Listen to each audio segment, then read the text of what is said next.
What is going on, everybody, and welcome back to the Hangout spot where you already know it's Real Talk Boxing Talk.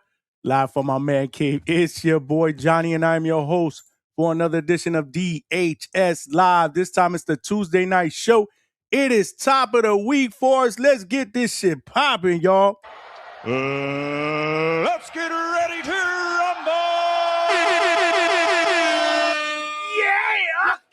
Let's go, DHS. What's going on to all of y'all out there, man? Salute, man. Hope you guys had an excellent Tuesday, man. We about to rock out Tuesday night, DHS style, man. Salute to all of y'all that are here, man. Y'all could be watching any other show out here on these boxing YouTube streets, but you're here with me, man.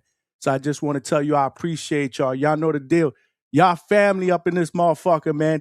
And salute to all of y'all that rocked out Sunday night. We did almost 5 hours, baby. Yeah! You know we ain't afraid to put in that work, man. We had hella boxing going on this weekend, man. We went over the Tyson Fury victory over Makhmudov, and we talked about a potential fight against Anthony Joshua in the future. We spoke about Conor Benn robbing Zuffa blind for 15 mil against Regis Prograis. That shit is a 2-pack of ass. Hey, man, salute to him, man. Salute to him for making a bag, man, in the process, man. We spoke about that fight, and we spoke about a bunch of prospects that fought over the weekend. A lot of them with ties to DHS. A lot of them are family up in here in the platform. And tonight we got one of those fighters back on the panel, man, fresh off his main event stoppage over in Phoenix, Arizona. My guy, Duffle Bag DMO Watson will be in the building. Yeah, man, he did his thing, man. Loved his interview last week, man. Loved his energy, his confidence. You know, he talks the talk, but he definitely walked the walk this weekend, man. He lit up the hometown crowd, man. So we're going to have him on the show in just a little while, probably about another 10, 15 minutes or so, man.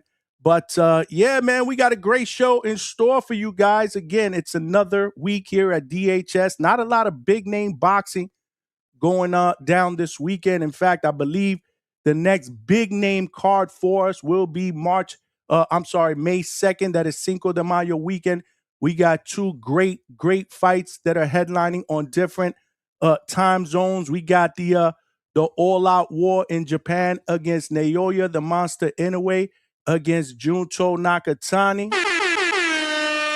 And we got David Benavidez moving up to cruiserweight to challenge Zurdo Ramirez for his straps. So it's going to be a busy weekend for us here at DHS because I believe I'm going to get up super early in the morning to do the Naoya Inoue versus Junto Nakatani live fight chat. That's right. Your boy's going to get up even though I'm not an early person. We got to get the job done, baby. Yeah! Let's go, champ! You know, here at DHS, we're not afraid to put in that work, man. So we got to set that alarm clock, man. And we got to be live for that live fight chat, man. And then we'll be right back at it in the evening, man, to do the live fight chat for the David, the Mexican Monster Benavidez against Gilberto Zurdo Ramirez for his cruiserweight straps. Y'all know the deal, man. And tonight, man, after we're done with our interview, man, I want to open up the lines, man. I want to open up the lines because we had some conversation, obviously, on Sunday about the heavyweight division. Specifically, like I said, about Tyson Fury and more or less the future of the division. Salute to my man, the boxing maniac who jumped on the panel. Love what he jumps on the panel, man, and brings that energy. But he brought up a really, really good question to the panel that I'd like to be able to present to the DHS family, whether it's future callers tonight, future panelists, or the chat, man. You know, what's going on in the heavyweight division, but more importantly, the future of the heavyweight division. There was some new heavyweight rankings that went out this week. Tyson Fury has cracked the top 5 based on this performance against Makhmudov. Do you agree with that or do you not agree with that? But nonetheless, man, salute to Alex Vega, who sent me an article on Discord that Boxing Scene put out, I believe, a couple of days ago, if I'm not mistaken. But they ranked the top 10 heavyweights based on strengths and weaknesses. I thought it was an excellent article. I read it. I'll probably share my screen in just a little while once we get the conversation going. But I need your opinion on some of the pros and cons. But more importantly, like I said, man, if you look at the top heavyweights today, you look at Usyk, you look at Fury, Wilder, Joshua. I mean, I guess it's safe to say that these guys are well past their prime years. Again, I'm not saying by any means that they're finished. That's not what I'm trying to say. But what I'm trying to say is they're not spring chickens. They are more closer to the ending part of their career than obviously in the beginning part of their career. That being said, where does the future of the heavyweight division go? And that's what I need to ask panelists, callers, and the chat, man. Tonight, we got to cook, man. Tonight, we have to absolutely be architects. We got to build something here for sure, man. But yeah, so which heavyweights do you believe are going to rise to the top when these guys end up fading out and are going to potentially be in prime position to take over the division? That's the question that I need to ask. Second question, right? Will we have a great American heavyweight that we are talking about that's in that mix? We talk about it all the time. When are we going to see the next great heavyweight champion? We haven't had one in quite some time. The last one that we had was Deontay Wilder. Before that, we're talking about a couple of decades. Are we going to see a great American heavyweight in that mix, man? So for the sake of the conversation, I did put a poll out there.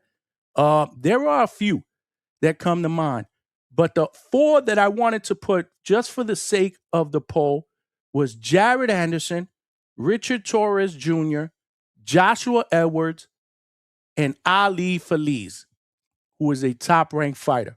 And again, there are a few. We'll get into the details because I got some notes here that I definitely want to share with the DHS family. But just for the sake of getting the poll and the conversation started, those are the four that I went with. Who do you believe can be that next great heavyweight from that pool in the poll? So definitely vote. It is free. It'll help us again, when we start sparking the conversation and the dialogue around this conversation. But yeah, man, we got to talk about the heavyweights, man. We got to talk about the heavyweights tonight. But just in typical DHS fashion, if we tend to veer off a little bit in another direction, that's okay. That's okay because this is how we do it up here at the Hangout spot. Before we get started, y'all know the deal. There are ground rules here. If you're watching this live on YouTube, make sure you smash that like button and help us get this show and this channel out into the algorithm of other true hardcore and casual laid-back boxing fans so they know we rock out weeknights, 9 p.m. Eastern Standard Time. Yeah! We rock out Sunday nights. We usually do our recap show at 8 p.m. Eastern Standard Time. Yeah! And the live fight chats be absolutely cooking here at DHS because when the fights are over, that's when the show starts. We open up the panel. We give immediate post-fight reactions. Yeah! Yeah, man. So definitely make sure you hit that like button, man, because lately we've been getting almost every show, not every show, we've been getting at least 100 likes at minimum. And when we do that, YouTube does its job and it shoots the channel out there. If you notice, we are growing very, very fast. We are one of the fastest growing YouTube boxing channels out there on these streets. And that is attributed to you guys not only rocking out, but doing your part and then allowing YouTube to do their part and get this show out into that algorithm, man. That's what it's all about. That's the way we are going to grow together. You know the deal. We are building something here together at the Hangout spot. We also stream it live on X and on millions.co. So salute to my family on both platforms. Make sure you guys share the show on each platform. Follow me, but more importantly, YouTube is where it's at, man. It takes less than 5 seconds to come on over here to the channel. Smash the like button, vote in the poll, and subscribe to the channel. And you know what I always say, even if you have subscribed, doesn't mean the job is done, man. Tell a friend to tell a friend. Y'all got cell phones, man. Text somebody right now and tell them we cooking in 2026 here at DHS. Yeah! Y'all know the deal. Yeah, if we intend to turn this train into a locomotive, we would need more passengers. So yeah, definitely make sure you guys subscribe to the channel. Last but not least, the most important ground rule is the best boxing podcast chat out here on these YouTube streets of DHS family. Y'all got to cook today, man. The champ is here! The champ is here! The champ is here! Y'all got to cook, man, because I feed off that energy, man. We all do. You can't have a great show without a great chat. So definitely make sure you guys keep the dialogue going, man.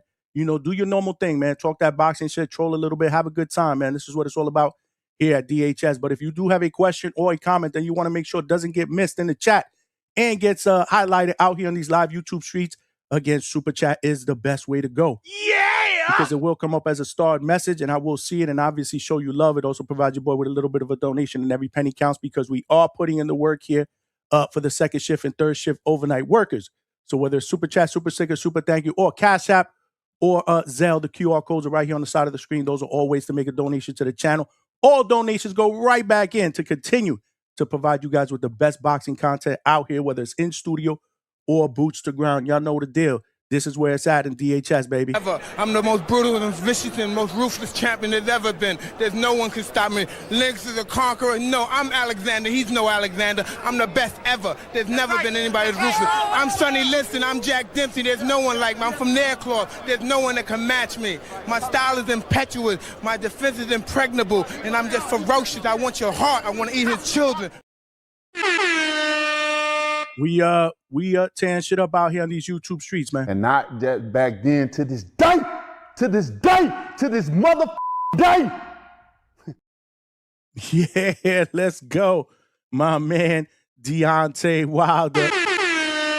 Salute to all of y'all. I see y'all cooking in the chat, man. I see y'all cooking in the chat. Y'all know the deal, man. Before we get started, you know the deal, man. Y'all know what time it is, man. We got to show love to all of the DHS family members that got here bright and early. All right, what do you say we get this roll call started? Yes, sir. It's roll call time. It's roll call time, man. Salute to all of y'all. I see the chat's cooking. Make sure you smash the like button on the way in. Like I said, man, that way you don't forget, man. A lot of you guys tend to forget. It's free, man. It'll help the channel grow. Before we start roll call, though, I just want to say what up to my man, Big Bunny. What's good, my brother? Yo, what's going on? My man, what's good, man? How's the sound? Sound quality is quality, you know what I'm saying? It's quality. I'm still just tripping off of that Deontay Wilder soundbite. Like every time from when I first saw that interview to now, I'm like, yo, that dude is unhinged. He unhinged. He is, man. He is. What about this one? I had a good nut, and I nutted on her stomach. He gave you that old Southern mother from the 50s head note, and I nutted on her stomach. And I nutted on her stomach. You know the deal, man. Yo, you wild, bro. It's a good thing this is on at night, man. Oh, yeah, absolutely, man. Absolutely, man. But salute, man. Welcome to the panel. Definitely wanted to get you on so you can show our guy Demo some love. He'll be on here in just a little bit. In fact, let me check up and make sure he got the link so that he could jump on in just a little bit. But yeah, man, I'm excited to get him back on, man. Love the energy. I needed an encore, man. I needed an encore. Yo, after an electrifying performance, sometimes it deserves that. You know what I'm saying? Yeah, man. Shit, he did his thing, bro. Alex Vega style, bro.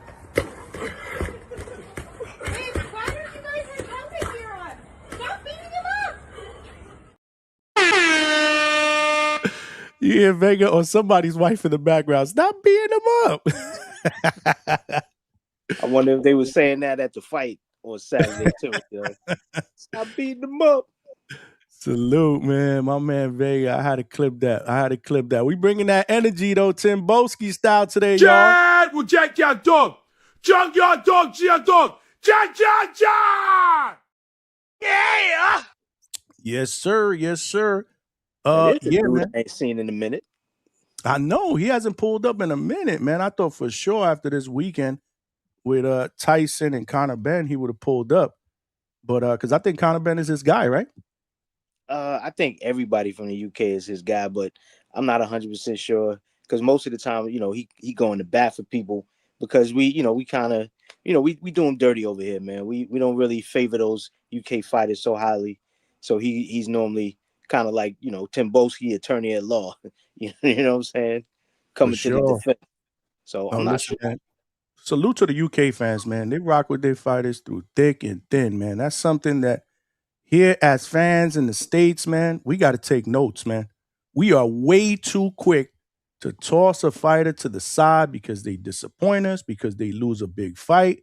We got to be better, man. We absolutely got to be better, man. I mean, at least we can start recycling. You know what I'm saying? Like this, normally we just put you right in the trash. You know, everything is quick. As soon as we done, boop, right in the trash can. And sometimes not even in the trash can, just on the street. We just throw you out there, leave you on the sidewalk. So hopefully we can at least start recycling. You know what I'm saying? Facts, brother. You are spitting facts, man. But yeah, let's show the chat some love, man. I don't know if he got my message yet. Maybe you might want to shoot him one as well. Just Yeah, in case. Because I sure. did shoot him the link a little while ago, but it doesn't seem like he's ready. So maybe you want to shoot him a message as well, just to let him know that whenever he's ready, we're ready. No rush, because we ain't going anywhere no time soon. Right now, we got to show Dwayne Styles some love. Damn, he was early to check in, 4:34 p.m. That is dedication, man. Hopefully he was in the gym putting in that work or jogging or doing something, man. But that's what I'm talking about, man. I hope so, because otherwise I'm gonna be like, yo, Dwayne, get a life, man. Don't be sitting up here staring at a DHS, screen. baby. DHS is his life, bro. Yeah, let's go, champ. You need to live more if this is your life. Well, this is my life, so I guess I need to live more for sure. But you the host, that's different. I You know know, what I'm saying? I know, man. Wayne But just listen, sitting man, there at the screen like, it means a lot to me, man. My guy Dwayne checking in early. I appreciate you, champ. But hopefully he's in the chat. He didn't just check in and bounce, because I don't know if he's still in there. Let's see, man. Alberto's here though, all the way from Cali. My man. What up, Alberto? He said, good night, DHS. Yes, and that's in reference to Dwayne Styles. I get it. I ain't get it before, but I get it now. Alberto is back. Yeah. Said the next great American heavyweight is gotta be Torres. The dedication and hunger is there, but lacks size. The heavyweight with most upside is undoubtedly Jared Anderson, if he can lock in. I don't know if I disagree with anything Alberto says there, because I do like Richard Torres. Again, size may be an issue, but let's not forget who the best heavyweight right now is, Alexander Usyk, and he's not what you would consider the biggest heavyweight. So, yeah, definitely. at the end of the day, skills pay the bills, but we'll see. Again, he's young. He's got a fight coming up, if I'm not mistaken, right? They rescheduled the Frank Sanchez fight. Yep. And I believe it's on the Usyk and Rico undercard. Yeah, the press conference was on today. I kind of forgot about that. Yeah, well, I think we all kind of forgot about it, because none of us are really interested with who Usyk is going to fight, if we're being honest with ourselves. It smelled like a toilet full of nasty ass shit. Wait. I stand corrected. There actually is one of us that is interested in that fight. And usually he comes on later in the night, and he's the guy with the background noise and the guy that HR is chasing around somewhere in Toledo. He's very interested in this fight. And I just don't understand it for a dude that preaches he don't like teeny bopper fights, man. Make that shit make sense to me, bro. I don't know if you call it teeny bopper, but it damn shame it ain't boxing. You know what I'm saying? So shout out to Treese. He, for whatever reason, he into this shit. He has yet to show us why we should care, other than just to repeat himself over and over again while he's making calls, ducking in the bathroom on his lunch break. So, shout out to him. You absolutely nailed it, bro. You absolutely nailed it. You know what's crazy? What if he ends up being right, and the shit ends up being one of these classic heavyweight fights, and Rico actually pulls off the fucking upset, bro? I think I'll cancel that next show. I have to cancel that next show. Nah. We gotta pull up. We always pull up. Win, lose, or draw, man. We pull up. You know what I'm saying?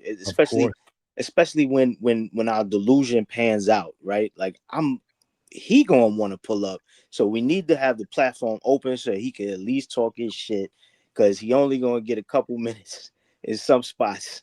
But here he gonna get to talk.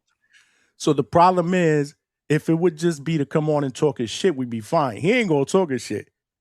He gonna really start yelling up in here. He gonna really, really let us have it, bro. Yeah, we gonna have to invest in some fucking, what they call them, the earplugs. All we gonna do is we're gonna get our earplugs ready. We're gonna pop them in, and then you pull them up on the panel and let him start yelling until his voice goes hoarse. Until his voice goes hoarse. Yeah, I guess so, man. But this is what we do, man. Open platform, especially for family members, man. If he's right, I'll be the first one to say, Trees, I was wrong. But trust me when I tell you, I cannot see a guy who hasn't fought in a professional boxing fight in over a decade, might be close to 2 decades. I'm not even sure. I looked it up when it was first announced. I know it was some crazy shit. I do know he the man at kickboxing, but these are 2 different sports we're talking about. He's not going to be able to use his feet. So we'll see. I mean, We'll hopefully he uses his feet to move around the ring, right? And show us some sort of style that's gonna, stop or hinder Usyk. But I doubt that he even got the footwork for that. Listen, man. Listen. Don't get me started. But as we get closer to that fight, obviously we'll have to talk about it. We'll also talk about some of the fights, obviously, on the undercard. We do have Frank Sanchez and Richard Torres. That's a fight that I'm very much interested in. And I believe there's another good fight on that card. And it's slipping my mind right now. I got to look that up, but it's slipping my mind. Oh, man. I'm trying to remember what they announced already. Chat, help me out, man, because, I got to continue to show the chat some love. But yeah, help me out. There's another good fight on that undercard. It might be the co-main event, if I'm not mistaken. Alberto said the drunk spot. Let's go. Let's go, champ. The mafia spot. Let's go. Let's go, champ. For sure. Dwayne Styles, okay, he did not go to sleep. He here. He hanging. Richard Torres Jr. next up for American heavyweight boxing. Let's go, champ. Okay, make sure you guys vote, man. We only got 16 votes in. That's not unacceptable. That means more than half of you guys have not voted, and it is free. And obviously, it will help out with the dialogue. So definitely vote. Definitely vote, man. Get involved, man. If you're not going to call in or jump on the panel, get involved in the chat, man. Don't be afraid. We also got the ability, and this is another reason why I'm deciding to give StreamYard another shot for a little bit longer, is now it gives me the ability to put polls on the screen during the show. I didn't have that ability before. So the polls that I put up normally before the shows are YouTube polls. Now, I haven't tried it yet, but YouTube polls we can't put on the screen for fans and people that are watching to actually see. I believe we can do it here. So we're going to try that out later. I'm sure there's something that's going to pop up during the course of the show that we want to get the chat involved in. We'll throw up a poll, and I think you can see real life voting, as they vote, the poll numbers. Yeah, real time. So I like that. I was like, okay, that was an update that they literally did over the weekend that I just got wind of. I believe it was on yesterday. It might have been yesterday or Sunday. I'm not sure. But my man, Young Cam, what's up? I said, shout out StreamYard. Yeah, man. It's trying to step up their game. They found out that I was moonlighting, man, that I was trying to go somewhere else. They were like, And we got to keep our boy DHS Johnny over here. Yeah! We'll see. As long as the sound quality is okay. I think I fixed the option for the echo cancellation and for the sound bites to sound clear, not fade, because I haven't gotten any complaints that the sound bites have been fading yet. So we'll see. Time will tell. We'll wait and see until we get our guest on in a little bit. Young Cam in the building says, salute, Johnny. Hope all is well. Great vibes watching the channel. Much respect. Let's go, champ. My man. Salute to you, my brother. Much respect, man. Thank you for rocking out on this Tuesday night, man. Top of the week Tuesday here at DHS for us, man. Alberto said we live. Red cup, red cup, red cup. He's got the red cup emojis, man. If you guys are DHS pound for pound members, that is a perk, man. We got cool emojis out there, man. Put your emojis out there, man. Put your emojis out there. The more members we get, by the way, the more emojis I will be able to unlock and eventually put out for you guys to be able to have some fun with, during the course of the show. I like to put out boxing, actual professional fighter emojis so that if we're talking about those fighters and you rocking with one of them, you can actually throw an emoji out there in support. So if you are not a member of the DHS pound for pound list, it is only $2.99 a month. It is cheaper than a 6-pack of beer. Trust me. I know. I buy 6-packs on the weekends just to chill, lay back, and watch boxing. So, definitely. The link is pinned to the chat. Dwayne Styles said it's WrestleMania weekend. Okay. I'm not a wrestling guy, but salute to you. Salute to you. I used to be back in the days, though. Back when Hulk Hogan was out, Macho Man, Randy Savage. I remember WrestleMania 1. I remember WrestleMania 3 was epic when Hulk Hogan body slammed Andre the Giant. That was dope. I remember watching that in a small local arena in Ridgewood, right next to Bushwick. It was walking distance from my house, called Ridgewood Groves Arena. And they were actually playing the fight on a big giant screen movie screen inside this small little venue where they used to do, like, small little amateur fights and club fights. And I believe, if I'm not mistaken, it was like $15 to get in, and you could watch the WrestleMania live feed. They call it closed circuit, and that shit was amazing. I remember. I forget what age I was. I probably was like, I don't know, 16 years old or something, 15, 13, 14, somewhere along those lines. But I was a wrestling fan back then. I cannot rock with wrestling anymore. That shit is a 2-pack of ass. No way. Can't do it. Cannot do it. And I know it's popular as fuck, too. I got a story about WrestleMania, too. I'll tell y'all in a little bit. Alberto, we don't care about wrestling here. Write a boxing take or stop spamming irrelevant shit in the chat like Goodnight or WWE. Damn, Alberto. Alberto's a security. Yeah, who's that for? Damn, why you winning on my man Dwayne, man? Oh, that was for Dwayne?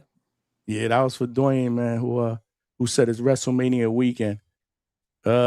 Salute. Okay, that's from some dude named Big Money. I don't know who that is. That might be a new DHS family member. But salute to you, Big Money, whoever you are. Dwayne Styles says somebody crying. On IG. I said I've seen him before on IG. Yeah. We gotta, somebody put him on the DHS. That's what's up. Speaking of that's what's up, we got Chad all the way in Canada. Yeah! Salute, man. Rocking out. Chad, man, we missed you, man. Where you been, man? Where you been? We need Chad to call in, man. Love when Chad calls in and gives his takes. But it can be when there's a windstorm going on in Canada, man. Last time he was on, that shit was crazy. Dwayne Styles said Canelo Alvarez is still the face of boxing. Get the fuck out of here, man. I'm hyped for September. We all are. However, there is still no opponent. What is going on with that? We need to hear who's going to fight Canelito so we can all get excited with you. Dwayne Styles. Salute Big Money. Fury Strength is putting asses in seats. Okay. Salute. They showing you love, Big Money. Fury versus Wilder 4 this year, or Fury versus AJ this year. I definitely like the latter. Not sure if I'm interested in a Wilder Fury 4. It smelled like a toilet full of nasty ass shit, okay? Not like that. Me not like that. Big Money, you like that? I mean, if that's what they're gonna give us, I'm not gonna be enthused. I'm not gonna be enthused about it. I'll probably watch the playback later, like way later. What do you mean by later? Like maybe a month later? Shit. Maybe I'll do it like I did with the Tank and Lamar Roach fight. I didn't watch that until right before Lamar Roach and Pitbull. You know what I'm saying? Because I was disgusted. I was like, I don't care about this. I don't want to see it. I don't know why they're giving us this fight. It is what it is. Boom. But yeah, I watched the build-up though, because you already know, like we saw. You just played them clips of Wilder. I watched the build-up. I watched that in real time because he gonna say something crazy. It's just when he gets in the ring. You know what I'm saying? Absolutely. Go look up the history. Shit, don't everybody believe in Google? Go Google that shit. See what I'm talking about. You know what I'm talking about, man. You know what I'm talking about, man. Yeah, man. Not interested in it. But, hey, we'll see what the future holds, man. This is a topic that I shut up and listen and learn. My man.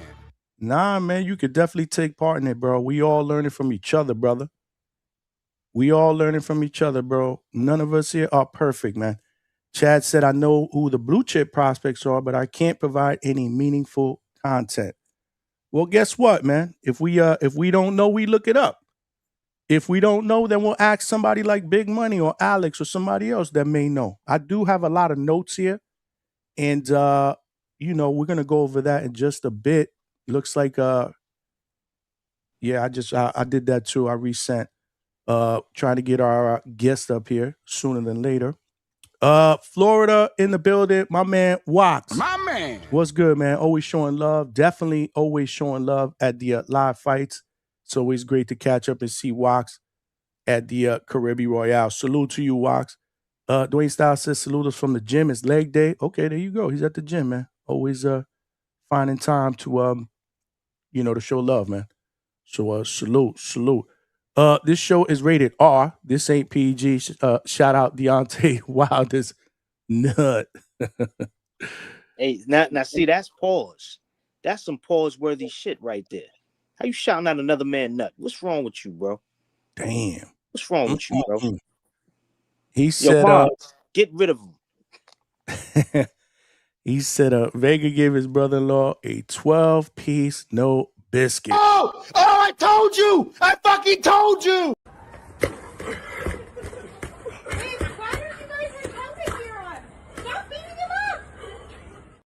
Damn, bro, that shit was like a 12-punch combination with no retaliation, man. I'm telling you, man. That shit looked like Richard Torres, bro. That shit looked like Richard Torres, bro. That's why Vega don't like him. He already pieced him up. Word. El Consejero all the way in Seattle. My man. Salute, my guy. He said, I agree with Alberto on Richard Torres. He had the best performance on his last fight than any of the others against better competition. It's a progression, man. I got to see more of Richard Torres, but so far I like what I see, man. I like what I see, man. And you know who gave him props, man, when he was up here? Another young American heavyweight who's very, very hungry to get into the mix, and that's my man OJ Brandon Moore from Polk County. Remember that interview? I don't know if you saw that interview. Yeah, definitely. I was here that night. Yeah, he did give him props. He said he's been in the gym with him, right? He worked with him before. Well, no, he actually he fought him. That was his only professional loss. Yeah, that's right. Against Richard Torres. And he was really, really he was honest, man, and he was very, very transparent. You know, he thought at that point he was running over people. He was undefeated. He wasn't taking boxing as serious as he's taking it now. Figured, you know what?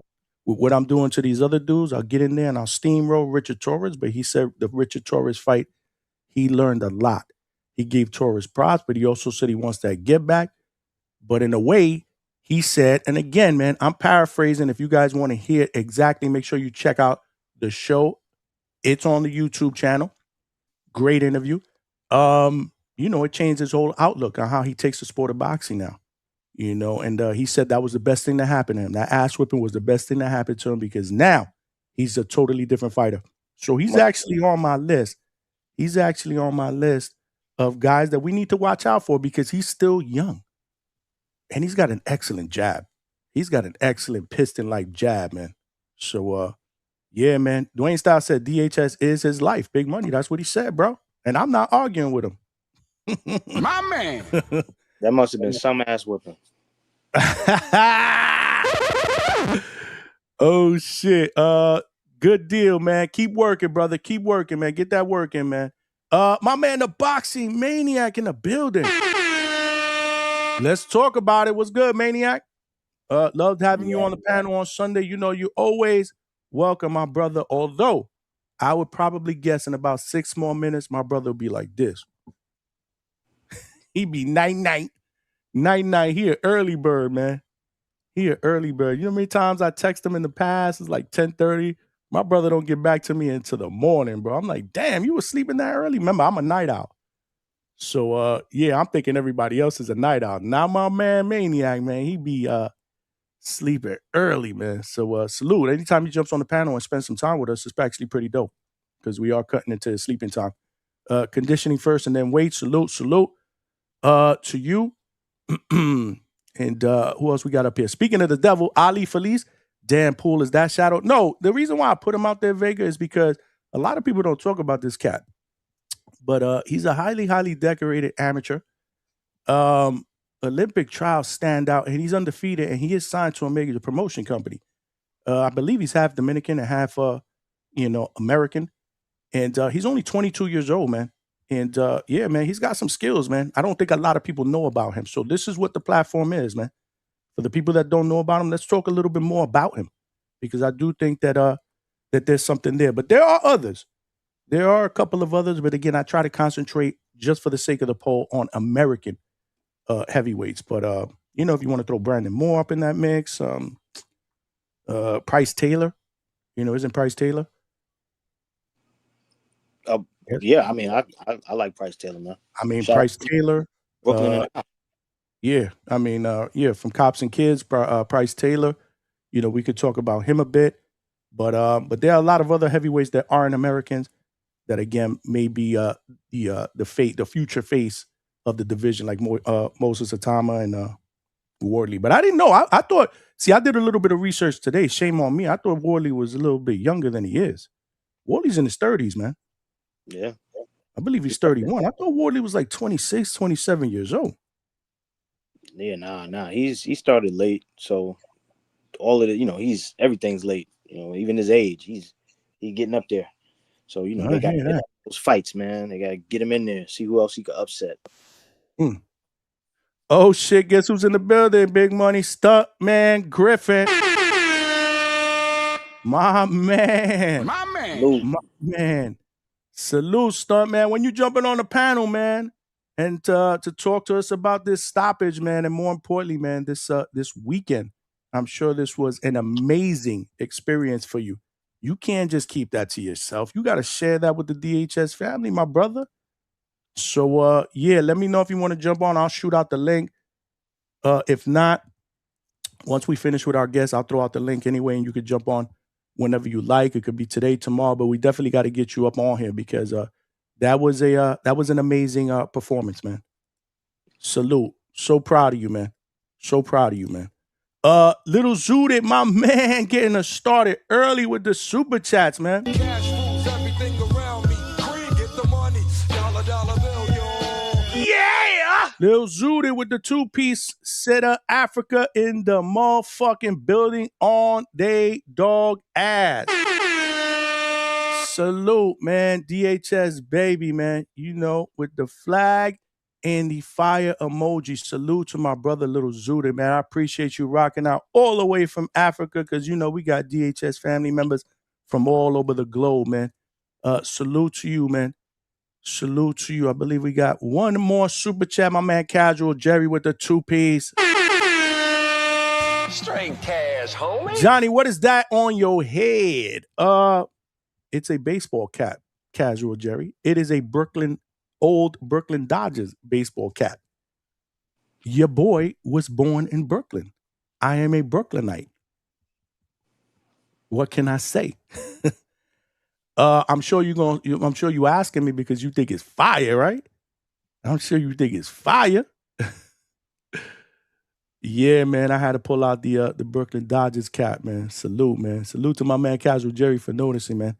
Is it just me or does Usyk not look in as good shape as he is usually in? Either way, he wins this fight. Stuntman, I didn't really watch. I ain't gonna lie. I did not watch that press conference. I will go back and watch it, especially now with what you just said, but I did not watch it. Very weird that he would well, not weird. Usyk doesn't really look like the type of dude that would ever come in not in good shape, but hey man, Stuntman got a good eye, so I gotta check it out. Man. AB, my man, Attorney Bailey. My man. The next great heavyweight champ might be like in the past, coming up from a lower weight. Spinks, Holyfield, Moore. Got a few heavies that can move up. Not a bad point, but who? Who in cruiserweight? Jairo Pataya? Could he be that next great heavyweight? Who else in cruiserweight? David Benavidez? Zurdo Ramirez? Who? Give me some examples, AB. Somebody that we don't know about? That isn't just a popular name? I mean, you never know. You never know. I mean, listen, you know, Holyfield, Usyk. I mean, that's where Usyk came from. You know, and look at who's the best heavyweight that we're talking about right now. So, I don't know. What do you think about that, Big Money?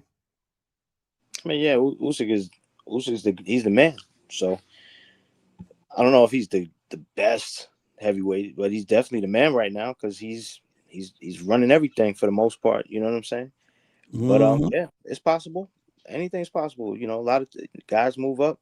Sometimes they get beat down. sometimes they they shine through like an Usyk, like a Holyfield, like you mentioned. So I guess we're gonna have to wait and see.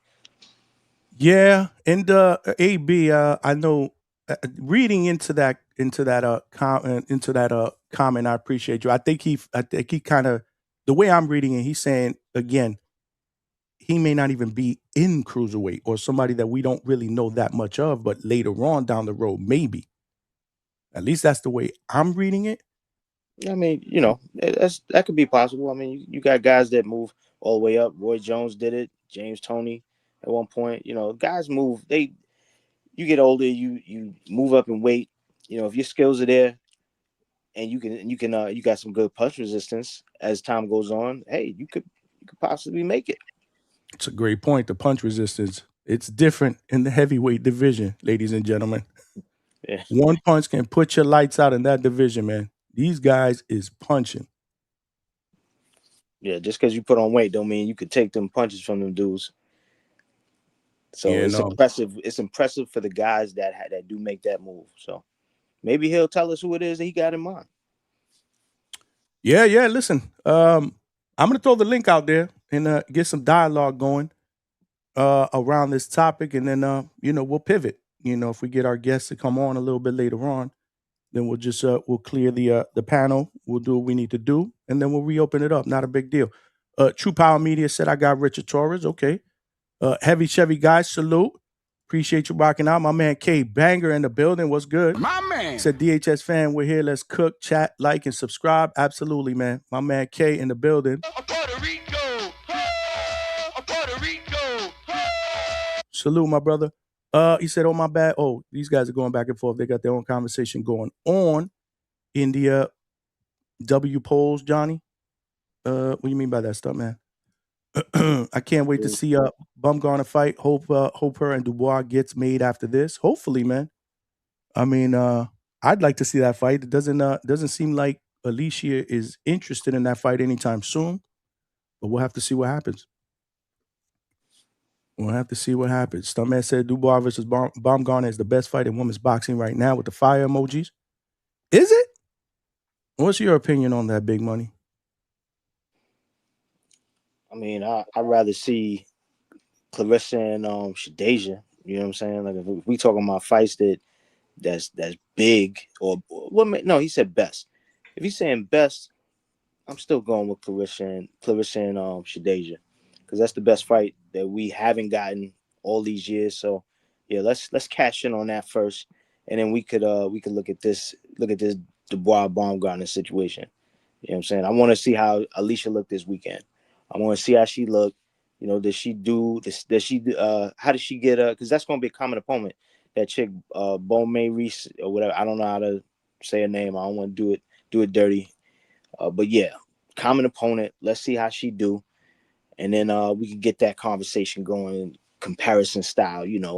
Who did what better? And that's if she win. You know what I'm saying? Like that's if she win. It ain't clear cut. I'm not going to just give it to Alicia just because. So let's see how that go, and then but as far as best, gotta go with Clarissa and Shadeja, man. I hear you. And Shadeja fights this weekend as well. She's on the co-main, if I'm not mistaken, right? Yep. Co-main. Okay. And I believe it's a common opponent with Clarissa, right?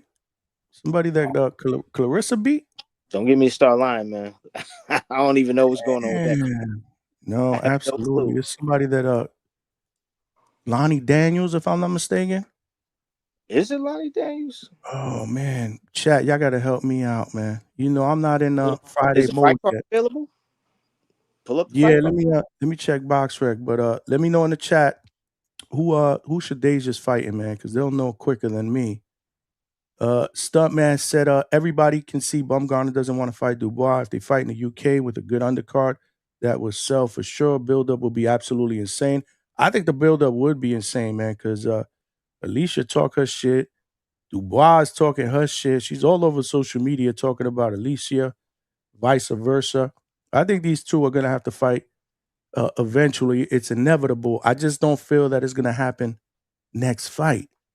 And that's more, I'm getting that vibe more from Alicia's side of it. Like, she's really, really made it clear that she gonna fight her when she's ready to fight her. So my thing is, if she doesn't feel that she's ready to fight her now, why would she feel that she's ready to fight her on Saturday, even if she wins? I don't see it. Hopefully I'm surprised. But we'll see. Time will tell. Again, maybe fan pressure, maybe to Stuntman's point, money, right? There will be a lot of money on the table, at least for women. So we'll know. We'll see. We'll see. It all depends. It all depends. Go ahead. What was you gonna say? I'm sorry. I'm not sold. You're not sold, so you don't think it does happen. I mean, that plus I don't care, plus well, just say that. Just say I don't care. Yeah, but there's several elements. It's I don't see it happening next, and I also don't care if it does or it doesn't. I mean, it's not gonna make that big a difference. And besides, if we had that fight, if that fight comes, then what are they both going to do after that? Like, you know what I'm saying? So it's like let them mess around, let some time go by, let the shit build up, drum up some interest, see how it goes. There you guys have it, man. Big Money has spoken. And speaking of spoken, Coach Hector Bermudez is in the building. Coach said big ups to Money. He said back up a bit. With the peace sign. Peace to come forward, Vega. Once again, Coach Bermudez greets everyone on the panel and some in the chat, but doesn't greet the hosts. That's the energy that Coach Bermudez brings. But I still love Coach Bermudez, man. Salute. God made Jesus and then Rohan Polanco.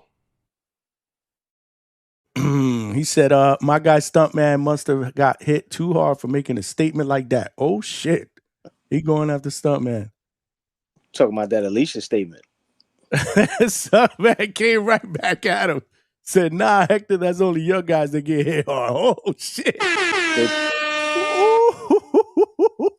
Good count. Good comeback, man. Look, even Coach had a laugh, man. That's what's up, man. But yeah, man. He's a counterpuncher. Sure, that's one hell of a counterpunch. And it looks like the well-placed body shot that Stuntman placed on his opponent to get that stoppage on Saturday, man. Salute to Stuntman. But speaking of stoppages, man, we had another explosive stoppage over the weekend, and this one took place in Big AZ Phoenix. And our guy, Duffle Bag DMO Watson, absolutely lit up the home crowd. He did not disappoint. And he didn't disappoint us when he was here last week for his conversation. I wouldn't even say interview because we love the confidence, and he went out there and he delivered on Saturday again, man. Great performance. We had him bring him back so we could talk about it. So without further ado, the man that is now 11-0 with 8 wins via stoppages. Yo. Emo. Hold on, I can't hear y'all. You can't hear us? You might have to jump out and jump back in. Let me reconnect my thing real quick. Yeah. That happens often. But that's not a StreamYard thing, I don't think. Or maybe it is. I'm not sure, but either way, the sound quality is pretty good on our end, so hopefully we'll be able to troop through, man. But yeah, smash the like button, man. We got close to 60 people up here. We only got 26 likes. What's going on, y'all? It's free, man. It's free, and it'll help the channel grow. We're just getting started. We're not even an hour in, and we're about to get our guest on, and then after that, we'll open up the lines, man, and talk about these heavyweights, man. Currently, the new heavyweight ranking just came out. Let's talk about it. How do you feel about Tyson Fury back in the top 5? And how do you feel about a lot of these young heavyweights that we feel could potentially be the next wave and could take over the division once these older guys decide to slide out? Make sure you vote in the chat as well. Let's get Demo back up in here. Let's make sure he's okay. Demo, can you hear us now? Okay. Yeah, I'm good. My bad, y'all. Nah, you good, That bro. was a hell of an intro too. Listen, man, well deserved, brother. Well deserved, man. You deserve a round of applause, man. It was a great performance in front of your home crowd. You promised fireworks and you delivered. That's what I'm talking about. Yes, sir. That's what it's all about, man. Yes, sir. But congrats, man. Congrats. Talk to us, man. Talk to us about that performance, man. Hey, man, it was a great show. Like I said, everybody came out to support. It was my first main event. It was a pretty big crowd, man. Like, I feel like in the moment you never really get to appreciate it because I'm fighting. Like, I'm in there, I'm locked in. But like looking at all the video and the footage afterward, like I'm looking at everything. I'm like, damn, it was that many people there, and yeah, everybody showed out for me. It was an exciting feeling for sure. So so would you say that it exceeded your expectations? I would say in a way, yeah. I say as far as the crowd there, definitely exceeded my expectations. A lot of people and then I don't know, I felt like a superstar for a night, and that's a good feeling, you know. I love that. I ain't felt that in 10 months since my last fight, so being able to scratch that itch definitely helped me out a lot, for sure. Always take it in, man. Take it in, man. Got to. I gotta be grateful for.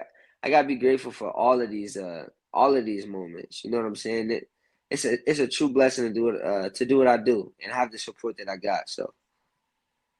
Listen, man, and a lot of people. I think you said it, but for the people, you said it on the last show that you were on with us. But for the people that did not get a chance to listen to the interview, this was actually a last minute replacement. This guy, and this guy was pretty tough. So tell me, man, how did you feel in the ring? You know, making that adjustment. Obviously, he wasn't the guy that you was preparing for, but how do you feel you adjusted, and how quickly do you feel that you adjusted to him? I feel like at this level that we on, as kind of, I'm a smaller fighter. I'm not signed with no big promoter, things like that. I feel like this level that we're on right now, it's like you gotta be ready to roll with the punches. And if I'm being honest with you guys, this is our third opponent that they have for us. The other two dropped out. It's been inconsistent. That's why it's been hard to get fights just this past last year. But I was just excited to just make weight and just see him at the weigh-ins. We were supposed to fight at 47. He couldn't make 147. They asked for 150. Then I turns out he couldn't make 150, so he asked for 152. And I was just there the whole time, like, man, as long as you hit the scale and we can fight, let's fight. So it was just a matter of just rolling with the punches. I'm not new to it. I knew that whatever he was bringing, I done been there before. I done been there, done that. I done seen it. He came with a really wild brawling style, and that's not enough to beat me. You got to have some type of boxing IQ, and he paid for it. Absolutely. And this isn't the first guy that comes in a lot more overweight than you. I think you had said that the last guy that you had fought came in, about 10 pounds heavier than you?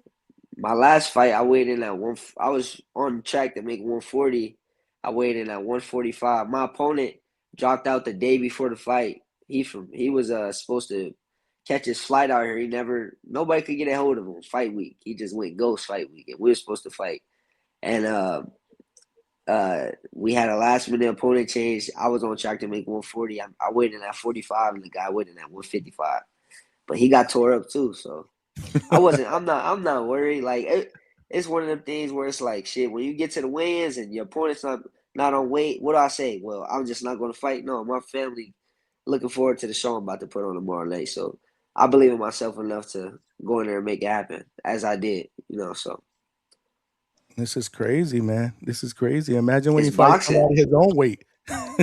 Oh my gosh, that's what I was thinking. Because they had me in the big old 10 ounces. I'm like, dang, once I hit somebody with these 8s, it's gonna be a problem. Because I had the 10s on and his legs was gone, straight gone. So from that gave me confidence too. But my last 2 fights was with 10 ounces with a bigger guy, and I took out both of their legs. It's funny, it was both by TKO stoppages in the 4th round. I guess that's all it take with me. Four with me. You know, 4 rounds with Demo. 4 rounds with Demo. You ain't coming out for the 5th. You know what I'm saying? So, and that's with the 10s on. But we like them 10 rounders, man. We like them 8 rounders. We like 10 rounders. Means you get paid more. You know. I need the rounds, but I'm talking about like the ounces, the 10 ounces. Oh yeah. Oh, the gloves. 10-ounce gloves for 4. That's all it took. 10-ounce gloves both times, 4 rounds with the 10-ounce gloves. So with the 8s, I give them about 2 rounds.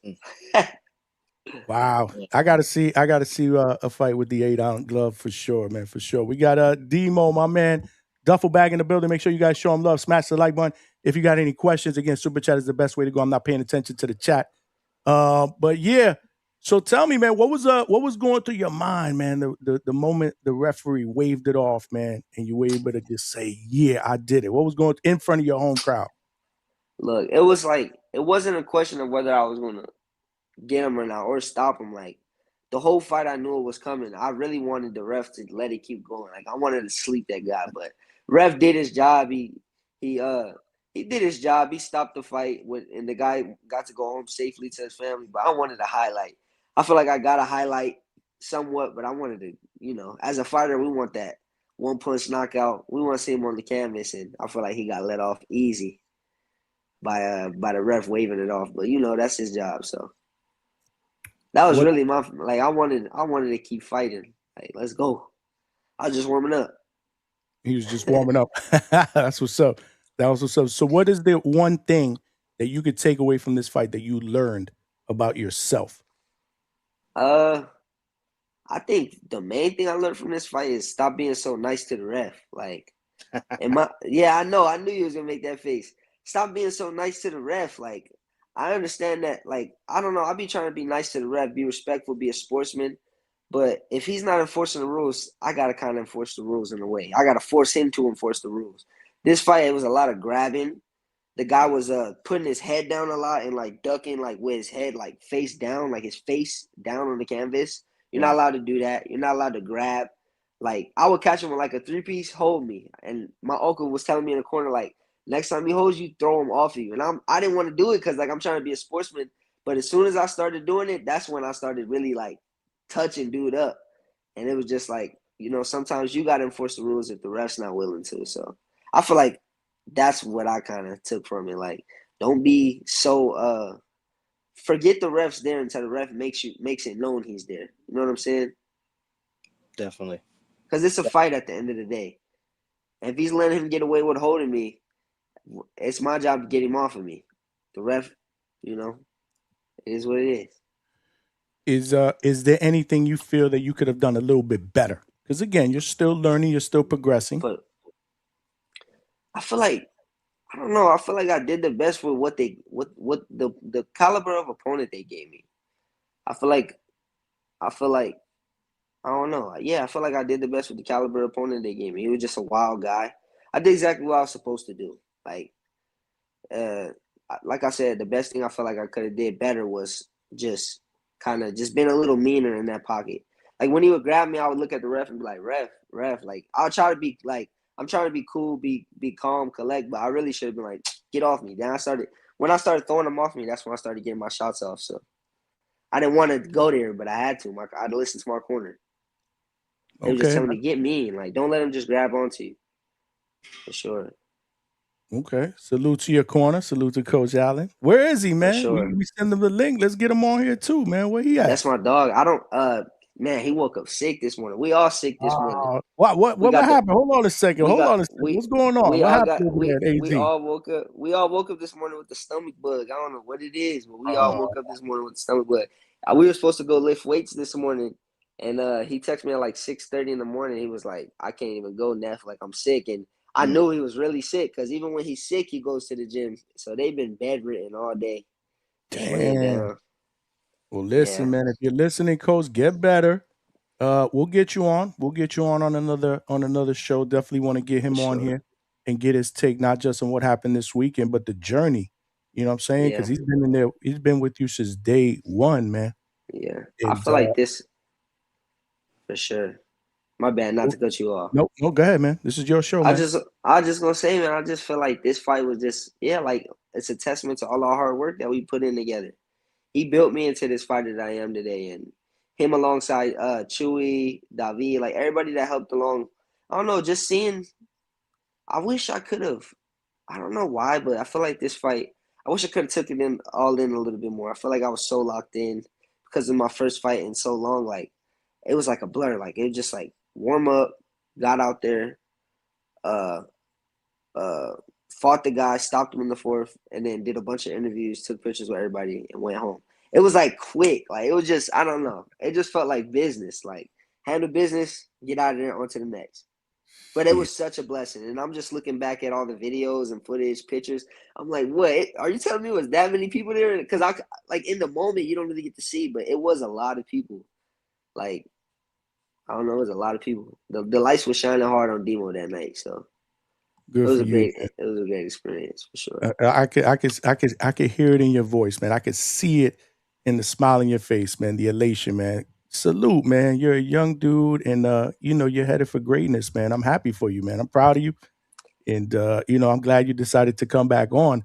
But so tell me what. So when are you getting back in the gym? Like typically, like you're gonna take a couple of days off, a week off, or 2 weeks. What's the I plan? I was back in the gym yesterday.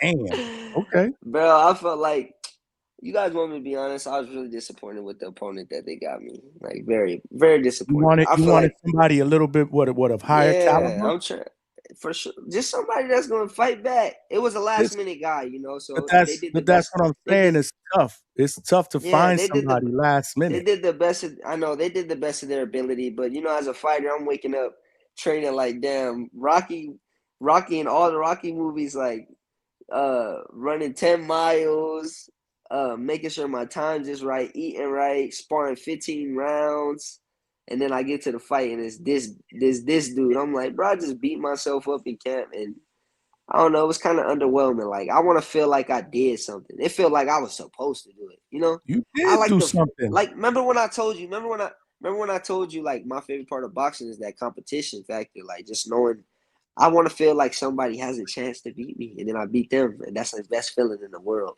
I But don't know how to but, explain it. I but like proving myself right, like having a little bit of fear when you go in that ring and just being like, I did it. Like, I see, gotta I enjoy love that these ones though mentality. too.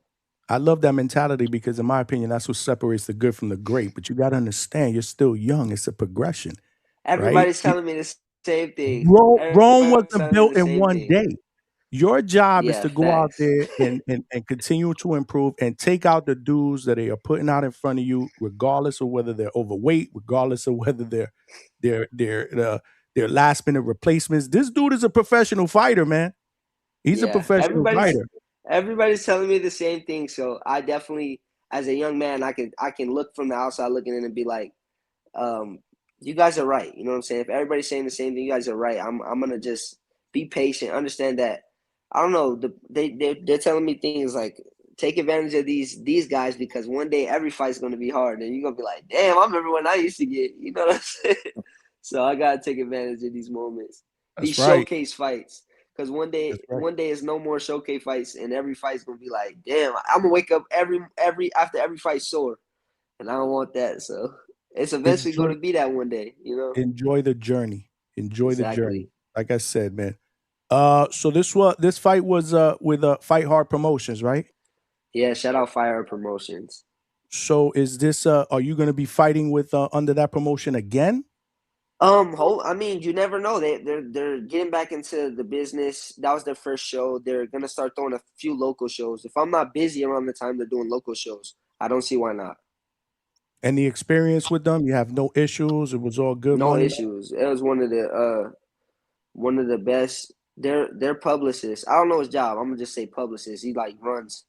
He just, I don't know. Whatever I asked for, he made it happen. Like, just whatever I asked for, he made it happen. Shout out David. I asked him for weigh-ins to be at a certain time. He made sure it was that time. I asked him for the ring to be like this. He'll make it like that. The gloves, he gives me the gloves I want. Like, he just made my job a lot easier. I said, David, I want this. He did his best to make it happen. So it was an easy time working with him. Good. That is good news. We got my man DMO Watson in the building, who just improved to 11-0 with 8 wins via knockout. Make sure you guys continue to show him love in the chat. Big Money, you could jump in there if you want. You got anything for Demo? Oh, Demo, I know man. I've been doing most of the talking, man. That's this Well, I is what mean, I do. you was Jump just in there. cooking, man. You know what I'm saying? It's like I don't want to interrupt. You know what I mean? Because you just That's going, what I do. you doing what you You're do. part of this, man. Jump in, brother. Jump in. Yeah, but yo, Demo, man. Again, congratulations on a great win. I got a chance to see the knockout and just how it went down. I was like, oh man, you was killing him to the body. You was killing him. Oh, it was bad. The body was bad.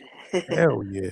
He was tough. He was taking them shots though. I was hitting them sometimes. I was like, damn, you ever hit somebody? You be like, damn, how you take that punch? See, Nah, yeah, he was. I don't have the luck of being a professional boxer. I mean, I might punch you and you might start smiling like you smiling now, and then I'm gonna feel like I'm in trouble. I'm gonna want to back off. But what I wanted to ask you, because you were mentioning about getting those last minute replacement guys, does it cross your mind that it may be hard sometimes to find people that really want to deal with you, especially once they see a little tape and they understand that, you're not some guy that they might get in there and get that upset wins because they trying to improve their careers. You ever get that feeling? Well, that's usually the case. I feel like my name is growing a little bit, especially out here to the locals out here. Like it's just tough. It's tough especially with the budget we have. Right. These guys that want that to get a fight with a decent caliber opponent, somebody wants to get paid, and I don't blame them. If they put me in front of me, I'm like, throw me the bag, then I'll fight them. You know what I'm saying? So you gotta, like I said, it's boxing. I understand that it's gonna take time. I'm doing the best for what we got right now. Definitely. And isn't it, but I think it's good in a way because it kind of exposes you to more than just what you get to do in the ring. It exposes you to how the business works and the fact that sometimes you have to be prepared no matter what's happening, right? That way you don't have to be disappointed when you know that there's always that chance that things might not work in the best way, but I'm ready, so I can always put on.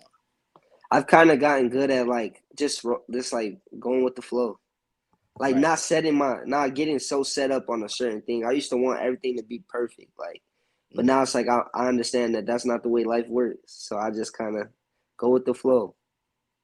Yo, was there anything like I know you mentioned you were so caught up in a moment, but I was just wondering, aside from your Uncle Allen, shout out to Coach Allen, was there any other voices in the crowd that you were hearing when you were doing your work in there? I was hearing a little bit of just my homies. I was seeing my mama. She was in there yelling a bunch of profanities. Shout out to my mama. I love her to death. Shout No, out for to sure. Mom Duke, man. Yeah, she was in there yelling. Really, I was just really just trying to focus on my coach. Just listen to my uncle for sure. Right. I was like, there was a lot of times where I wanted to if you ever watch me fight, I'll be dropping my hands. I'll be getting a little fancy. It was times I wanted to do that, but I was like, no, I got it.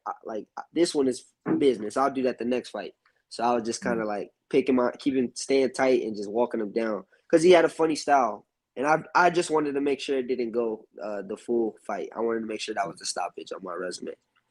Okay. And let me ask, how active are you trying to be this year?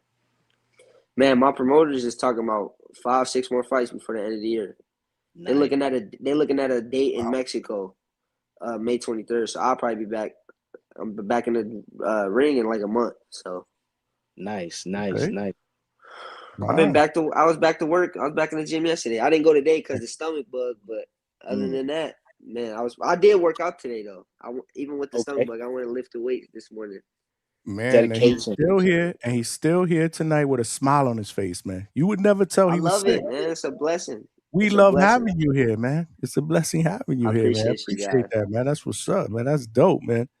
Now I feel better, but I just got a couple more money. You can jump in here again. But one question I want to ask real quick.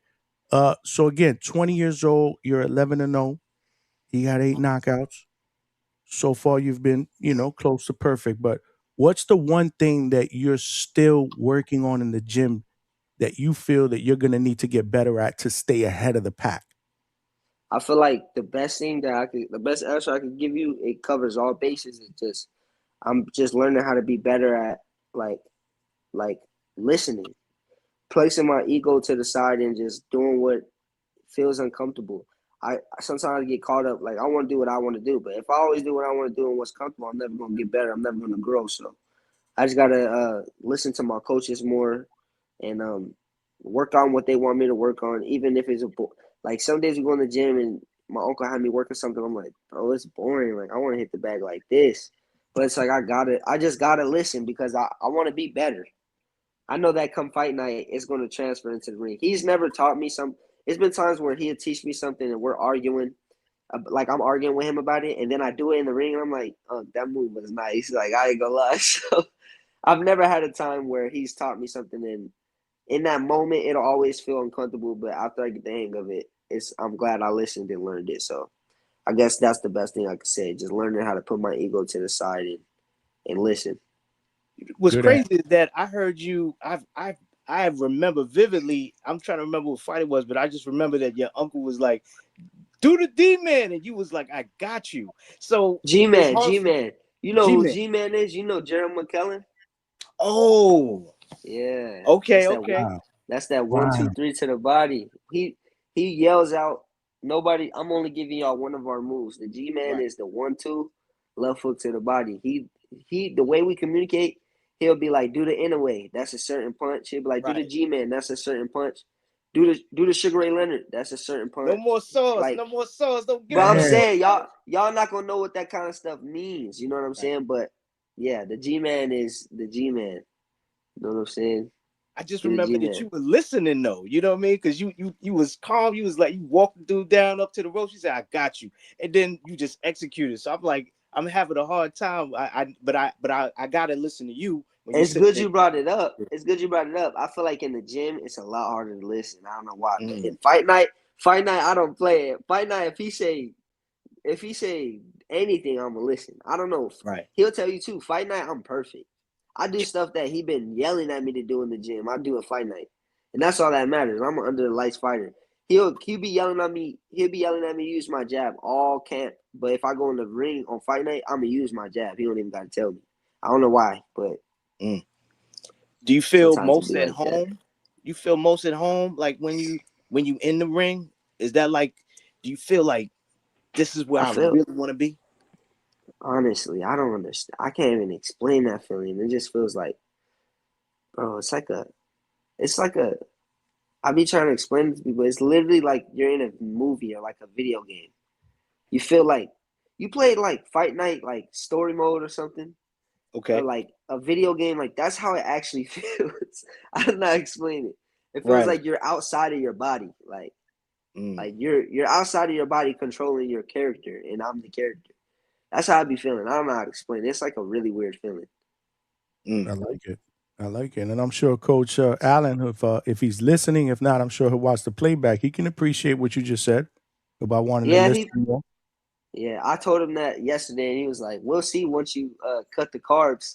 He talking about when I'm cutting weight. He said he be wanting to sock me sometimes when I'm cutting weight. I started laughing. I'm like, "That's man, dope." I can't even. It was funny. I was telling him about that yesterday, and he was like, "All right, we'll see once your ass cut the carbs." And I started laughing. That's dope. That's dope. Now that you talk about carbs, what was the victory dinner? What did you eat after the fight? Victory dinner. Talk to me. I don't even want to talk. I don't even want to talk about no food right now. My stomach is bubbling, man. But no, I went to we went to this place right after the fight. There was trucks, like food trucks all over. So La Cleta Taqueria, that's where we did the weigh-ins at. They invited me over, and I had some bomb food. That they gave me like this big old lemonade with a chamoy rim on it. It was so fire, refreshing after the win. But I had a bunch of tacos, like some loaded fries. I didn't go too crazy though. I was at the gym today with my friend Zed, and he was telling me he was like, damn, you still. We was like flexing in the mirror after we was lifting weights. He's like, damn, you still got your 6-pack. I'm like, man, I used to blow up after fights, but I feel like I'm more mature with that now. Like, I don't know. I still want to look good, so I don't be trying to go too crazy. I did have like a bunch of food though. I always do like one day of just like crazy eats. I had like donuts in the morning, some coffee, and then plus people was like bringing me food because they know I just fought, like bringing me gifts of food. So I'm like, damn, I gotta taste it. Like they know you're a foodie, man. Yeah, I love me some eats for sure. I'll never forget. I was covering a card. I'm not gonna say who the fighter is, but after his fight, he won, and they brought a plate of chicken wings, bro, and he tore that shit up. Destroyed it. Oh my God! And I was like, damn. That's what he's like, man. I was waiting for this shit. I'm telling you, food is like, man, fighting like really will ruin like your relationship with food. Like you gotta starve for like 8 weeks. And then after that, you just want to just eat everything, but you gotta chill because you don't want to blow up. That's why fighters be blowing up. My mindset used to be like, I gotta eat as much as I can because next week I start camp. That don't make no sense because that's just gonna make camp harder, you know? Right, right. That's like, but I can understand that. I think that's so relatable because I know for myself, I have those same types of fits when I know that there's something I know I got to do without. I just want to load up on it because I feel like the Yeah, last time I'm gonna get to enjoy it. basically. That's Let's how go it be. in. That's how it be. It'd be like I'm finna just. I don't even want the Oreos, but I gotta eat them because tomorrow I can't have them. Like You know what I'm it'd be saying? like that. So I used to be like that, but I got a lot better for sure. By the grace of God. Amen. Definitely, man. And Sure. I think that discipline shows through and you just being able to enjoy what you do, right? Because a lot of the times, like if I indulge in everything that I want, that's cool, but I'm not happy afterwards. That's And what I'm saying. That's the yeah, best way you could put it. Like you just don't. You got. I'm in the business of thinking, well, how's this going to make me feel after? You got to think about the consequences behind your actions. So that's kind of how I be trying to move for sure. It takes a lot of discipline. It's not hard. I mean, it's not easy, but it is simple. right, right. And I think that actually kind of helps give you that happiness too, because it's like, man, I did something. It's a series of wins. I think the more and more that you win in everything that you do, it just translates in the ring. Exactly. Being able to tell yourself no when you really want something is a really probably one of the most euphoric feelings you could feel. You know what I'm saying? Gotta be For sure. disciplined, man. That shit is not easy, man. It's not easy, man. No, salute to you, man, for having the right mindset, man. I just got a couple more. So you've said on the show, you've said it before that you are the future face of boxing. Future, we really linked into that for this one, and everybody's loving it. So yeah, y'all can start calling me Future Face. Okay, so Future but Face. but you know there's a lot of really good prospects out there, a lot of young talent. So you tell me what sets you apart from the rest. Man, everything y'all said to me last time we had this interview. Like I I know how to promote myself. I do everything right. As far as my career goes, I eat right. I'm not in controversy. Um, I don't know. I'm clean cut. I'm like the Sugar Ray Leonard, like the pretty boy with a bunch of discipline and I could talk. So it's just like I don't know. It all works together to it's like a really good equation for the future face of boxing. I got everything that you need to be a superstar inside this sport. So with that being said, it's only right to shoot for the stars, and I feel like to call myself the future face is the top of the top, the creme de la creme, and that's what I want to be at the end of the day. When it's all said and done, at the end of my career, I want to be able to say that at one time in my career, everybody, you think of Tank, you think of Canelo, Bud Crawford, like the top draws in boxing. I want to be that. The Floyd Mayweather is like the top draw. I like it, man. I like it. Facts. Anything you want to add, Big Money? That's what I wanted to ask right there. You, What you he know believes sets him apart. what I'm thinking about is him in a press conference. Oh my gosh, it's gonna be they're not gonna know what to do with me. They're not gonna know what to do with me. I'm gonna be that's like one of my biggest I'm more excited for the press conference for the world title fight than the world title.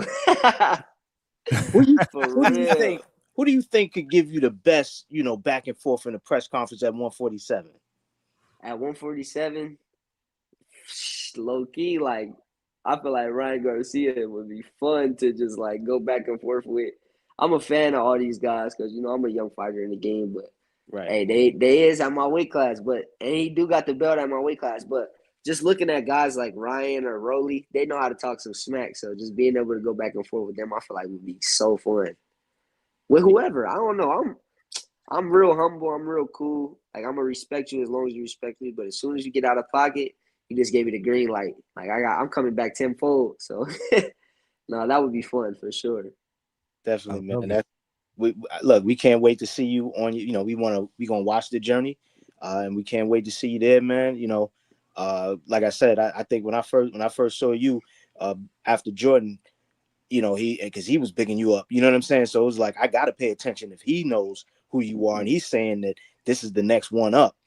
You know, everybody out there.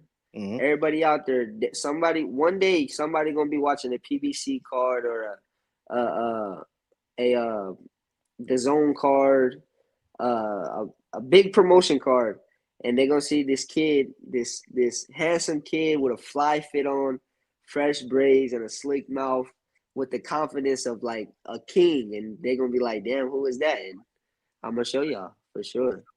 Once they let me in the door, it's over. That's all. That's all I need is for that door to get open, my opportunity, and after that, I feel like the world not gonna be able to get enough of me. That's just how I feel. That's y'all could tell. It's pure. That's pure truth for me. Like I don't gotta fake it. That's just what it is. No, I can see, man. You not putting it on. You for real. I love it. I'm really trying to take over, man. I love it. I just love it. I love everything about it. The boxing, the interviews. I don't know. This is just a dream for me. And God willing, eventually, you know, all of it comes to fruition. Well said, man. With that, you dropped the mic with that. You dropped the mic, but listen, man, this has been phenomenal, man. You know, you're welcome here anytime. You know the deal. You are family here. When something gets lined up, make sure you hit me up so we could get you back up so we could talk about that. I'd love to be able to get Coach Allen on here as well.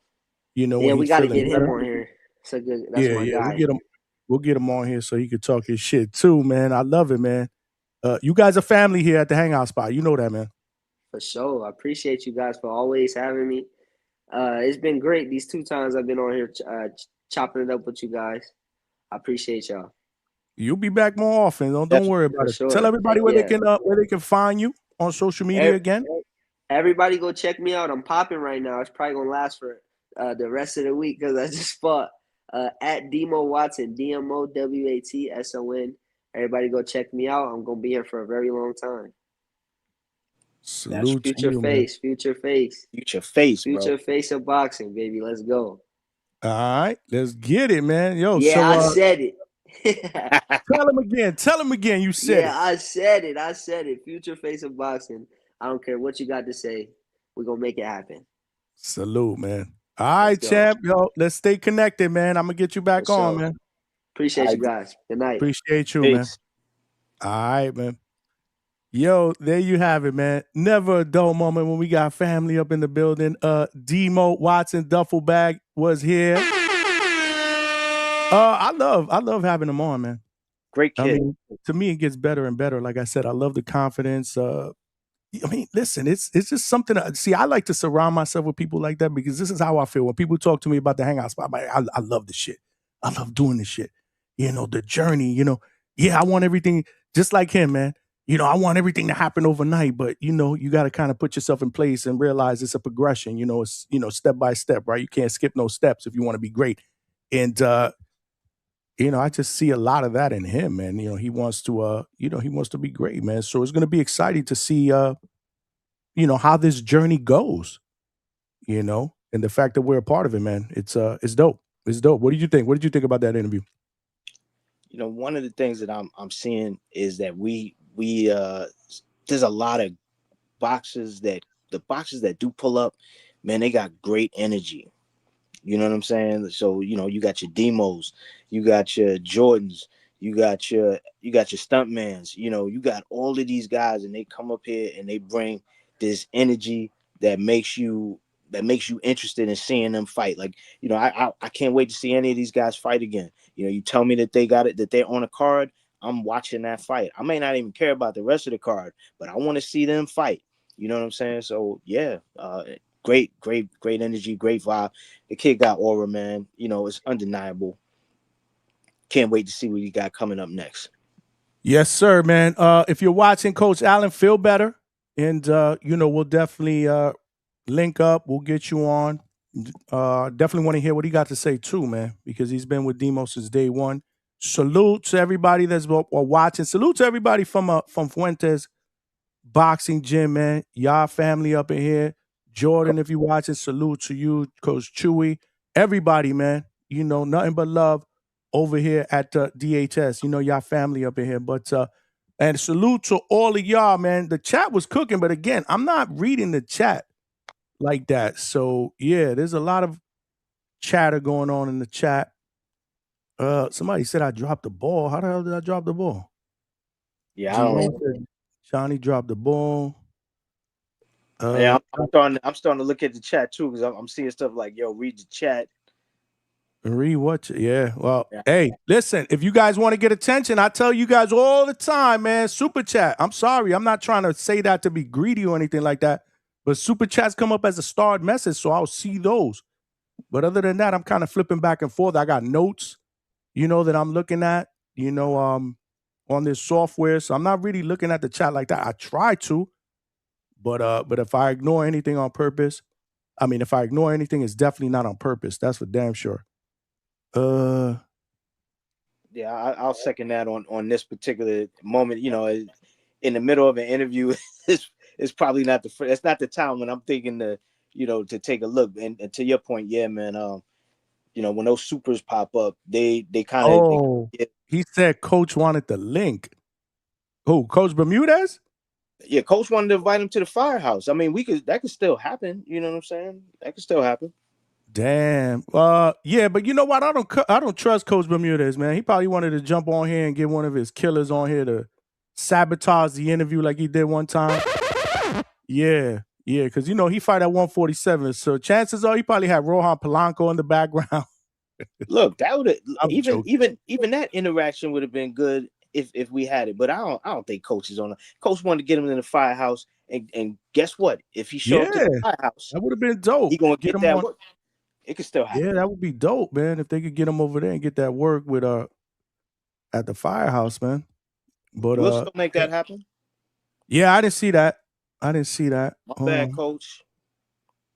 Nah, I checked my phone. Yeah, I wasn't looking at my phone either. So yeah, sorry. Next time, but salute. Let's throw the link out there. If Coach wants to jump on now, I don't know if it's too late. But the show is nowhere near over. We haven't done an hour and a half yet. Damn, we only got 40 votes. Come on, y'all. Vote, man. It is free. We got way more than 40 people up in here. And right now it's a tie, though. Who can be the next great American heavyweight? Jared Anderson and Richard Soares are tied at 35%. Joshua Edwards, your guy, the Rocket, I believe they call him, is at 22%, and Ali Feliz at 8%. That's because none of y'all know him, man. You see, y'all got to do better. Yo, I like Ali Feliz, bro. Like, if I'm not too, man. Got a good person. I think I've seen him do, like, on the lead up to one of his fights. He did like a skit series, a series of skits where he was doing training and doing funny stuff. He's a character, man. I like him. He's 22 years old, man. What's good, Vega? It's just nasty. You said I like Ali Feliz. I said nothing about his boxing skills. How he I said it earlier. You wasn't listening. I said it earlier. I said I like his skits. It's not what I said. That's not what I said earlier. Go back and watch the playback. When was the last time you seen one of his fights? The last fight. You saw the one over there in Philly. What was it? On the prelim somewhere on Facebook? So you come on here for what? What? To challenge the fact that I'm trying to get more people to buy into Ali Feliz, or what are you trying to do here? What's your point? My point is, I thought if anybody, you would be on my side. You would be helping me big him up.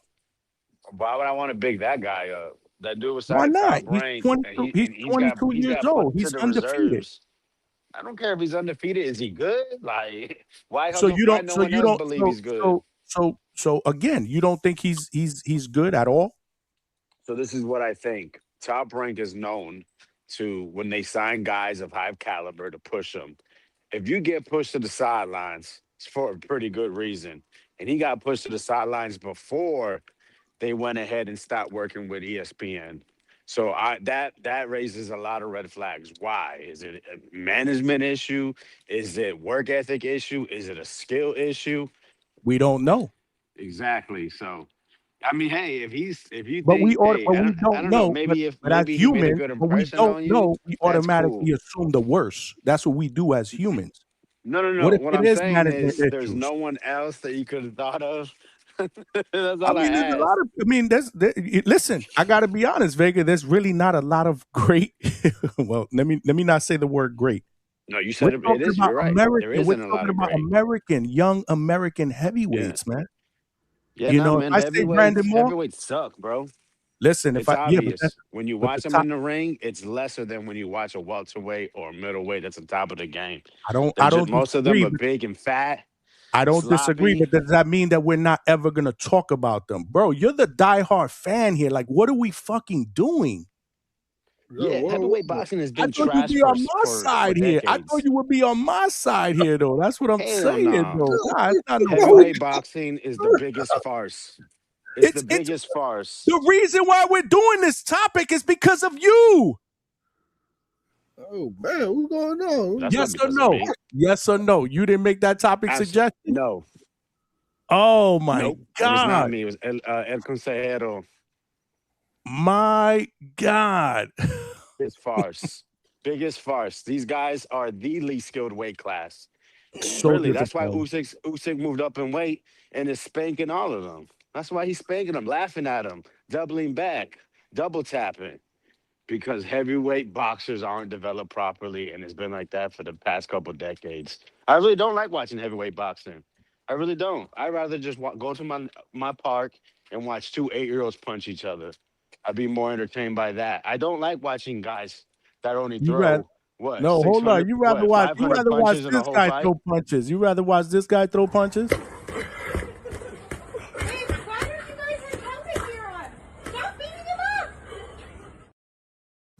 Oh man, Because you were fucking fighting a heavyweight. It's about the same skill good level. placement there.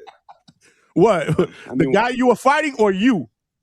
yeah, no, man. Heavyweight boxing, especially in Americans, are trash. So out of your list, it's absolutely none of them are going to be the great heavyweight. They're all going to be either good or That's fair. underperforming. He might, hey, the next great heavyweight might be in the amateurs, or he might still be in his dad's sack. I don't know. But it's definitely nobody you can name right now. It's pretty obvious. They would have been sticking out, or they're probably in the NFL right now getting 15 sacks in the season. I don't know, man. But yeah, man, great topic. I'm glad you Hey, chose listen, this man, because it needs to be for the sake exposed. of the poll, next time I'll reach out to you and you could give me 4 names and we'll put those in the poll. No, because then I just be no. I want to go against anything you say. I Absolutely, man. see. Please throw him I out. see. I see. Richard I Torres, see. I can't wait to see. Oh my God. You know what? I'm not a spiritual man. I might start praying to watch Richard Torres get thrown away because to hear some people talk about that guy, listen, solid dude. Solid. He's great personality. I like his Instagram reels. But like in today's heavyweights, you watch these Europeans, they are going to murder him once he tries to move to that world class level. And it's unfortunate because he does seem like a nice guy. He is a US Olympian. But at the end of the day, yo, you better take full advantage of that Bridgerweight. That Bridgerweight, Richard Torres can be the face of Bridgerweight. I really hope he does that, and for his career, for his success, and to he could be the greatest Bridgerweight, the first great Bridgerweight in the history of the world. Fuck it, why not? But other than that, throw him on. Who was the other guy you put on here? There was someone else. Who was it? Joshua Edwards. Another guy, man. Jared Bridgerweight's for you, Anderson. man. Jared Yeah, no. Anderson, Joshua Oh Edwards, and man. Richard Torres, because the fourth one you just dismissed. Those You 3. know, yeah, Joshua Edwards. Edwards versus Torres, battling for the first great Bridgerweight. I could see that for sure. That would be that's the lane. I'm sorry, it's okay, man. I know heavyweight. They get the highest probably minimums. If you look at these gay ass sanctioning bodies, pieces of shit, fucking mafia organizations. I think the highest. I'm sorry. the highest minimum for a purse bid is heavyweight because most people want to see fat, sloppy people punch each other. Just look up YouTube. You look up YouTube and look up street fights. They like it when they're fat, disgusting, fucking slow. People love that shit because they can relate. They said, shit, I'm short, but I'm fat and slow. So it makes sense, right? People like to relate to things. So that's why they like heavyweights. You said Price Taylor. I mean, come on, man. Come on, man. I gotta say anymore. Shout out heavyweight boxing. Shout out I Coach mean, those are Bermudez. but Vega, those are the guys out there. Like, I can't create names. Those are the ones that are out there. So we got And to this is talk just about. my opinion, man. Just because my opinion isn't positive doesn't mean I can't speak it, right? Like, No, why are you getting I so respect it. I defensive? respect it. I respect it. Jesus Christ, man. You act like I'm talking about you, Johnny. You were the next great heavyweight. 20 years ago, maybe. Hey, man. Maybe Ain't never not. give up. Actually, 30 years ago. But yeah, man, let me get these dogs back. And shout out to Armando Martinez Robbie, man. Give that man a shot. Give him one of Yeah. those dumb Knockout of bullshit the ass year. sanctioning body opportunities. Since they just giving out like hotcakes, why can't you give it to Armando? He just got a knockout. He just main evented. What's up? Why can't we do that? Don't be scared. Like, give that man an opportunity. Like, it's funny, right? You hear these guys, they say, oh, this guy doesn't sell enough. This guy, what has he done? And then they pick some random dude out of fucking, I don't know, Ghana or fucking Korea. And then, but that person deserves the opportunity. No, say that person's too good. You don't want to fight someone that good that's not going to get you the money. And then let's just keep it real. Don't be out here fucking just pump faking. Shout out Alicia Bumgarner. I'm gone. Salute, man. Damn, Vega coming up here throwing buck shots. That was good. it. Huh? Yeah, I absolutely. Absolutely. These dudes are Vega I was wasn't home crashing today. out at all. We were just going back and forth for a second there, man. You had a little chip on your shoulder, Johnny boy. What do you mean? Well, he came on and you did act like he was talking about you. He wasn't. No, he's talking about the show topic that I created on my show. And I was like, oh man. Like, He's hold up. talking about the topic and the poll that I created on my show. I know, trust me. You sounded pretty defensive, but I get you. Don't feed the animals too. You read that super chat. That's it. We move right along. Which one? Which super chat? Hold on. Chevy, what is good? Is that the one you talking about? Because that's the first one I saw. Chevy with the $2 said ignoring coach. Coach was diabolical. I love it. I wasn't ignoring coach at all. I told you I wasn't reading the chat. And then I saw later on. I saw something later on, but ignore me. I wanted to ask the young man some question, man. Good looking kid. He's 20 years old. He got a little fame, knockout, feeling good. He said there was people there, crowd. Two-Tone texted me, told him to ask him some questions. Two-Tone wanted to know how was the yams in the building. Why Two-Tone? Well, I wouldn't have saw it anyway, so I wasn't looking at my phone. Why Two-Tone ain't text me? I don't know. He said he knew I was getting on. Big AZ shit. Uh-huh. I think, Coach, you had a plan. That's what you had a plan, right? You had an agenda. That's why you wanted to jump on. Ask him some real questions, like gotta talk about you guys just being too nice to him. Put a little pressure on him. No. Hey, DMO Watson, man, you listening, man? Call back in, man. Casual Jerry with the $2. Imagine Myles Garrett with a jab. Yeah, that's the Browns defensive end. According to Vega, he might be the next great American heavyweight. Listen, man. In the history of boxing, there's always been boxing and then heavyweight boxing. It is. I don't know if it still is, but at one point in time, being the heavyweight world champion, that meant something. Next to the president of the United States. It was the most prestigious title in boxing at one point, right, Coach? I think in sports. In sports, probably. Yeah, you're right. Listen, my thing is we talk about this all the time. When are we going to see another great American heavyweight? So we may be gasping for straws right now. I'm not lying, but hey, man, you just never know, man. You never know. We need somebody that's going to go up there and compete with the Atamas, with the Wardleys, right? Because right now everybody thinks that Thomas that guy. Well, my man, what's his name, Anderson? He getting his mind right.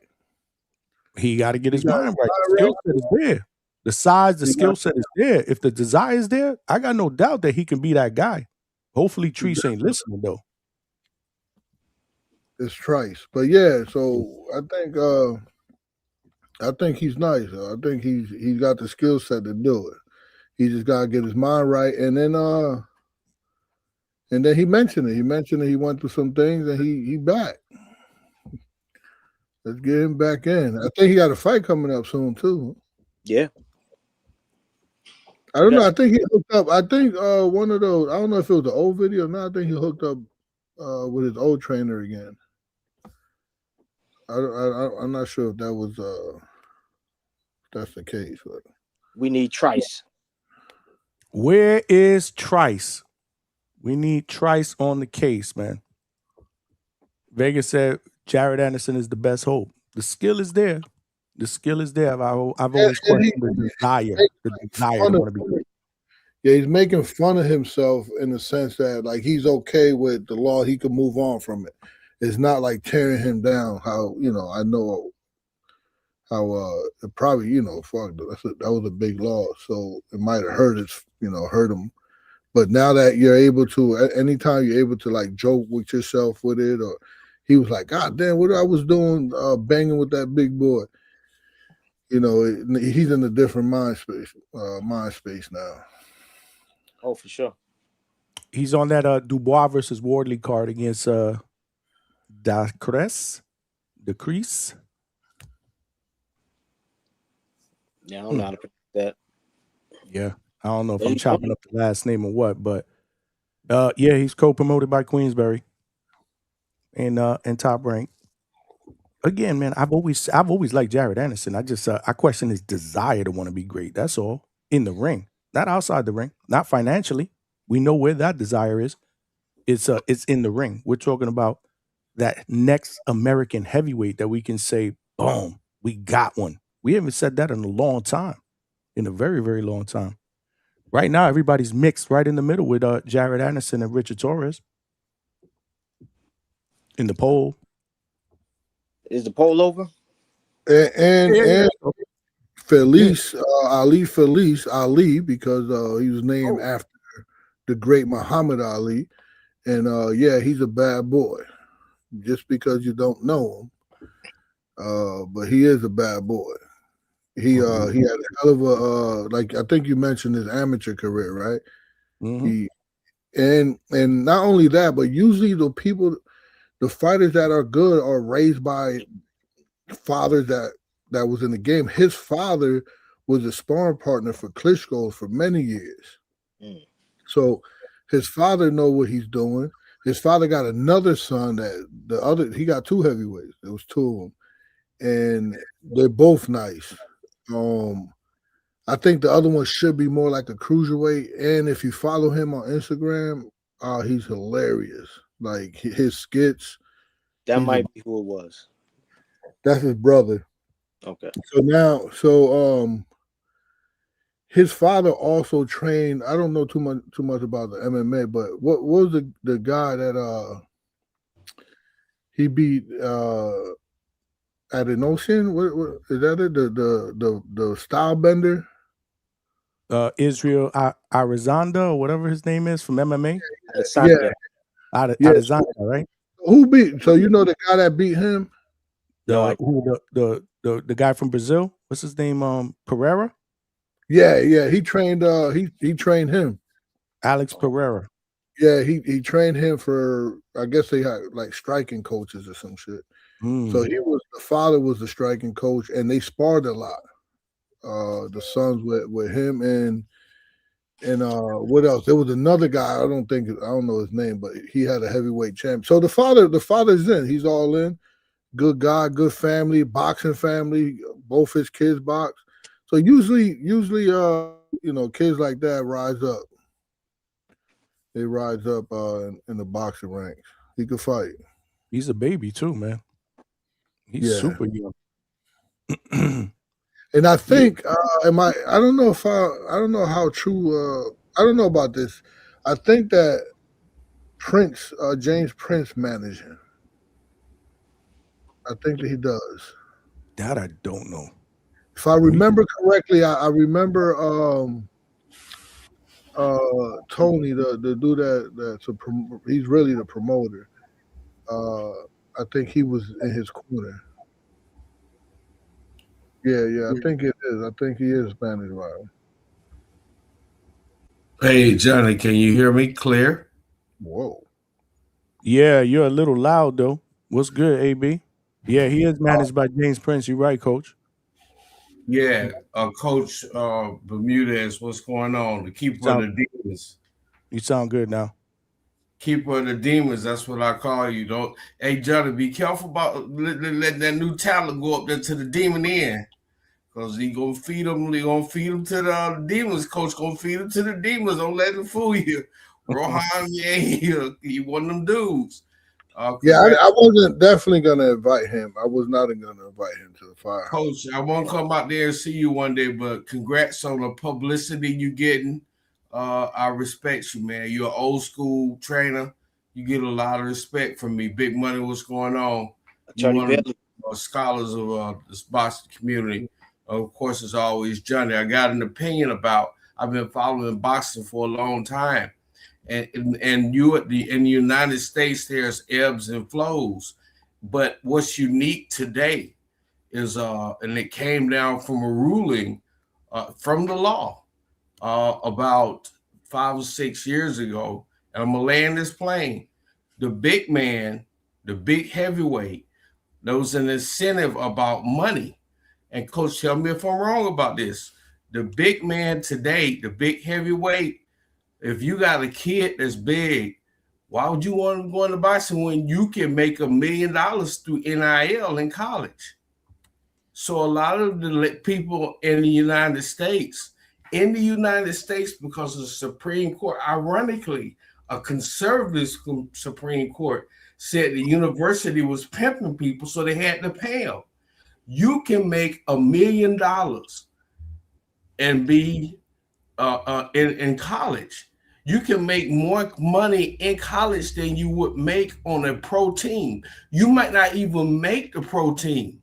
That's why a lot of college football players keep jumping in the portal, going to colleges, staying in college a little longer. They make more money in college, as you know, through different sports, basketball, football, through the NIL deal. That's what's sweeping America. If you got a nice sized kid and he's athletic and the NIL deals out there, you're talking about making more money than you would as a potential, and you might not even make the team in pro football or basketball.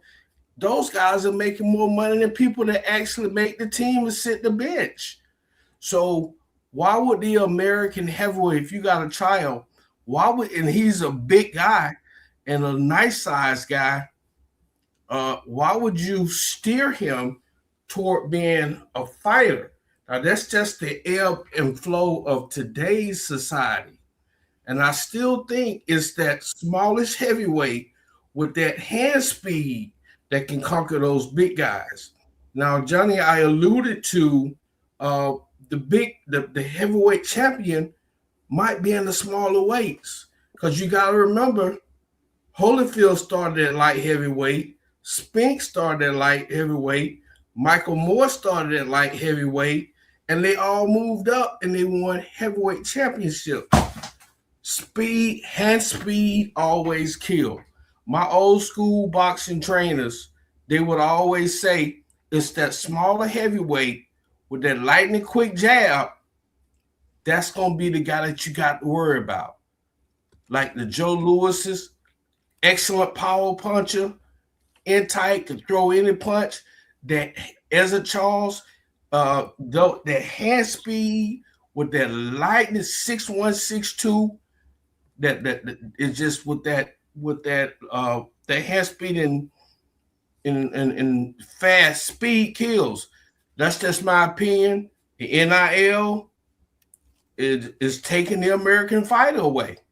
It really, really is. the European basketball player is coming from Europe, can make more money in college through the NIL deal.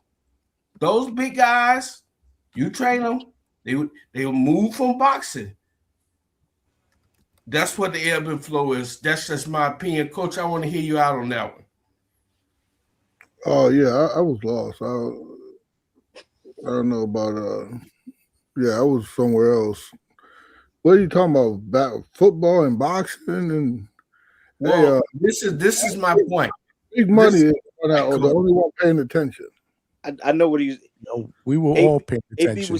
AB was speaking about the fact that a lot of these colleges, especially like Division I schools, Division II schools, I think to a certain degree, they are offering payments to the student athletes for their name, image, and likeness, because those schools typically they fundraise on the backs of these athletes to make a lot of money for the schools and for the institutions, and none of that money goes to the students except for maybe uniforms and upgrades and the things that they do in training facilities. But now they're going to be able to get paid, and that's that. And he's right. That's a thing that's been going on, and rightfully so, man.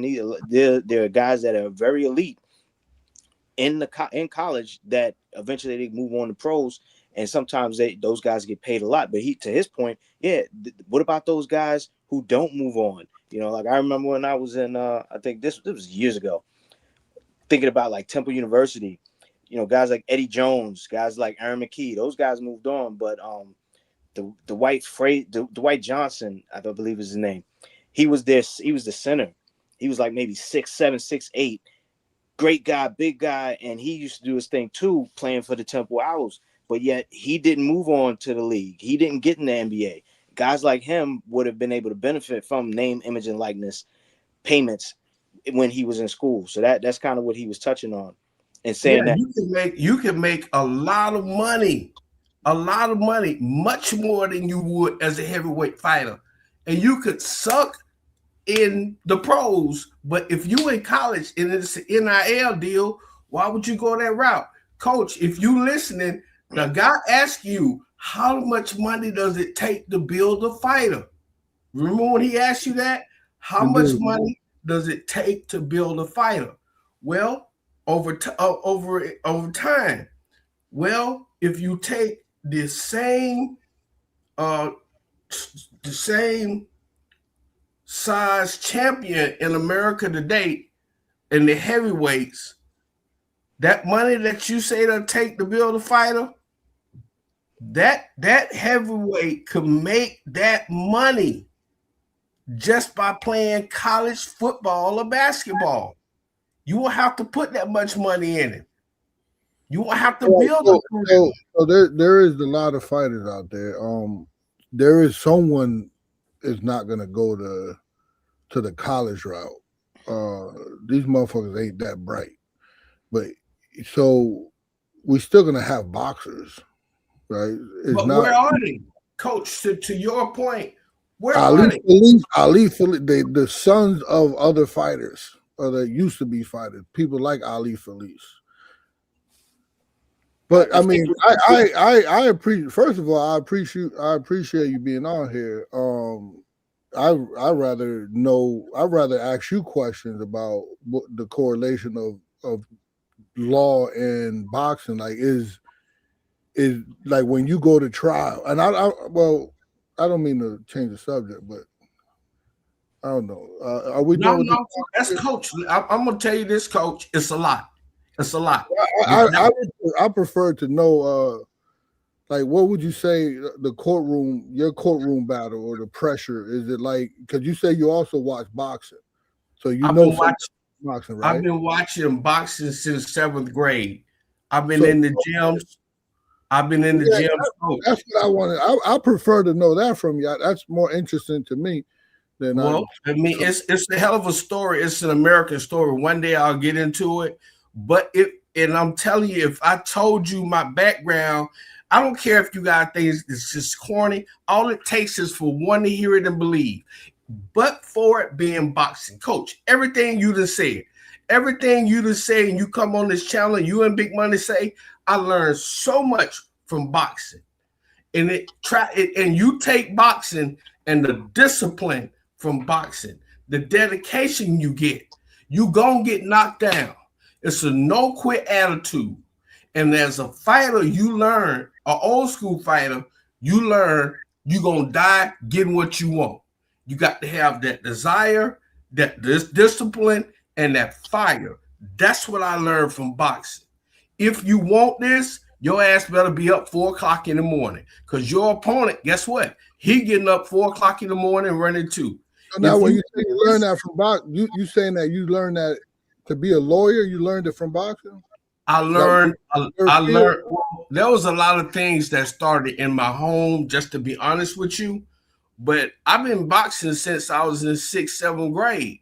And that when I went off to college in New Orleans, coach, I like I said, I don't want to spend too much time. I got to land. This is the interesting part. So the interesting part is that you're a lawyer. Hopefully you're a successful lawyer. Very. Okay, so now this is the chance that we got here. We got a lawyer here, right? And you used to box. So now you could tell us like what, like, do you feel the same kind of nerves like before a case or before a trial as you did when you was walking into the ring? Of course. Listen, everything interesting. Coach, you know this, all right? The way that you can tell a fighter is a couple of things, all right? He got to have the heart and the confidence. It starts with that. Can't be scared under fire. Can't be no punk. The second thing is you got to have the discipline and the spirit, and you just got to have that dog in you. Boxing taught me that. Boxing taught me absolutely everything to make it. Did I fail sometimes? Yes, I did. But like a fighter, you get your ass up. Ali got knocked down. Sugar Ray got knocked down. They all get knocked down. Get your ass up. Don't quit. Don't complain. I remember one time I got hit in the eye in the ring, and I was touching my face, and my coach was like, man, stop touching your face. You chose boxing. Boxing didn't choose you. Get back in there. And there was sometimes when I was scared, coach, but I remember that, no, you can't quit. One thing that I learned about boxing is this. For you to get better, you got to test yourself when you're tired. You got to meet, you're facing yourself when you're doing successful things in life. You got to challenge yourself to take yourself to the next level. You got to, it's like Tyson said, coach, you know this, to be great, you got to take your mind to a dark place. You, ain't nobody gonna be with you. You got to take your mind to a dark place, and you got to push yourself, and you got to get to that threshold. And when you get to that threshold, you don't quit. That's when you test yourself again. You get back in there, because that's how you develop that dog, and that's how you move up. So once I acquired that skill and that knowledge that boxing gave me, that equipped me with boxing, you talking about a guy that said if he can do it, if the next man can do it, I can do it. Boxing, coach, I'm not going to be on here. I can talk forever. Boxing taught me everything to make me successful. Boxing did. Not football. I played football, basketball, other sports, but ain't nothing like the discipline, the dog, the life skills that boxing gonna give you. And I'm gonna tell you something else, coach. I'm gonna tell you something else. A real trainer, a real person that boxes, he not gonna be shy about teaching you or giving you the skills that you need. Somebody that's really interested in boxing gonna shut the fuck up and listen and accept and want to be better. And he's not gonna back down from no challenge. You gonna get me, you gonna get me. But I guarantee I'm gonna go back. I'm coming back to the gym. I'm gonna get up and do my 4 o'clock running in the morning. I'm gonna eat right. I'm gonna think about how you got me, and I'm coming back at you the next day. And that's what everything in life. Ain't no quitting me. I'm not gonna quit. I'm gonna go out on my shield, or I'm gonna succeed. What if you succeed? I don't care if the chat think this corny. I'm not trying to reach 10,000 people, but if I get to one, like somebody got to me, you talking about somebody that went to driving a street sweeper to passing 2 bars. Boxing did that. Coach, that's a hell of a question.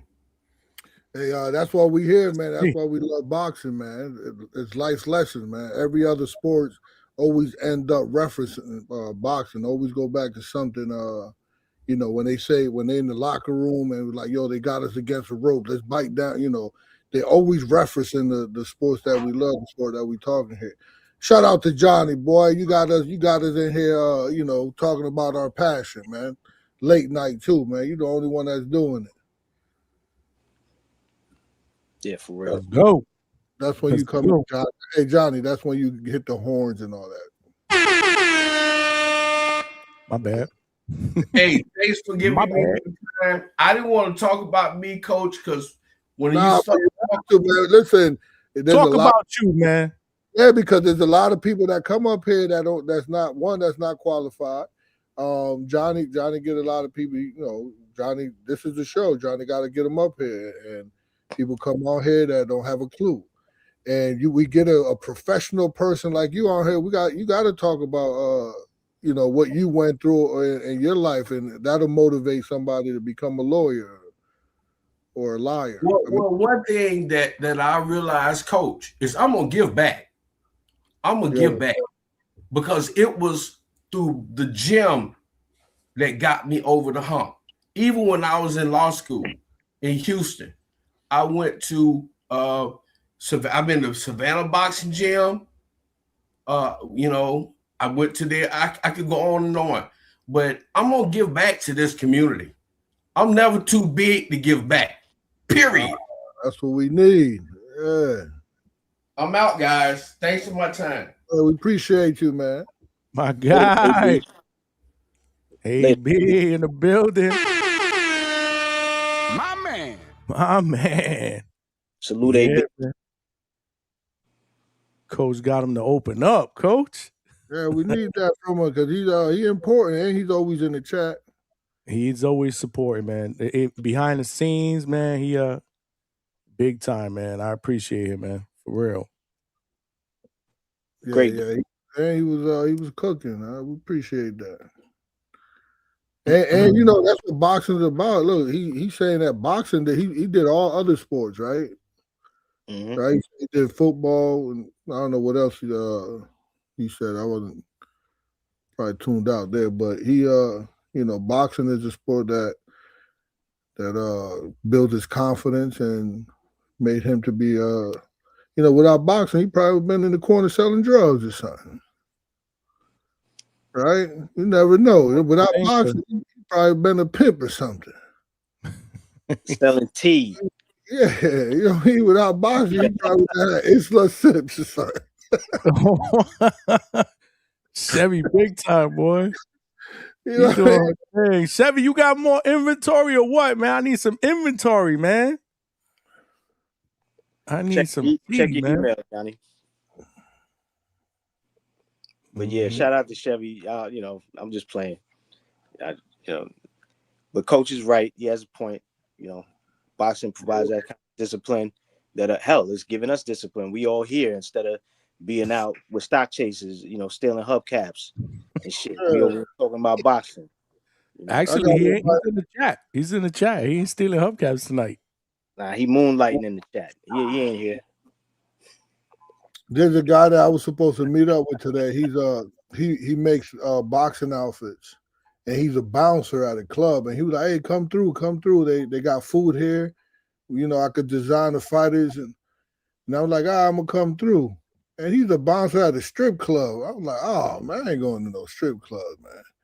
I had enough holes at the last fight just now. I had bullet wounds and everything. I ain't especially in Springfield. Ain't no Springfield hurt out here, boy. Coach, how many holes is enough? Huh? How many holes is enough? Oh man, just they in the way, man. I don't know. It's just a bad experiences this last weekend with them. They were making all kind of sex noises from the crowd. We know because StreamYard actually clipped those. They clipped your sound bites. I sent them to you. I think I sent them to both of you. I might have put it in the Discord too. Yeah, you don't need to post that nowhere. Nah, I'm not posting that on YouTube. I sent it to y'all, man. That shit was hilarious, man. Damn, that shit was funny. But yeah, he's a bouncer at a strip club. I was like, oh man. So no, I didn't. I'll meet him. I'll meet up with him tomorrow. Okay. Who are you making this for? So he's really good. I think he's really, really talented. And I actually wanted to meet up with him so I could push him to do it because I think he can make a living doing it. With all the fighters that I know, all the fighters that I have, and all the fighters that I know, all the managers that I know that have fighters, I could get him all the work he can. But I just, I want to look at him. I want to look at him, in his eyes and be like, my man, you got to be responsible. You got to be accountable. You can't. This shit. A fighter shouldn't be worrying about his fucking outfit the fight week. You got to have that ready. Right. So.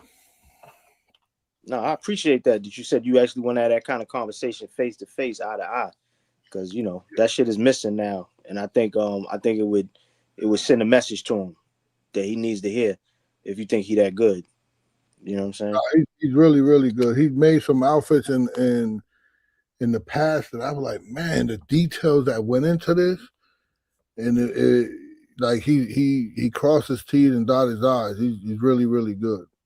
But I just think that he's kind of I don't know, it could be an airhead sometimes, and people, this shit is important. This is important. So there was one time where a fighter of mine just happened to have a fight fall out, and it was postponed. The fight was postponed to the week after. He was supposed to fight a Saturday, and it got postponed to the other Saturday. And the dude talking about, oh, I'll get it to you. And I'm like, he was supposed to already fall. He's supposed to already have this, this outfit. So he's kind of a dodo bird like that sometimes. So we just trying to get him right. Right. He could definitely make a living. Damn. He better than Steven So-Called Nelson? The dude that be making blood outfits? Yeah, well, so that guy's dope. Yeah, he is. But remember, he doing one, him and Bud. Right. Now when you get a whole bunch of, you got to make 10 outfits, and you got to, let's see if he nice then, he might not have that same passion. Did he make Cool Boy Steph's outfit, the jorts with the Timbs? Did Steven Nelson make those? I don't know if he did, but I don't think so. That shit fire. Yeah. Hold on, we got a Polo Buck sent something over. I have not seen it, but it has to do with our good friend Alex Vega.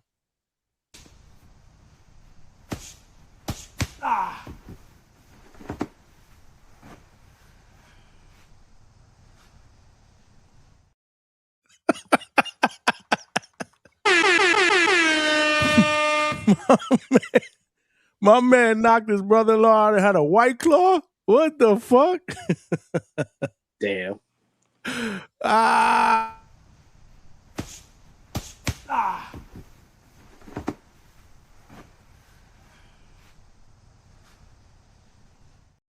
Classic, bro. He knocked out Richard Torres and drank a White Claw. Stock Chasers, hold on, I got you.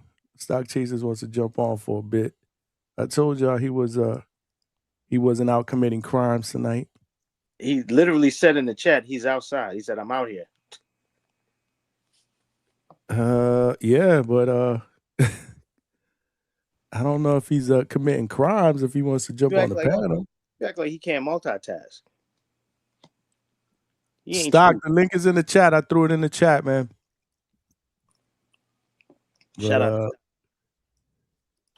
Yeah. Damn, that was funny with the White Claw. That's crazy. That's what I wanted to ask Vega. What's his favorite flavor of the White Claws? Because I feel like he must have had the good one tonight. But he been on one all day. He don't discriminate, bro. Yeah, he been on one all day. He just finished murking Tito Mercado. He was on TVV earlier. He called in after he got off. He's like, "Yo, who was that?" It's like, damn. Wow. What did Tito say? Did Tito give any answer on who he's signing with? No, he was off. As far as he ain't give us nothing. He just said, he gave us tune in next time for the next episode of Dragon Ball Z. We want to know where the fuck he's going. Did he say? Well, listen, I could read between the lines, but did he realistically say out of his mouth why he left Matchroom? He said that everything. He said they on good terms, and everything's good that way with him and Eddie in their relationship. The thing that I'm thinking is that he might be going over to Zuffa, because I brought it up the other night, like when they were talking about Devin and Shakur, because Shakur offered him again to fight at the catch weight. And I said maybe Shakur is just trying to, get some clout off Devin's name the same way that Keyshawn did, because he's going to fight somebody else. And then I threw out Tito Mercado because Tito left. He's a free agent. He might go over to Zuffa. And we know that when Zuffa has a prospect that they really like, they don't put him on the Sunday card. They put him on the ring card, because that's what they did with Brandon Gorham. That kid that's out of Jersey that knows Shakur, and believe that that's because of Shakur's relationship with Turkey. He got his eyes on him. He put him on the ring card, but he signed to Zuffa. So I was like, maybe that's the play, that they're going to sign him to Zuffa, and then he going to end up fighting Shakur. And then, so it was dope. He was on, but he didn't give us nothing. But I think he might be going to Zuffa. Cool. I can't wait till you announce something, man. We'd love to get him back in here. That's another interview that I love. I love his confidence, his bravado. Stock, what's good? Yo, Johnny, hold on. Give me 2 seconds. I got you right now. Give me 2 seconds. There you go, Big Money. Maybe he is multitasking. Let me get this hubcap out. Hold on.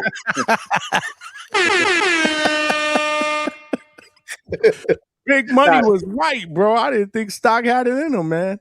Stock, now don't mess up my order, man. What you want, the one with the spokes? The old school Cadillac? We old school Cadillac ones? We already talked about that offline. We ain't about to incriminate nobody. Oh, shit, man. Salute, man. Smash the like button, y'all. For real. What up? Wonder what Stock is doing. We know he's outside. Man. Yeah, yo, listen, it's beautiful weather out here in the city, man. It's summertime out here. Okay. It's summertime. Nice. It's like 75 degrees out here, man. Enjoy, beautiful man. Night. Ain't bullshit. Enjoy. Hey, but listen, I got something to say about this heavyweight situation. Check this out. Sometimes you have a star, or you have like you find a diamond in the rough, right? And now I'm gonna put my hat in, and I'm gonna say this: the next great American heavyweight was born in Phoenix, Arizona. Who am I talking about? David Benavidez? Yes, sir. Yo, listen, I'm telling y'all, my boy going up there, he finna start cooking. I've been saying this shit for years. He's already at cruiserweight. I've been saying this since Benavidez was at 168, struggling to make weight. You got what I'm saying? And he got caught up, got stripped, youngin. Benavidez keeps it real. He spoke about how he was blowing the bag. He wasn't focused. He's in a better place right now in life. And he's matured by his own standards of what he said. And I think that, man, listen, I think, I would love to see Benavidez go up to cruiserweight, cook Zudo, and, bro, just keep going. Just keep going, because if Benavidez looks good at cruiserweight, why not just take that short little hop to heavyweight and become not even, listen, American Mexican heavyweight, bro. Do you know how big that is in the game? That's huge, bro. I'm talking about, we're talking about sales. We're talking about stardom. Man, Benavidez, goes up to heavyweight, bro, he's breaking boxing. He's finna break the whole structure of boxing, and he will become the biggest star because the Mexicans won't be able to run away. And look, I already seen Ace Town the other day. Oh, I like how Benavidez moving after hating on him for years because Canelo's out the game. They ain't got another choice. You know what I mean? Canelo's out the game. There ain't nobody to pick up the Mexican bandera, bro. There's no one else. And at the end of the day, I really feel like he could go to heavyweight. Coach, how do you feel about that, man? Let me pick your brain for a second. Am I wilding? Well, remember, I mean, he there's some big guys out there. I mean, can you see Devin Benavidez fighting against someone as elusive and long as Tyson Fury? But you know, I mean, Roy Jones, you know, he done it, but Roy Jones is probably one of the best talented fighters in the history of boxing. Can he do it? I mean, Samson is pretty decent at maneuvering, matchmaking, and you know, he might could pick up a strap once Usyk leaves them all, or you know, something like that. But can he be like the official heavyweight? Like, no, I don't. That's rough. It got to be some maneuvering. Kind of like, you know, Roy Jones did it when he fought Ruiz, but I mean, he could have fought Lennox Lewis. You know, you know what I'm saying? Like, you could. There's 4 titles out there. You could probably scrape up one. Look, I remember, man, is it Teddy Atlas? Was it Teddy Atlas? Man, I watched the interview, man. Not an interview, but it was a podcast that Teddy Atlas was having. Man, this is years ago. And he had brought that up. And, you know, it was crazy because I was like, damn, you know, because look, man, Benavidez, he's big. But at the same time, look at Usyk and the you know, what he was able to do. Listen, at the end of the day, yeah, there's skills. Usyk got hella skills. We cannot deny that. But I think with Benavidez, first of all, he got skills in his own way. You know, a lot of people think he just comes forward and shit. Like, bro, to me, there's a method to his madness because he usually, I never seen Benavidez like abused, bro, or like, you know, press conference, he all in the shits. You know, like I've never seen it. But at the end of the day, I feel like, look, he's young too. I think he's 28. He's 28, bro. In 2 years, he can't be cutting this weight because I know.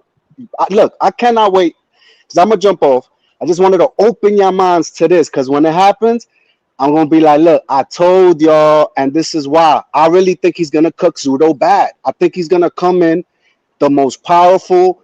He's gonna come in the best he's ever been because I'm confident he's been draining himself, bro. He's been draining himself to get to these weight classes. And I feel like at cruiserweight, he's able to eat what he wants, work out, and he's just gonna come in at the best he's been. That's just the way I feel and the way he's been talking.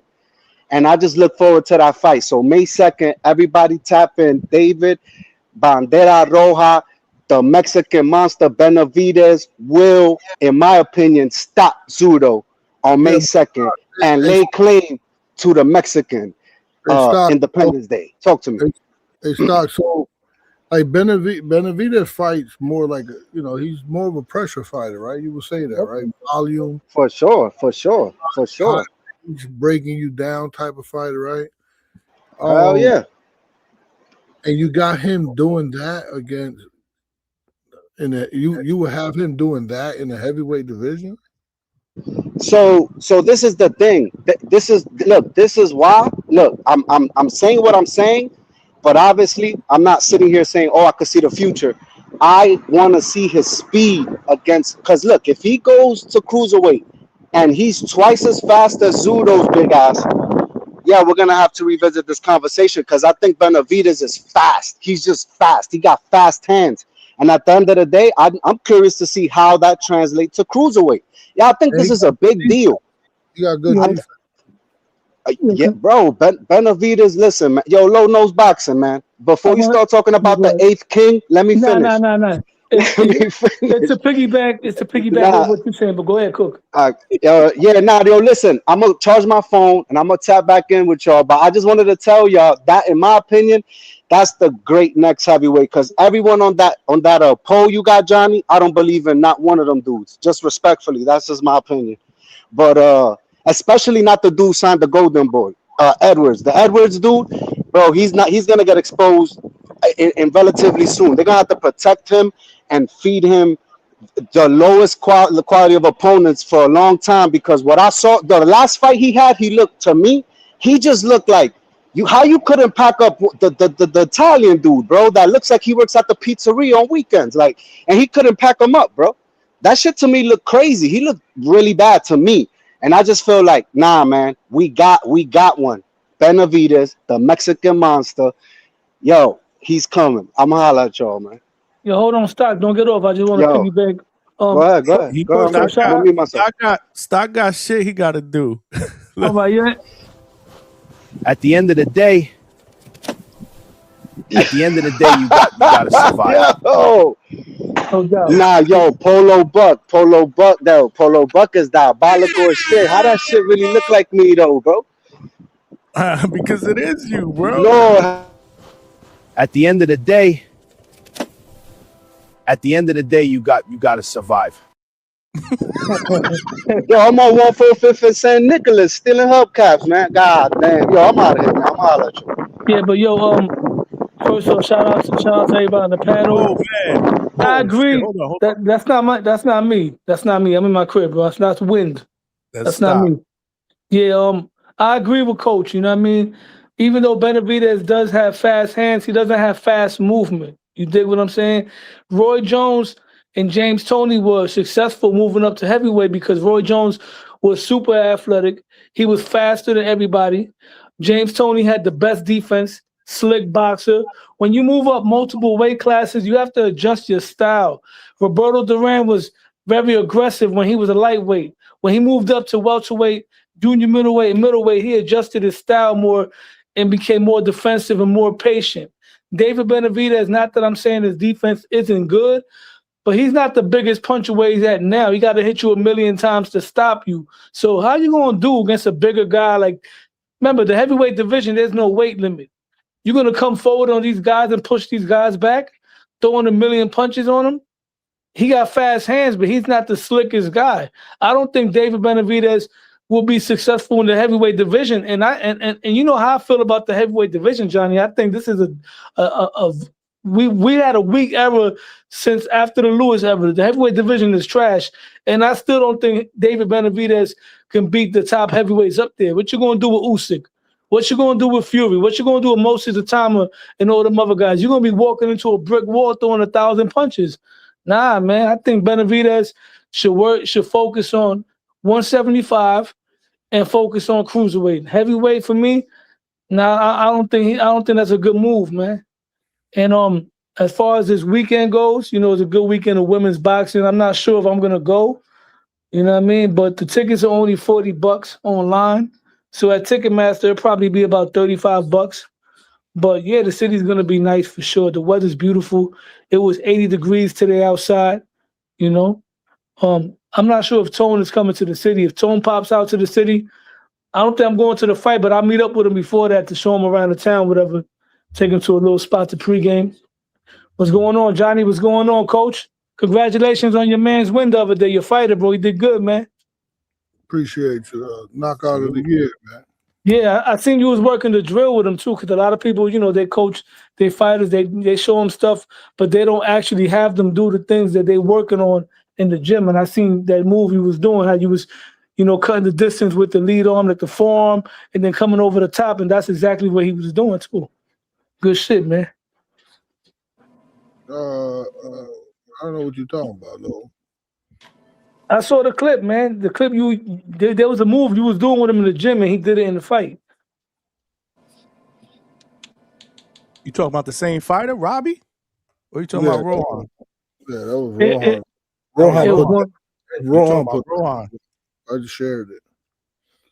Yeah, it's one of the moves I seen, man. Yeah, definitely.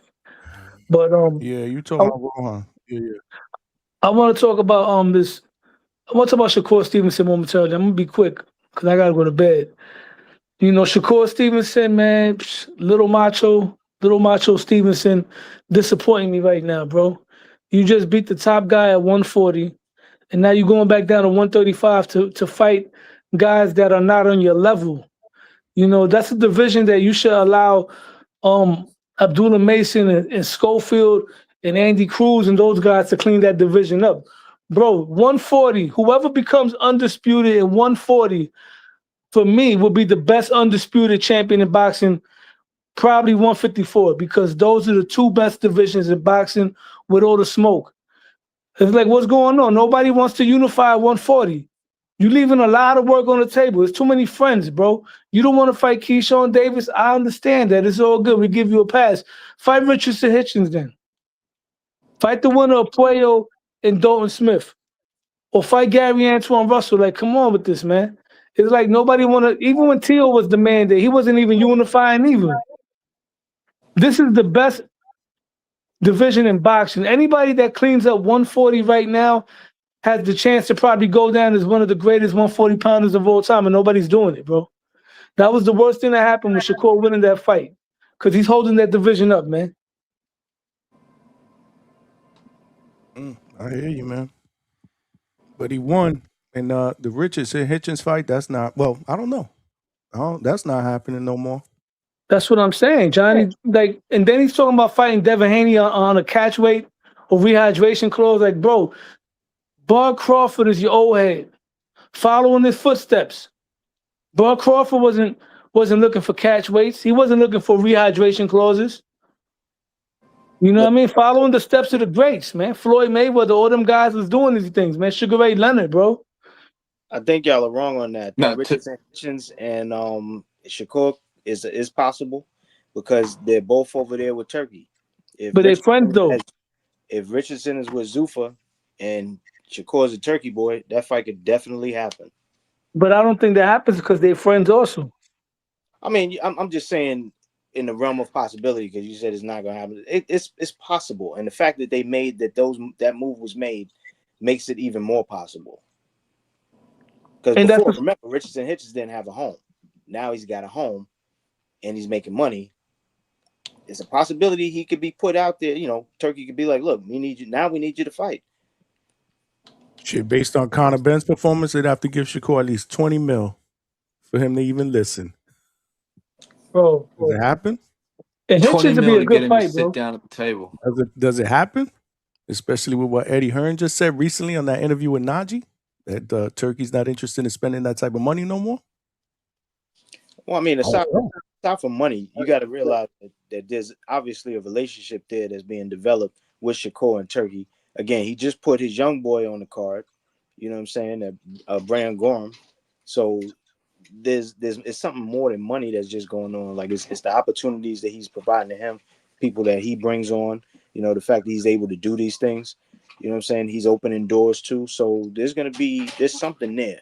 So it's not just. I don't think it's purely transactional on a financial level. I think there's more to it. So I mean, you never know. He might put that to him. Like, look, I did you a favor.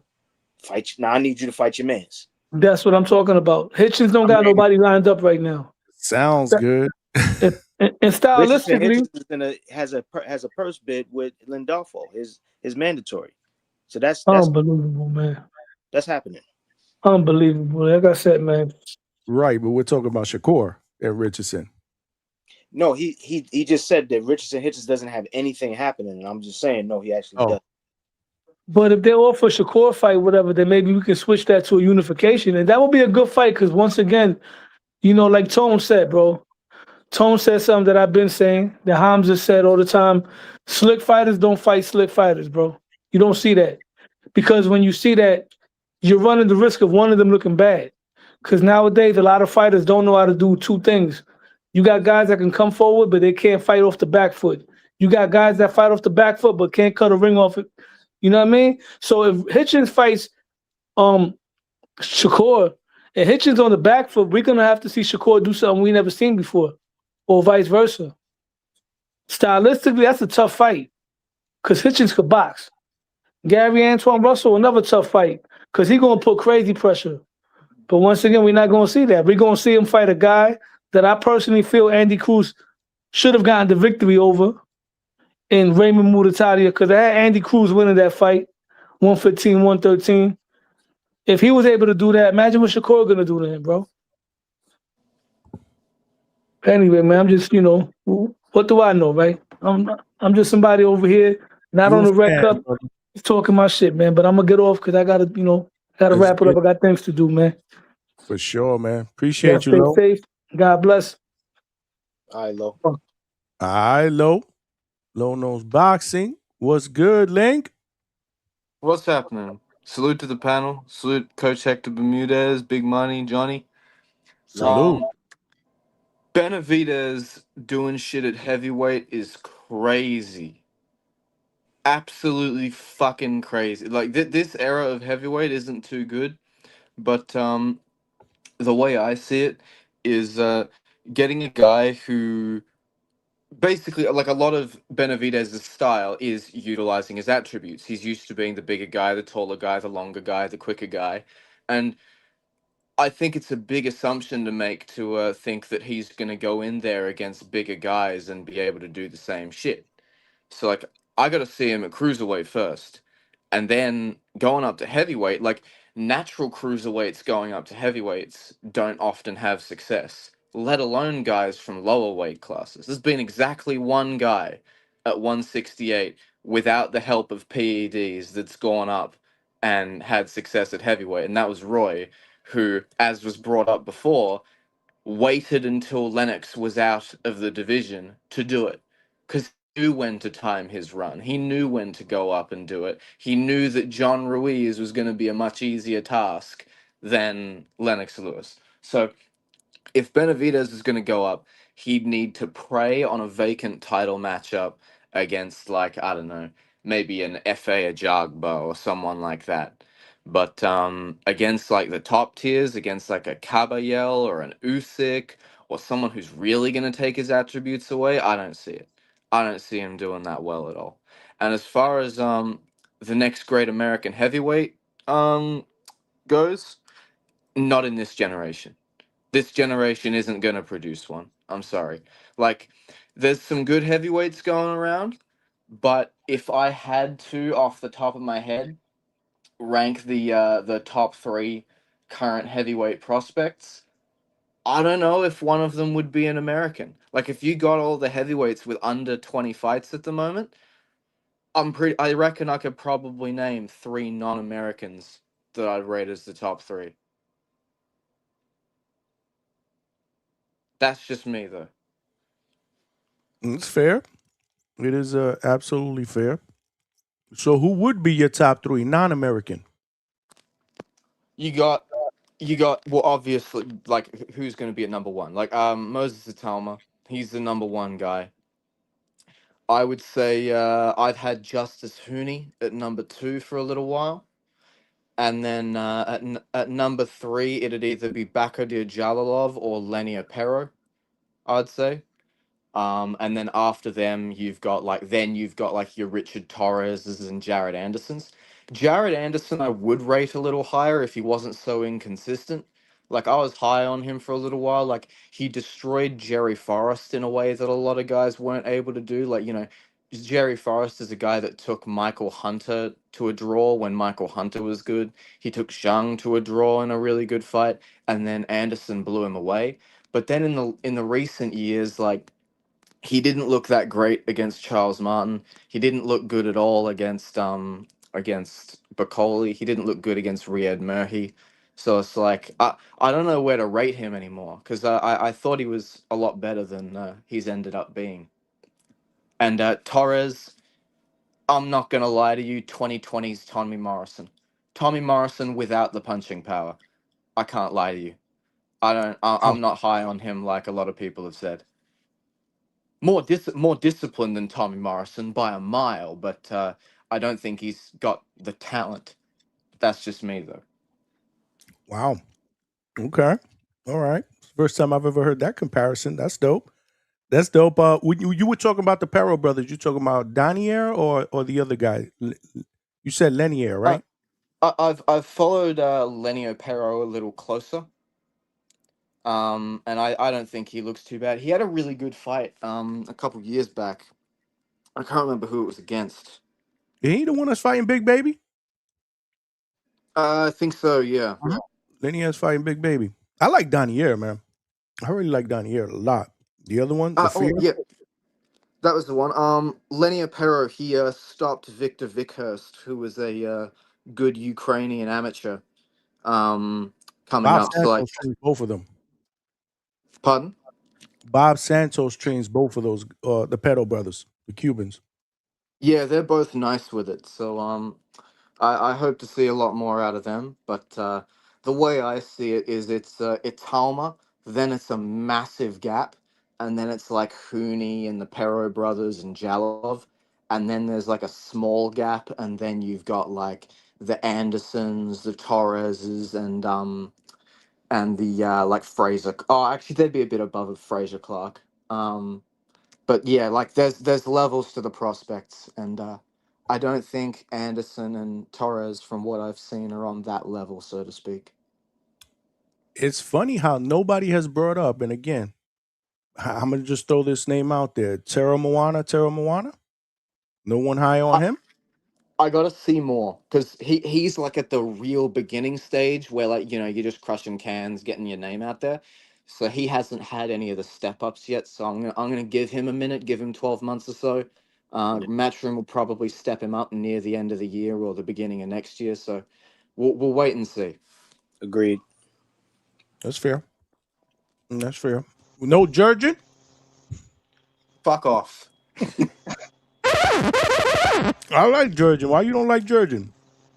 It's not that I don't like him. He seems like a good dude, but he seems like a good dude that you'd meet when he's on one of his many nights out at dinner during his training camps when he should be losing all You that fat fucking shaming weight. him, bro. You fat shaming Yeah. him. Yes, I am. I'm absolutely. I'll fat shame him again, because you're a professional athlete. You know what I mean? At least like there's the Tyson Fury type fat where it's like he's got a little bit extra, but you can tell that he's conditioned. And then there's Gergen where it's like he's dying after 4 rounds because he took a light stroll. Like, come on, bro. I mean, I Yep. can't even say nothing. Link's in pretty good shape, so you can talk. You can talk that shit. Man, Carl, right? They cammed up for like 2 seconds before salute to the link. You know what I was gonna ask, Coach, before we get to Javon? Coach, you ever consider a heavyweight? Actually, there's a heavyweight from Australia that's gonna come visit me. I'm getting I have to give them a date when they can come. They waiting on me to give them a date. When the coach of the heavyweight wants to, he's kind of a student of mine. The coach is, and he wanted to come over with the heavyweight and one of the other guys to just learn. And yeah, he's from Australia. Big boy too. So a guy like Jurgen, you know who Jurgen is, right? Remind me. He's the Armenian young heavyweight. I believe he's 10-0. He what's his name trains him? Joe Goosen trains him. He just fought recently. Literally like what, 2 weeks ago? Yeah, something like that. He's fought at Caribbean a couple of times. Damn. What about Anyway, him? shit. My question was, a guy like Jurgen walks in with those physical attributes, like Boxing Link is talking about.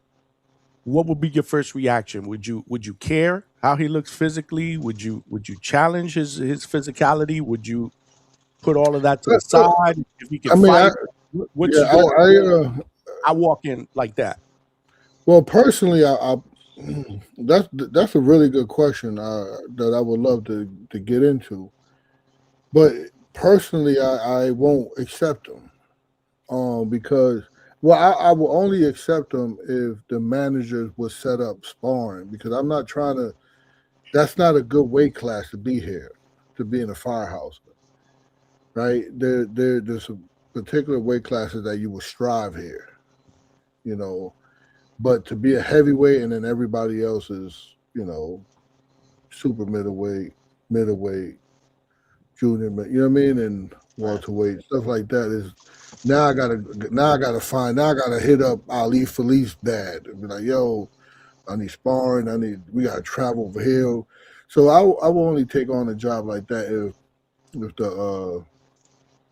if the manager like bring in sparring for him, and that way he'll get the best. He'll get the best of me where I could control the sparring. I could limit him. I could like you said challenge him.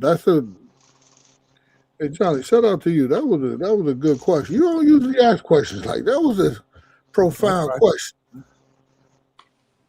Hey man, every now and then I shock somebody, I guess. Yeah, so yeah, I would challenge him. Yeah, I would challenge him with that. I would take some what he does best. I would take that away. I would put him at a point where he could get beat, and then we'll start from there. Right.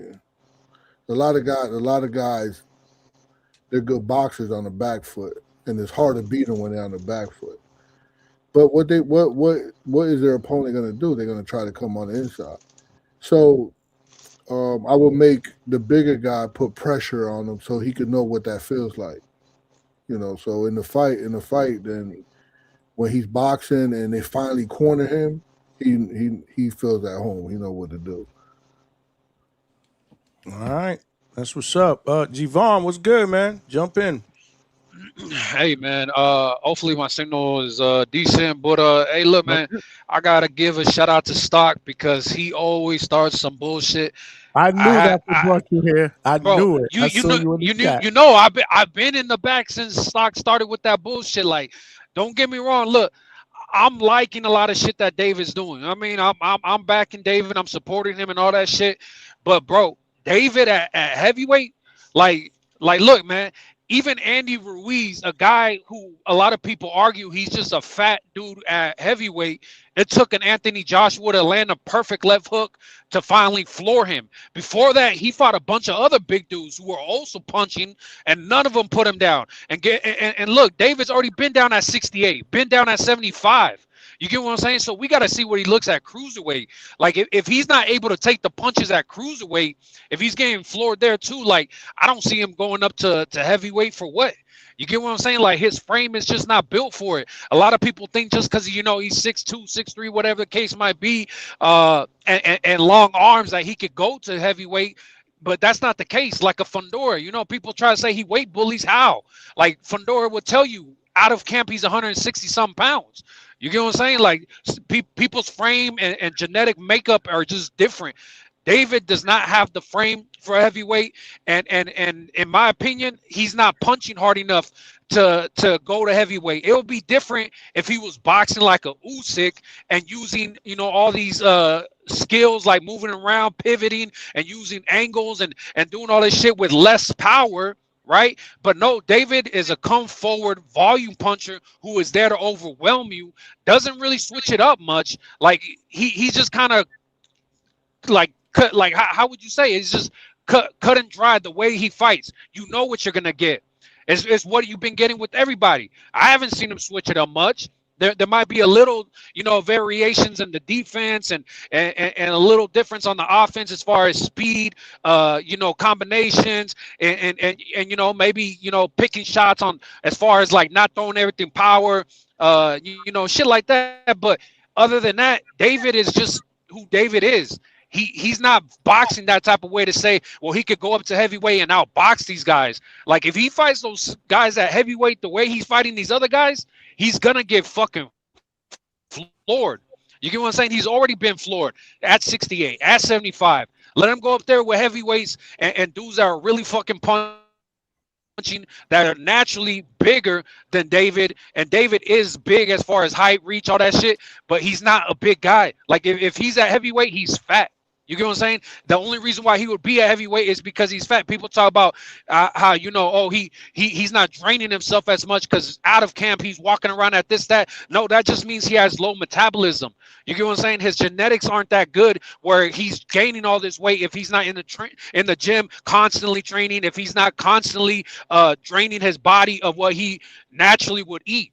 That just means he has a low metabolism, bad genetics. You get what I'm saying? But he's one hell of a fighter. I just don't see him doing it at heavyweight. He hasn't shown that he could do it. Like even with this yard fight, like I don't know if people paid attention to the same fight I paid attention to, but David at first was hesitant because Yard was punching hard for him. And don't get me wrong, Yard does have a lot of knockouts, so I know he is punching, but still, Yard was keeping him at bay. There was a moment in that fight where you could tell David realized if he stays at distance like this and doesn't let off the volume that he's used to letting off, he's gonna lose the fight. He came forward, he made that decision to commit to the volume, and on the way in, boom, he got hit with 2 big shots. His neck snapped, but David stayed in the pocket and started turning up the volume. You get what I'm saying? And then that's when he started overwhelming Yard and all that shit. But bro, no man, like he can't fuck with nobody at heavyweight. I like David, but man, there's limitations to certain people. Like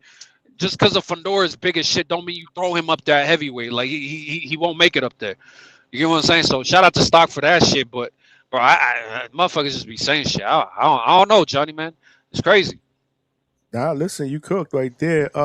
One thing that I really took out of that I agree with. Well, I agree with a lot of what you said. We got to see this dude compete at cruiserweight first. That's G1 facts. touched on that. He has a fight at cruiserweight, which he's moving up for. Let's see how he does against a legit cruiserweight at that weight. Let's see if the hand speed is still there, right? Because that's what we marvel about, the hand speed. Let's see. We're kind of jumping the gun here, and we forget that he has a big challenge in front of him. In Zuro, it's almost like all of us that are David Benavidez fans, and I try not to fall into that because I do like David, but it's almost like it's a foregone conclusion that he's just going to walk through Zuro, and that's not that may not be the case at all. Not me. I'm on record on the panel saying we need to wait till after this fight. Yeah. No, absolutely. You but Yeah, there are a lot of people that aren't on that boat, and we need to remind them. May 2nd is a date that we need to see if David Benavidez can be the Mexican monster at cruiserweight. Yeah, we gotta wait to see how it looks. I mean, look, from 175 to cruiserweight, that's already a jump of 25 pounds. You know what I mean? More or less, it just depends what people come in at. But as far as the weight limits go, and so that's already a jump. But at fucking when Bivol fought fucking Ramirez, he couldn't stop Ramirez. You get what I'm saying? And people could say Bivol's not punching like that, and I don't know. I disagree. I personally think that Bivol is a pretty hard puncher. But the thing about Bivol is, again, when we talk about skills, like Bivol is somebody who doesn't fight like David Benavidez.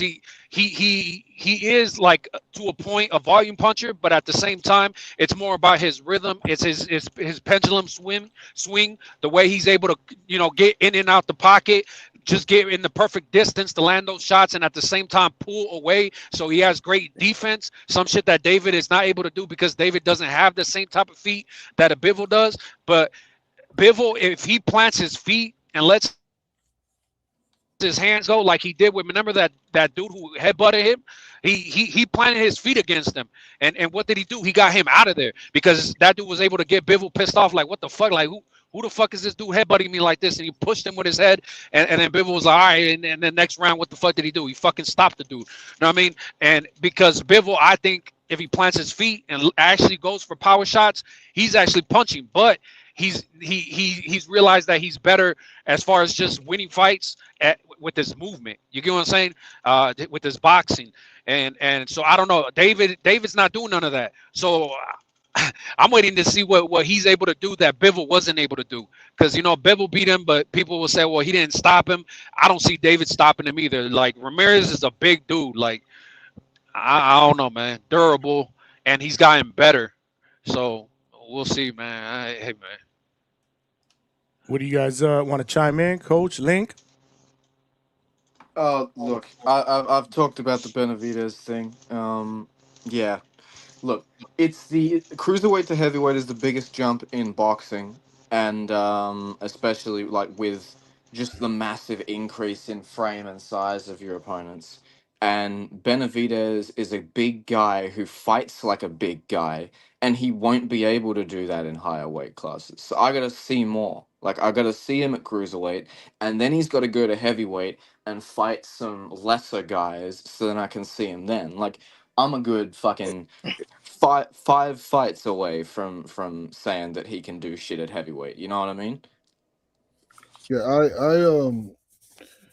I think I mentioned that I worked with him. I actually at Yo-Yo's fight, I ran into the father, and I haven't seen him for a while, and he came up to me and he thanked me, which he have in the past, but then he brought me into a crowd. It was a bunch of Mexicans, and he was like, "This guy is the one that saved David." And I was wondering, like, what are you talking about, save David? Actually, I'm the one who got David to 168, because when he was with me, he was at 175. But I see him, like, I told him, you can make 168. And they were like, no, you can't. I was like, my man, you eating Dunkin' Donuts and trash every time after training. You can make 68. So that's when he started making 68, when we cleaned up his diet.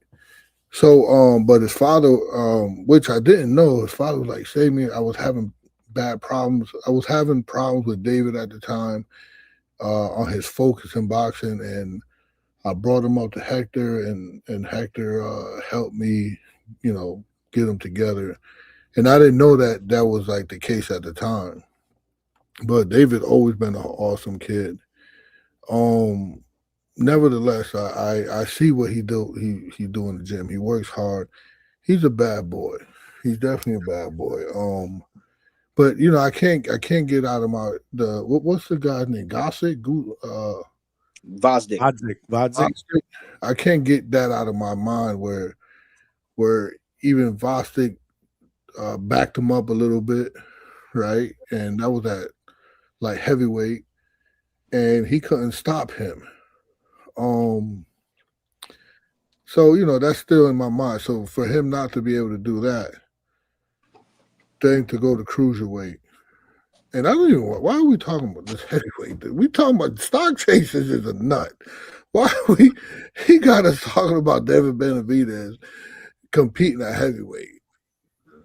Only thing I'll say about David, as far as his cruiserweight, and then maybe even eventually heavyweight, if we entertaining this shit, is I need to see his punch resistance.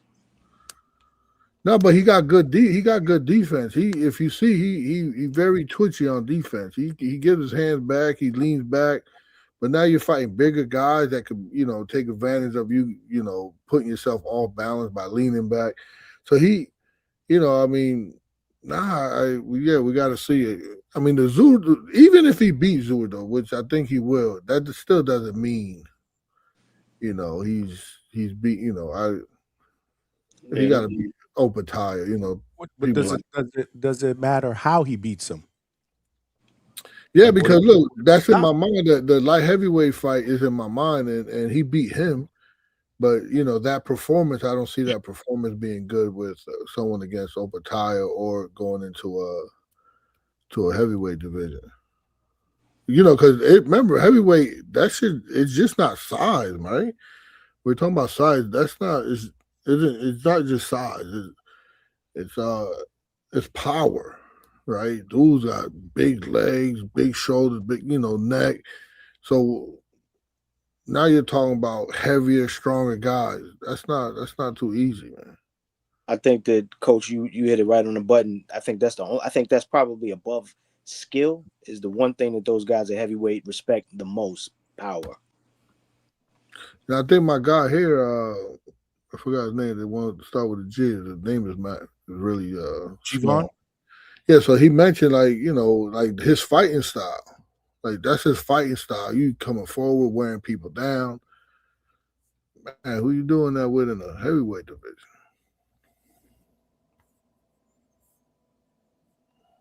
Yeah. I hear that. You're not gonna be able to do that in the heavyweight, and you already know, Johnny. Remember, I took some pictures with Opataya at the Ryan Garcia fight, right? And the thing is, like, I seen Opataya, I seen David, and Opataya, he himself is bigger than David.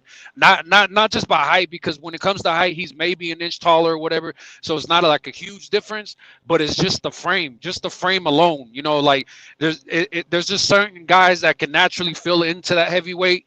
And Opataya, I do believe, can go to heavyweight, and not just because, you know, his frame, that's a big part of it, but also, again, with the power. You know, Opataya, they can say what they want because, oh, well, who's he fighting and yada, yada. But people forget that he beat Bridges in a better faction than Usyk. Usyk had a split decision or majority decision over him. You get what I'm saying? And Opataya did it unanimous decision. And not just that, but Opataya, with the last 4 guys he's fought, or whatever the case might be, you know, he punched one guy in the jaw, broke his fucking jaw. The other guy punched him in the jaw, broke his jaw, and broke his back somehow. You get what I'm saying? The other guy flatlined him on his face to the point where they had to rush him with the gurney. Like, you get what I'm saying? Like, Opataya is really fucking punching on these dudes. Like, he's putting them out. When's the last time David ever put anybody out? David has TKO guys where either the corner steps in or the referee steps in, but David's not flatlining nobody, breaking nobody's jaw, putting nobody in the hospital. Opataya is. You get what I'm saying? So him going up to heavyweight makes sense. He has the frame for it, and he has the power for it, and the skills and all the other shit, whatever, you know what I mean? But yeah, I mean, just seeing them side by side at that Ryan fight, I was just thinking, like, man, David just, his frame is just skinnier. You know what I mean? If you were to see them side by side, you see what I'm talking about. Like, they just don't have the same frame. It's not the same. Do you guys agree with Yvonne? Do you guys feel like Jai Opataya translated into a successful heavyweight? With the whole pressure thing, the pressure that David puts on isn't the right type to succeed at heavyweight. At heavyweight, if you're trying to pressure, you need to be making yourself small. You need to get in their chests. You need to make them uncomfortable, take their leverage away. But David does it like a big man. And to answer the Opataya question, yeah, he'll translate better because he's a naturally, like, you can just tell he's a naturally broader, more muscular guy. Yeah, I agree with Yvonne. I get the point that you're making as well about his frame, because it's not like, you know, like you can tell like a Jai Opataya comes from stock that's more athletic, musculature is there. Whereas David, we knew him from when he was 15, he was a big kid, but he was a fat kid. It wasn't like he was 15 and he was fucking muscle bound. You know, it's like some freak of nature. He was just big. You know what I'm saying? So yeah, I get that point. But so how can if we could use our imagination a bit, how can he be successful? He'd need to change the way that he... That was an accident, my bad. This we're talking about. Damn, that was well timed, and that was an accident. He'd need to change the way that he goes about his pressuring. He'd need to make himself smaller. He'd need to get on that chest and really commit to body work. Because if you're trying to pressure like a big man using a lot of the frames that he does, you're going to run into guys with longer reach than you who are bigger and stronger than you, where those frames and exploiting that size won't work as well. So, yeah, it'd just be a change of approach. And he'd need to really commit to the cardio to wear these guys downstairs, similar to like an Ajit Kabayel, the way that he sort of does. But then it also comes down to how impactful will his body work be? Like, if he's not the most impactful of punches at 175, then is he going to be all that impactful at heavyweight? So there's still be questions. Mio Pera said, how then James Toney managed to hang at the heavyweights? Explain that. James Toney is completely different. He fights nothing like David Benavidez. I mean, bro, when's the last time? I mean, look, David at moments he has some kind of like good head movement, but James Toney is a master at standing right in front of you, and somehow he's slipping all the shots. You get what I'm saying? Like he was great at head movement. Like James Toney, like, yeah, I don't know if he's trying to say because he was like a chubby guy up there, but James Toney was a freak of nature the way he was able to move that head and at the same time stay in the pocket, exchange with you, and somehow he's just right there banging it out with you, and you missing most of your shots, and he's right in front of you. So it's nothing like David. David's gonna stand in front of you with the high guard and wait for certain moments to you get what I'm saying, come through and hit you with his shots, but that's very different from what a James Toney would do. Like it's different style. He was very comfortable with danger. Dave, the other thing with James Toney is James Toney was fighting against smaller heavyweights than Benavidez would be fighting against. He was fighting against an older Holyfield. He was fighting against an older Holyfield, and he was fighting against 6'2" Sam Peter. Now he was smaller than Benavidez, but he was also fat for heavyweight. So it's like he was fighting a different type of competition that's easier for a smaller man to exploit, and he also fought in a way that made himself small. It made him a harder target for these big men. Benavidez doesn't really do that. He fights like a big man, and you can't fight like a big man against. Yeah, you can't fight like a big man against bigger men. You know what I mean? Yeah, man. Look who joined the party, man. Trice is in the building. Yow. You gotta stop that, Johnny. Only Coach gets those privileges, man. Shout out to Coach, man. But yeah, man, you already know how I'm rocking. I'm on the record, man. I've been screaming it, man. David Benavidez said he wanted to go to heavyweight in the future, and one half of my plan has already been completed. Wilder got that dub against Chisora. I said it, man. I want David Benavidez and Deontay Wilder in the ring, man, at heavyweight. That's the fight for me. Deontay Wilder, I get guy, he's taller and all this other shit and he punching, but that motherfucker's scrawny. He's little. I know you've seen them legs, man. That guy is small on the low. He should be really fighting that bridgerweight or cruiserweight or some shit like this. I think David Benavidez, depending on how he look with Zerto, that's the fight that I like to see, man. Him and Wilder, man. And then we got guys like Marat Gassiev up there with a motherfucking interim belt, man. He in line for a title shot. I find it hard to believe that if David Benavidez do what I expect him to do with Zerto, that he couldn't go up there and beat a Marat Gassiev or beat a Wilder or no shit like this. I heard y'all talking about stamina and shit. Can't nobody tell me that Deontay Wilder looked like stamina was his strong point in that motherfucking Chisora fight. Can't nobody tell me that these motherfuckers don't be up there gassing out, man. I'll be looking at these guys, man, at heavyweight. These guys stamina ain't their strong suit. That's all I'm saying. And I think Benavidez could fuck around and do something with a Deontay Wilder, man. I'm telling you. Guy, he's not one of these bigger guys, man. That's PBC business. I think that fight would be low-key easy to make as well, man. So I don't know. I think David might be able to do something at heavyweight. These guys is getting smaller. Shit. We got guys like Richard Torres, Jared Anderson, not the biggest heavyweight. Motherfucker, like I said, Gassiev. Richard Torres will run through David. I don't know about that. Like I say, stamina isn't one of his strong points. I've seen him fade in motherfucking fights, bro. He's not one of these endurance warriors, man. That's all I'm saying. These guys ain't as big as they used to. It ain't too many. Like Anthony Joshua's getting out the sport. Tyson Fury getting out the sport here soon. These motherfuckers is not gargantuan like that. So I don't know. These 6'2", 6'3" guys, I think David Benavidez might be able to make something shake with some of these motherfuckers, man. I would love to see that Deontay Wilder fight. That's the fight that I'm really, really hoping that we can get. Like I said, one half of my plan is already set in motion. We got the dub over Chisora. Anthony Joshua act like he playing fucking games. So shit, if Benavidez can go in there and beat Zerto, yeah, go up there, get the heavyweight as quick as you can. Go get that belt off Gassiev and get in line for Usyk, man. Go get in line for these motherfuckers. These guys ain't big like. Go ahead, G-Bone. Hey, Tree, but that's the thing, though. You're not talking about David against none of these young, hungry lions. You're talking about him against a 40-year-old heavyweight who's already been knocked out multiple times. You're saying I can see him beating him, but what about the Tamas? What about the Richard Torreses? What about, like, you get what I'm saying? Like, those dudes are, like, bro, like, David's not going to be fucking with those guys. Like, you're cherry-picking an old man.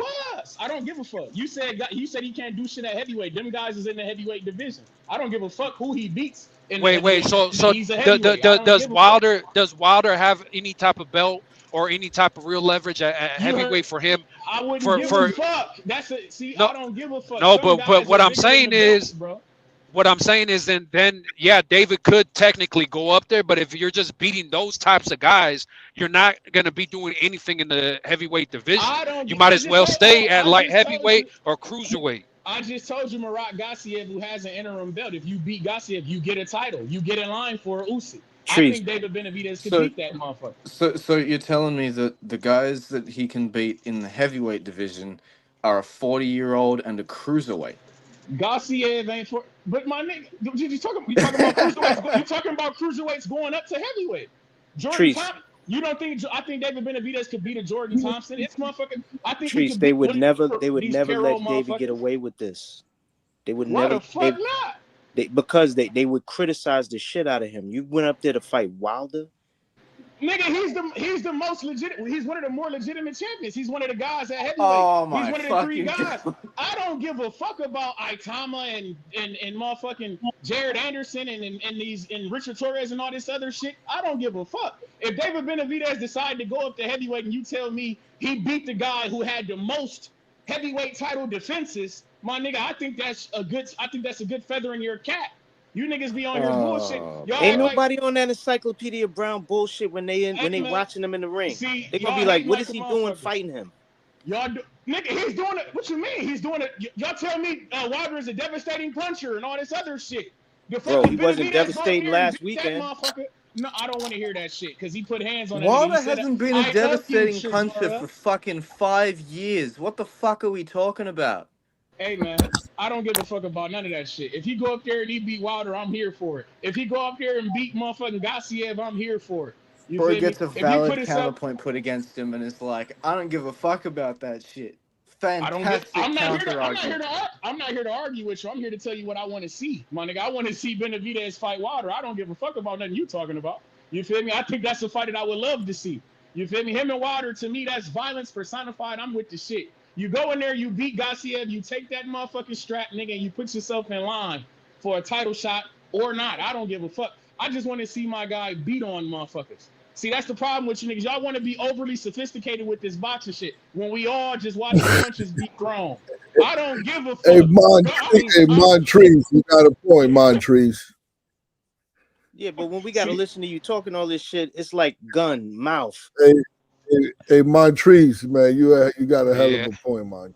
Hey, man, I'm just saying, I'm not here for. I want to see Wilder versus Atama. I want to see Wilder versus Atama. That's what I want to see. See, you want to talk about? Yeah, because look, Wilder said he wants Atama, and I heard a lot of people saying like, why does he want to do that? Yada yada. Let the motherfucker get the fight that he wants. But look, at the end of the day, though, those are two guys who are well established at heavyweight. That like. You're talking about a guy who hasn't even fought at cruiserweight somehow coming up and hey, let us get Wilder. Like, bro, like, what the fuck? You're just gonna skip the line out of everybody and skip cruiserweight too. I watch motherfuckers do it every day. I don't know, man. I watch Pacquiao jump the line, all kind of other. Wilder wants Atama. He don't want no David, bro. He don't want no David. No, Wilder want AJ, and AJ is out here bullshitting. So hey, I want my. Listen, if Wilder want Atama, I don't give a fuck. I'm in the people. Exactly. He got AJ. He got Atama. Why would he take David? He got AJ. He got Atama. And I'm sure he could even get Fury to fight him again. I don't fucking know. Get the fuck out of it. And that's some real shit. Why? Would you rather see David Benavidez fight Wilder, or would you rather see Itama fight Wilder? Like in all sincerity. Atama, bro. Atama. The fuck? No, 100%. Nobody would want to see that shit over Benavidez getting a Wilder fight, bro. What the fuck? That shit is bro, no, you hey, Trees, you always talk about Teeny Bopper. Whoa, one by one, y'all. Look, Trees always talks about Teeny Bopper shit.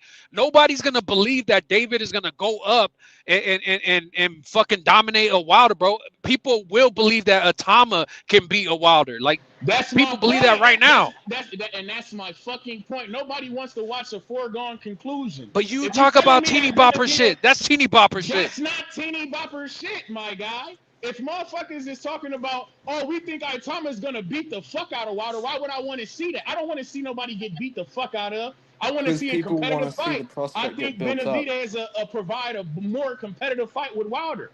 I think Itama. Y'all telling me Itama gonna run through Wilder? He's younger. No, He's bigger. He's fresh. I'm personally not convinced with Atama, but that's besides the point though. Like I think it's gonna be a great fight. Me personally, shit. You don't fucking believe that, G-Von, but I fuck Bro, with it, why man. not? Hey, man, you can't find a soul on here who telling me that Itama would not run through Wilder. I got motherfuckers saying that his speed is looking crazy. Itama looks way more skilled than Wilder has ever looked in his career. And David's not going to do that too? I don't believe that because he's a smaller guy. That's my point. It creates challenges. It's more of a challenge for Benavidez than it is for Itama. That's what I'm saying. The way I see it with Benavidez, I think he's got better fights at cruiserweight that are more realistic for him to make and that do more in the cruiserweight division. I think we should be bringing more stars to more divisions. So why waste your time at heavyweight that's got a clear, established, upcoming star-level talent like Itama, when at cruiserweight, Benavidez, who's got name value, can get in there with Zurdo, with Jai, with Chris Billam-Smith, who are all firefighters, and who all will give him a war. He can bring the star power to cruiserweight. You know what I'm My saying? guy, it's 2 fights. The Opataya fight and the Zerto fight is the only shit that we really want to see. Shout out Chris Billiam-Smith. I do fuck with him. He's a warrior. He's a violent fighter too. Every time I see Chris Billiam-Smith, he give me blood and guts. So I get it, but we only really want to see him fight Zerto and fight Jai Opataya. The Chris Billiam-Smith fight, hopefully he just signed a Zuffa. Hopefully we can get him in the ring with Opataya. I'll fuck with it. But in all sincerity, if Benavidez beats Zerto, all we need to see is Opataya, and then we get him the fuck up. Then we get him the fuck up the head. Opataya really need to be going to heavyweight now, because to me it ain't. These guys is ducking and dodging you. Your motherfucking stock is going down. You losing belts and all type of other shit. You might as well go up to heavyweight. You should have been at heavyweight, in my opinion. But yeah, I find that shit far-fetched that Benavidez couldn't beat a Gassiev who's holding the belt right now, or couldn't beat a Wilder who's one of the legacy fighters at heavyweight, man. I don't believe that shit. But hey, have David fight Opataya at heavyweight. How about that? I would love that. I would fucking love that. I'm with the shits. I would love that. I'm just not opposed to David going to heavyweight. He said he want to do it, and like I say, I want fighters to want what they want to have in abundance. My guy, I'm here for that. Yeah, I mean, I just want to see it because look, I personally don't think David's scared of anybody, but at the same time, you know, there's always a point where you start thinking a little smart with your moves. And, you know, I always remember how David hated how Canelo would little boy him.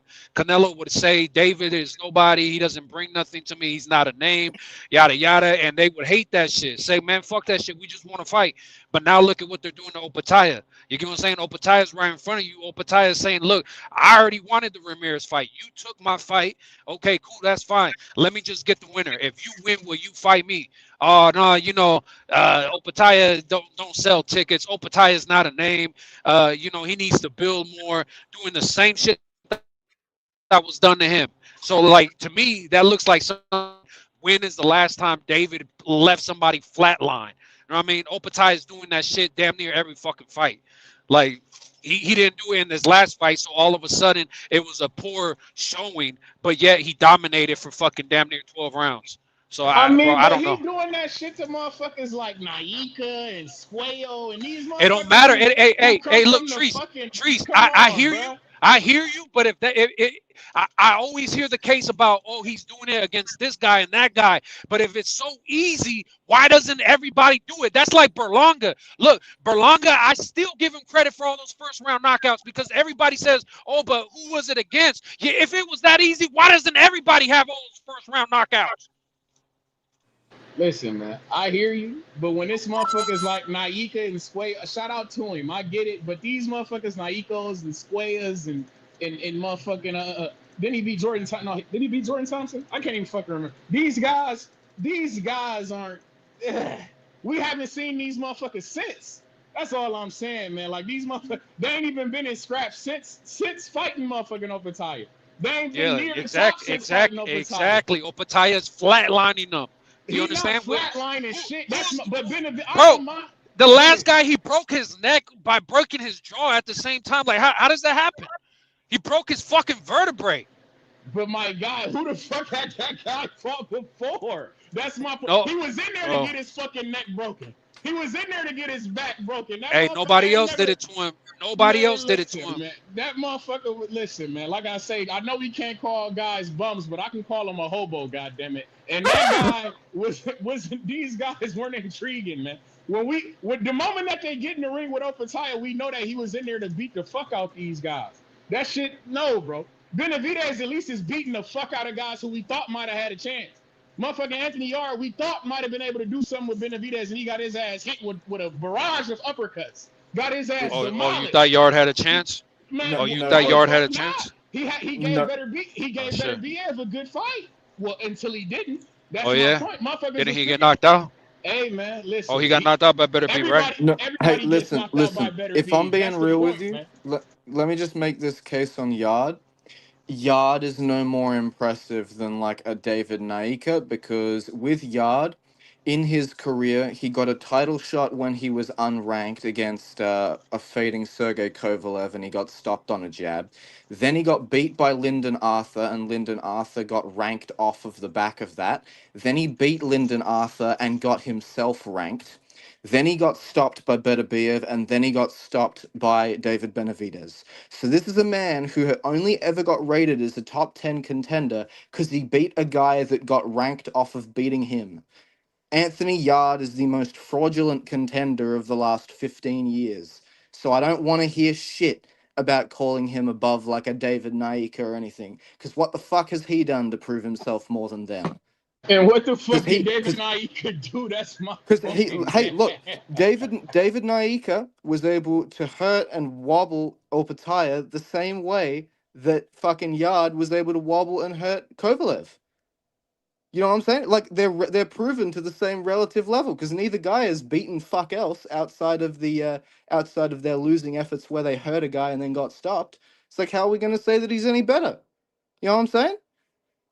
I think Yard is a little bit better than Naika. But I get your point on what you're saying. I get it. I understand. But listen, man. Naika was undefeated when he fought Opataya, and not just that, he was a huge motherfucker. What is he? 6'5", 6'6", long reach, and what do he have? Like a 90% knockout ratio, undefeated. Like yeah, bro. Like you could call him a fucking bum, but like I don't see it. How many losses did Yard already have?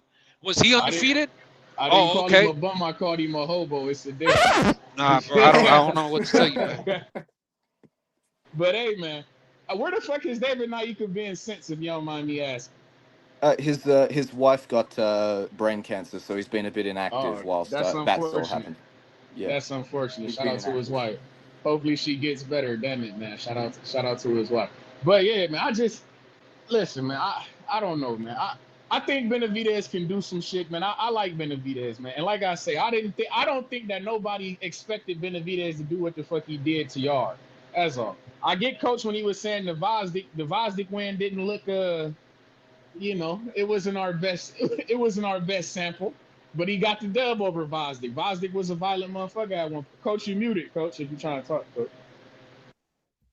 I think David Benavidez is a bad motherfucker. He definitely should be on the pound for pound. He deserved to be on a pound for pound conversation. Yeah, he's not hype at all. I think he's the real deal. Damn, somebody called him Montrese. That's crazy. That's human resources is on your ass like a diaper rash. With the 2-piece, Montrese Williams, give us your location. They give us your government name, bro. Yeah. So I understand why everybody call him Treese and why he said because it's Montrese. But when you take out the Mon out, it's Trice, bucko. Montrice? It's not Montrice. No, it's Montrese. But if you want to put Trice, it's pronounced Trice.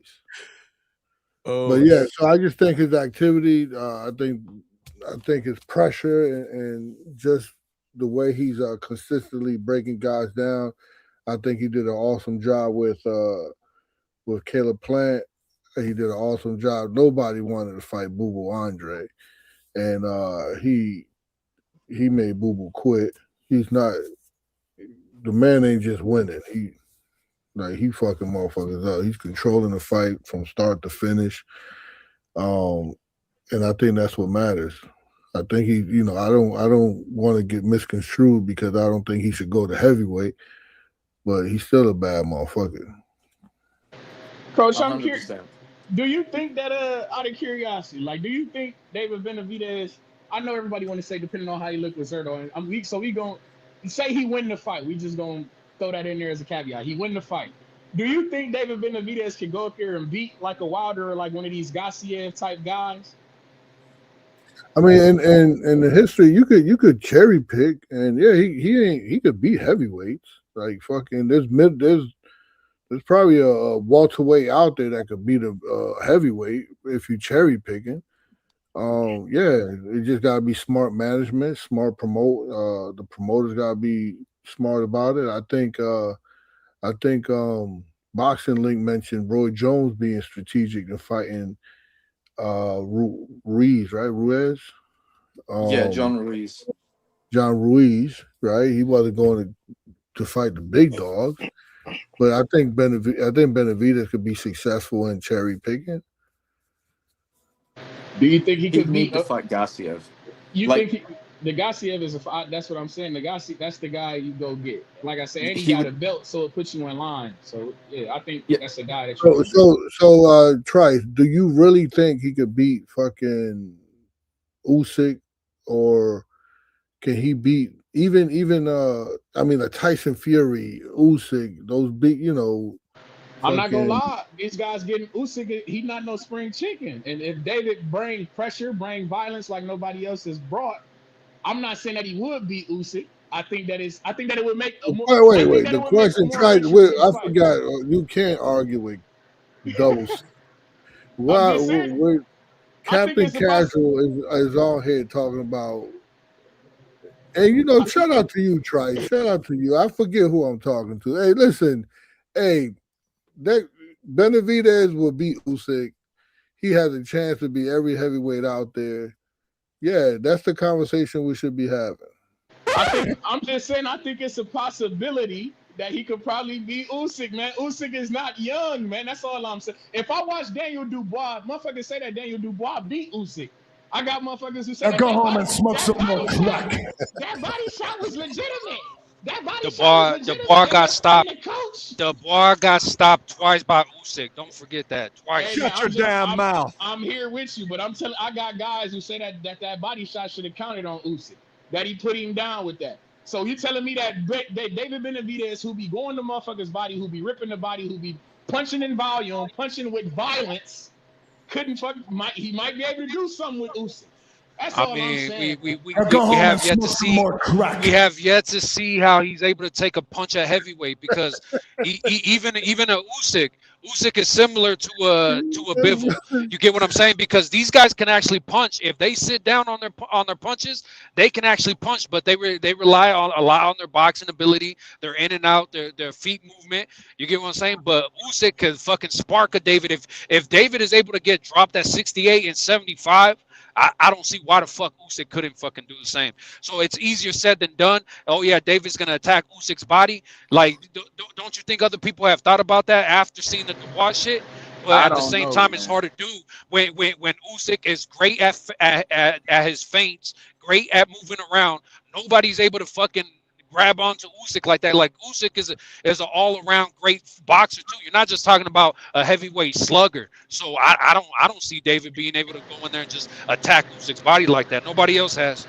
But and I hear you. All I'm saying is Usyk is not the biggest guy. That's all I'm saying. He's not he's a former cruiserweight who moved up to heavyweight and did some shit. That's all I'm saying. Exactly, but I think he's more skilled than David.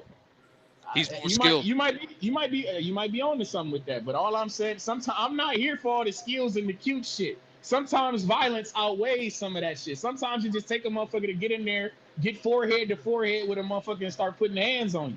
That's all it takes sometimes. You forget how he did the last guy? Dubois was 6'5", 250 pounds. How did he put him to sleep?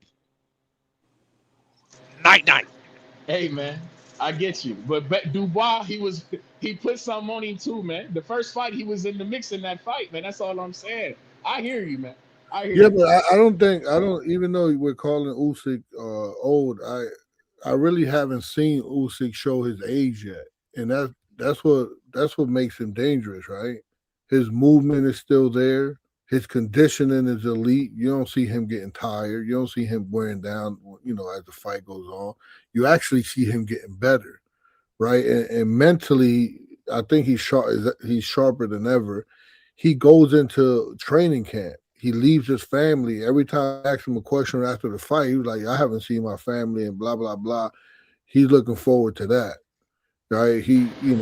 And when have we haven't seen anything that he's declining. I mean, am I wrong? Did you guys see No, I agree with that, coach. So let me ask you this question then about a guy who also happens to have a belt up here, who hasn't been boxing maybe as long as David Benavidez. Do you think Benavidez could do something with a Fabio Wardley, a guy who people saying aren't as skilled? He's young in the boxing game. He's like, I watched him lose. I was watching him lose to Justice Hooney until he wasn't. That's all Do you think David Benavidez could go up there and beat Fabio Wardley? Because I think he could probably do that. Again, power. Again, power can be an equalizer. Power can be a great equalizer. Again, Fabio Wardley is a motherfucker who's punching, bro. That's like a Wilder. You know what I mean? A prime Wilder was never skilled like that. It was just a simple 1-2 that was able to get the job done with Wilder because the power was there. A Fabio Wardley, again, what weights did David already get dropped at? I would love to see if he's able to take a punch from a Fabio Wardley. I don't know. That's a fight I would like. I ain't gonna cap. That's a fight that I would actually like to see. Because for Fabio Wardley, he started off with white collar boxing and shit. He don't got no Olympic pedigree like some of these other guys. He's not an Olympic gold medalist like Usyk. You feel me? He's a white collar boxer who made the transition into boxing and who made some noise. I thought Frazier. I think that's a good. Hey, Trice, have any of your matchmaking? Have we ever seen any of the one like you call yourself like a matchmaker? And we about to get one. David Haney and Manny Pacquiao. We about to get it. Actually, I've been screaming for that for about 3 years now. We might get that. So yeah, I think it's Treese loves punching on old men. This is crazy. They talk the most shit. The old men be disrespectful. Yeah, but that was a good one though, Treese. That Fabio Wardley was a good one. That's a tough one, but I would have to lean. I mean, who would you favor? Who would you like going into the betting? Who would you favor? I would have to lean towards Fabio. I don't know. Size and power matters up there, man. He's a natural heavyweight, and you see him go through some shit and come out with one shot, right? I just think Benavidez that he definitely got skills, that pressure, that volume, like you said, but I don't think that translates well up there, man. Those are some big guys. You see Wardley come like he keeps going to the well and keep losing, and then at the last second come out of it with one shot. He did it to the boy from down under there, and he did it to that funny looking white dude. Yeah, man, I hear you. I hope Benavidez looks good in this Zerto fight, so it'd be no dispute about whether or not he could go up to heavyweight. So I don't know, man. I like David Benavidez a lot, man. Like I say, I love David, and I think and I hope he does well. But he shouldn't have a problem looking good against someone like what's his name? Big Money. Fabio. Yeah, he shouldn't have a problem looking good against Zurdo. He's gonna look good against him. Zurdo, I think he's just and shout out to his trainer Chua and the heavyweight there that's training him. Those are good trainers, man. Chua is a young kid, and he's a really good trainer. But I think that he should look good against someone that's slower than him. I think he's gonna look really good, actually. But You know why you know why Stock is a crazy motherfucker for starting this whole conversation. The fact that out of David Benavidez' own mouth, when they asked him if you beat Ramirez, will you be looking to fight somebody like a Opataya? He said, "I'm looking to go back to light heavyweight to fight Bivol." You get what I'm saying? Or a better beef. So shout out to Stock for starting this crazy ass fucking conversation. And David out of his own mouth is like, I'm going back to light heavyweight. Oh, well, how many tickets has Opataya sold and yada yada. He's not even trying to fight other people at cruiserweight. But yeah, we already matchmaking for him at heavyweight. This shit crazy. He sound Yeah, like Shakur Devon. Stevenson. He sound like Shakur Stevenson to me. Shit, I'm gonna go up to 140 and I'm gonna beat T.O. and then I'm gonna probably go back down to 135. Not a guy also not taking more fights at 140. So that's all I'm saying. The original teeny bopper boxing. Shout out to Casual Jerry. The original fight that nobody fucking asked for. You understand me? For the But hey, 2 man. piece. Thank you for reading that super chat. It was right for you. Hey, man. Appreciate that. David is taking notes from Shakur, man. That's all. You know, going up and So holding you up got one multiple fight that's divisions. about to be made in 2 years. So you've been matchmaking.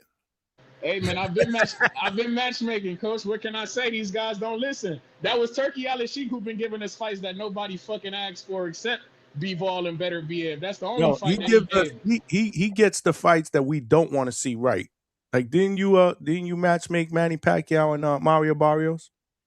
I told you that was coming. Now go home and smoke some more I crack. matchmade that. And Pacquiao won that fight for the record.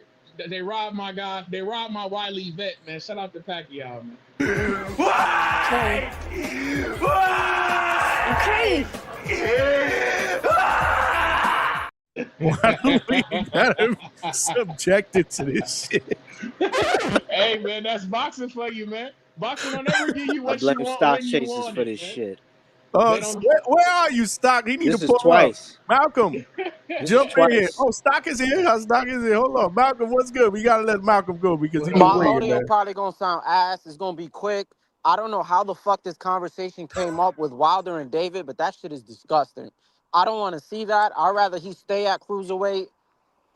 Just fight fucking Apataya. That's it.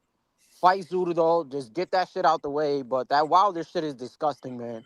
And yeah, just salute to everybody on the panel in general. You know what I'm saying? G Vaughn, my boy Trees, Coach Heck, aka Low Level I, my boy Big Money, Johnny. Nah, it's all love. And yo, Trees, I fuck with that hobo shit. I'm gonna start using that if I got permission, man. I fuck with that term. You know, cause the word bum is banned apparently, but I like hobo, man. You But shout got out it, to y'all. Malcolm. Yeah, for sure. Shout out, Malcolm, man. Oh yeah, by the way, fuck Baumgartner too, man. Y'all niggas gotta start pressing her heels, man. She doing too much. She Yeah. Midwest Mafia, but Yeah, we I do don't give need a to see fuck. that Caroline. We need to see that Caroline fight. I already know where you headed. We need that Caroline Yeah, fight we for need sure. that. Like she wildin'. She wildin' out here, man. She wanna call it a boy, but she got that fucking masculine ass jawline. I don't give a fuck. Fuck that shit. Hey, you got to Damn. chill out. Damn. Yeah, What nah, the man, we fuck? don't support these drug Shit. cheats. Fuck that That's a shit. But beautiful woman, Malcolm. That's a I'm out. beautiful woman. Word. Like, what's I wrong with forgot you? that's Malcolm stance though. He don't fuck with the jet cheese. Nah, He he said don't. that he Nah. said the steroids did to her, gave He's her the power consistent, jaw. bro. He's Yeah, nah, man, consistent. she a whole hypocrite, man. And then she want to complain, and she likes like she dislike when niggas praise her for her looks, and they kind of disregard the boxing side. But then you want to be on here shaking ass, like you got to pick a side, man. You know, shout outs to Caroline, sweet Caroline. You know, they just trying to talk about, oh, it's gonna take 1.5 to 2 years for us to fight. That she gonna say she too old, but you want to fight fucking Katie Taylor and Amanda Serrano, man. Just pack her up, man. She's the female Conor Ben. That's all I'm gonna say. I'm gonna keep hating. Two Tone can say what he want. Nasty work what he's doing, by the way. He's going knee to knee, nose to nose, tip to tip. He wildin', man. But I'm out of here. Salute Hey, to y'all. yeah, shout out Malcolm. Hey. But look, if Devin Haney can fight a Pacquiao, why the fuck can't Alicia fight a Katie Taylor? I mean, or a Serrano? Get the fuck out of here. Let's do it. That's the bag. You know somebody in the chat is clipping that shit and sending that shit to Tone. Low sleeping. What are you talking about? Well, if he watches the playback, somebody else is clipping that shit and sending it to Tone. Stock. See what you done started, bro. Shout out to my guy Stock, bro. At the end of the day, Yo, listen, I'm gonna keep it 100. At the end of You the know day, why you we got having this to survive. conversation? Because look, it's a real topic. It's a real topic of conversation. Because look, if everyone paid attention, everybody wants to knock what I said. I said 2 years from now. I never said tomorrow, and that's why hearing and comprehension is important. Hold on, let me pass by this shit. Hold on. Well, fuck that. I wanted yesterday, my nigga. Like I say, What is Deontay supposed to do until then? The moment that Wilder beats No, Cesaro, You won't be we want fighting that in shit. 2 years. listen, We yo, want that fight let me tomorrow. tell y'all, yo, trees got. Let me tell you something. Ever since I got to these YouTube streets, trees, I respect trees. Trees hit me up and said, "Yo, man, you gotta stop saying yow." And I, you know what I mean? You know, trees was like, cause I was calling in, I was like, "Yo," you know, but that's his intro. But let me tell you something. Trees he got a good mind. He knows his shit. He knows his boxing. And I think Treese easily should have been call of the year multiple times. Because every time he call in, he bring energy. He cooks, but he cooks on valid. Now, Damn, you're back. That motherfucker in the yeah, gym. I'm trying to get out Trees the only wind. I here got for the out the teeny wind. I bopper thought it shit. was 80 Hold on, degrees out there. What's going on with that wind in the background? bro. The shit is like a wind tunnel. You hear it still? Yeah. Hold on. Let me get good. Y'all cook. Keep cooking. Hold on. Shout out to Stock, man. I appreciate that, gang. And like I say, man, we cook on violence around this bitch. All this overly sophisticated shit, this the sweet science. No, nigga. I'm here for blood and guts. Y'all watch the interviews, and I'm here to watch Hey, the when fights, man. when That's when how I when do, man. Ryan punched on Devin, I remember you had an outcry about that shit. Hey, look, man, all I know is shout Because out I to told Trees, the Devin, teeny I bopper said, guy. Dev, don't Nah, do man, it, Dev. He was never supposed to be in the ring with that motherfucker from the Vegans. You can see it with your. oh, You, I I like the told you, Ryan. violence. I I told like you the Ryan was violence. on. No, that motherfucker was on stimulants. I don't like stimulants, motherfucker. He was on some type of bullshit. I told niggas. I said, Devin, that shit don't look like a smart idea to me, man. He don't look like he playing fair, man. I think you might want to reconsider. And that's where I was screaming for the Pacquiao fight from the Vegans. Instead of fighting Ryan, you should have been in the ring with Pacquiao. And then Pacquiao came and gave that motherfucker Barrios a good fight. That can't nobody tell me that wouldn't have been a good look for Devin. You feel me? That's all I'm saying, man. This we got to start using our noggin around this motherfucker. And now they talking about Ryan Garcia and Conor being the ultimate PED battle. This shit is insane. This shit is insane, man. Again. You say Versus the Oscar. you like violence. That's guaranteed to be violence, right? Ben and Ryan, that's guaranteed violence, bro. That's why I don't understand your points, Trees. You be going against your own fucking takes. It's crazy. No, man, Ho. that's not guaranteed violence and all this. It's That not, might. I don't know about that. I don't know that bro. it's Come on, man. guaranteed violence. You No, I'm know that it's bullshit. It's guaranteed. definitely gonna be. It's definitely gonna be violence. How does But Connor Ryan Ben got it. fight? But How does Ryan fight? I Oh need yeah, Ryan to go to the UK violence. for that fight though. Both I coming need Ryan. forward. I need Ryan to go to the UK for that fight. I don't want that shit in Vegas. And because one of my other points is that when you're a world champion, you should be going around the world to be champion, my nigga. Ryan should go to the UK for that Conor Ben fight. That's all I'm saying. You might be right. It might be some foot to foot shit, some head banging shit. I'm with the shit. It could be a lot of violence, high levels of violence in that fight. I would like to see it. But Ryan, Listen, fly to the UK, man. Let's start go. Let's start go. listen. We talking about this Conor Ben, Johnny. Look, man, I'm respectful, but I'm gonna keep it 100. Conor Ben, he's a bum, bro. I'm keeping it 100. He made away like a bandit with them 15 mil, bro. He is. Let me tell you something. He looks so bad against Regis with no legs. Listen, at the end of the day, the more that I think about this fight against Ryan, it's like they're kind of like in the same bucket. I gotta put them both in the same bucket. They're both unpredictable. They're not consistent, and you don't know what the fuck you're gonna get on any given night. Cause listen, Conor Ben was cooking Eubank. He boxed beautifully. That jab was working all night. He boxed. Then he turns around, fights Regis, and looks like shit. He forgot how to box. These two guys, I can't pick a winner, bro. As much as I want to shit on Conor Ben, I can't pick Ryan either. because they're both unpredictable. You don't know what you're gonna get, bro. So at the end of the day, let them eliminate each other, man. Because Conor Ben might whoop Ryan. Like we can't even sit here and say he won't, because we don't know. Hey, listen, I want to give a shout out because I want to give for the passion and his commitment. Give a shout out to Malcolm. He he's at work. He's still calling in, still locked in the conversation. I think that's awesome. Stealing money. All Toledo Trice stealing money. Stock chasers. It's a mystery to me why you can't have a conversation in your house. But you know what I mean? It's a mystery how small the apartment has to be for everyone to hear your conversation if you're even in the living room. But shout out to you guys, man. I think you guys are awesome for ducking and dodging and just like stealing and you know what I mean, doing all kinds of whatever you got to do. Yo, what the fuck is going on? They finding ways, coach, to contribute. This is what I'm talking about. I know when you going at, coach. I'm feeling that shit. I know they finding ways. Yeah, you find they so when you're passionate about something, you make time for it, no matter what. Like, if you got to tell the wife, listen, I got to go downstairs and get served from the car, even though that's and she's like, you just went downstairs, and like, I gotta go back again. I mean, how many excuses? Yo, listen. Nah, it's only listen. It's my wife. You met my wife, right? Coach, you met her that day. She was with me when we went to the fight. Yeah.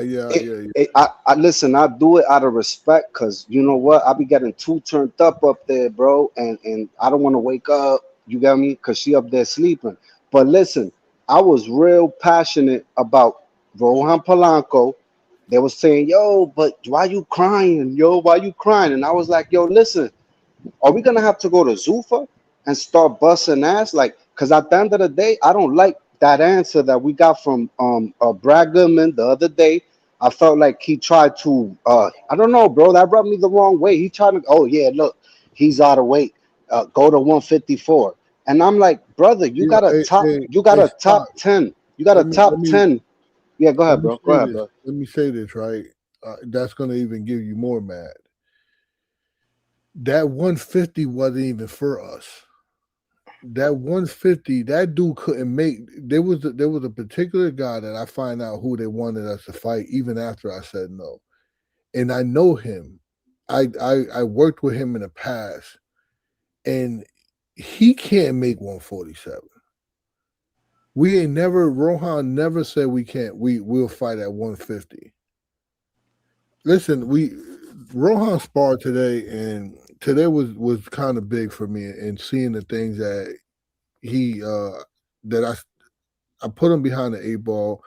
I wanted him to do some jab traps, some high guard traps, and he did it right, and it was like nah. And I'm looking at this now.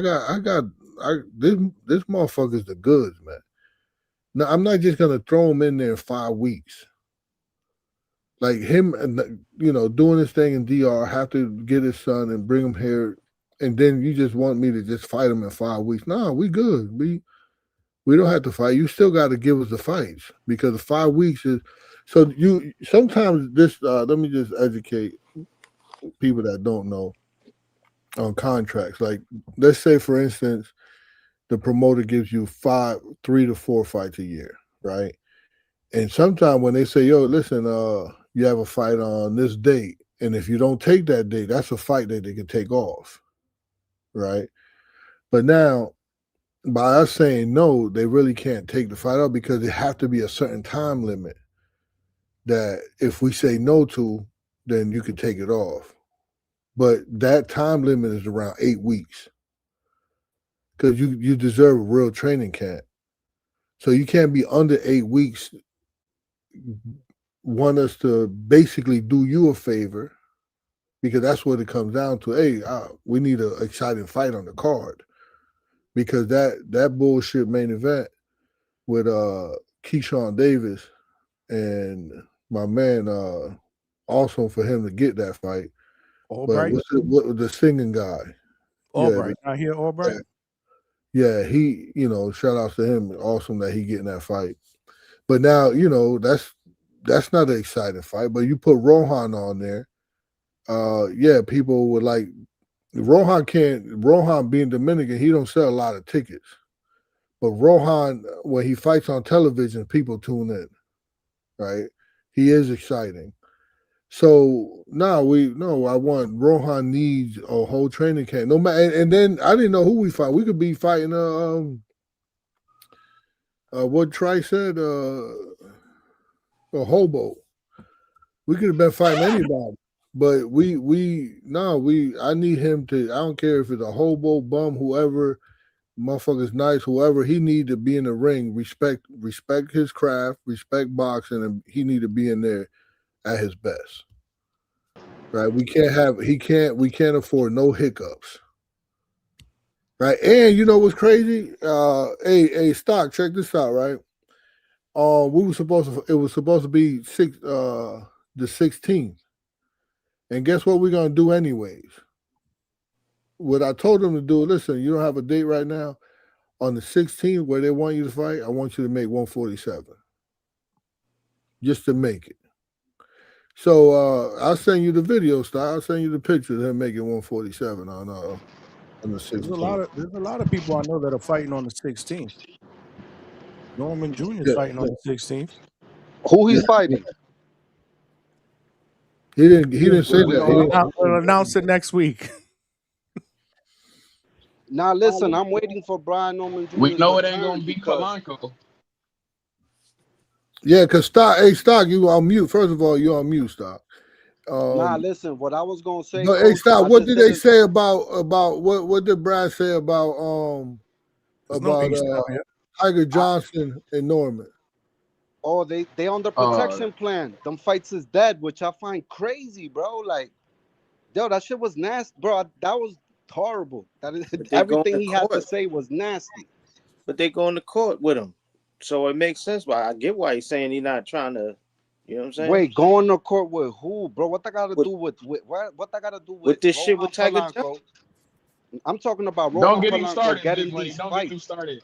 I thought you was talking about him and Dev. I ain't talking about Dev. Dev's on hold right now till Dev show me something. You look like Jake Paul, by the way. Like who? Jake Paul? You say look like Jake Paul. Yo, Jake Paul is crazy. Yeah. I need a Jake Paul soundbite. Nah, but listen, Coach, shit. what I didn't appreciate was like, oh, let's move him to 154. Or they try to make it seem like he's undisciplined. And at the end of the day, how you moving him to 154 when he's ranked Ring Magazine number 6? He's ranked top 6 in the WBO, ranked number 9 or 8 in the WBC. Like, what the fuck we doing, bro? I didn't like that shit. But I know you on top of it. But me, I was like, what the fuck is going on? It was just weird energy to me, Coach. Like, me as a fan. And because I fuck with Polanco. I just didn't appreciate it. I was like, what the fuck is going on? I didn't like none of those answers. Oh, we're not going to fight Brian Norman Jr. We're not fighting Tiger. Oh, Tiger Johnson got something big. But what about Rohan Polanco, who's above Tiger Johnson? Like, what about him? And I just felt, oh, yeah, stop crying. Stop. Nah, man, I want my fighters to win. And this is my God. This is going to be the first Dominican champion that's going to rip and run hard. I'm telling y'all. Because we need that after that shit bomb that Garcia laid the other night. Disgusting. I had to text you, Coach, like, what the fuck is going on? No, I ain't gonna lie. I was, as a Tiger Johnson fan, if I was in your position, I was a little bit hurt for you too. I said, damn, got them going in separate directions. I said, well, fuck, they in the same weight class, they in the same sanctioning body for the belts. I was a little baffled by that shit myself. I ain't gonna lie. And listen, listen.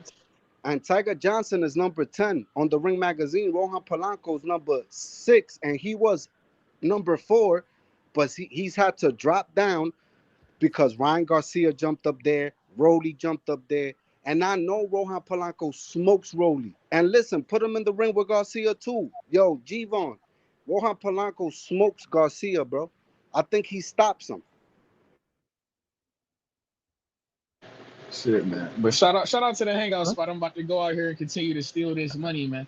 Shout out, we got shout out this Toledo weekend, man. twice. We got Midwest Yo, Mafia, Alicia Bumgardner in the mix, man. ESPN, shout out Thursday's show. MVPW. Thursday's show. We're gonna talk about that Thursday. Okay. Shout out to the bomb, man. Hopefully she knocks somebody's shit loose, man. Bo Ray Me, whatever the fuck her name is, she's in trouble. And July 4th, we got fireworks at Abdullah Mason, man. Joe Cordina going down in flames for the whole UK. Timboski, bring your ass, nigga. We kicking his ass. But shout out to the Hangout spot. Shout out to the Midwest Mafia, man. Y'all be cool. Salute, man. Where Timboski at? Chad will jack your dog. Jack your dog. Hey man, they say Alicia on some crazy shit. Shout out to Alicia. Hopefully she gets that shit done. I think she gonna knock homegirl out. Everybody's saying they don't see it, how she's gonna be able to do it, but yeah, man, she gonna get it done. And as far as Rohan and Ryan goes, shit, let's see it. Like, you know what I mean? Like, at the end of the day, people know, like, I support Ryan, but that don't mean that I think Ryan can just beat everybody there. I mean, shit, Ryan has losses. You get what I'm saying? Ryan is undisciplined at times, unpredictable.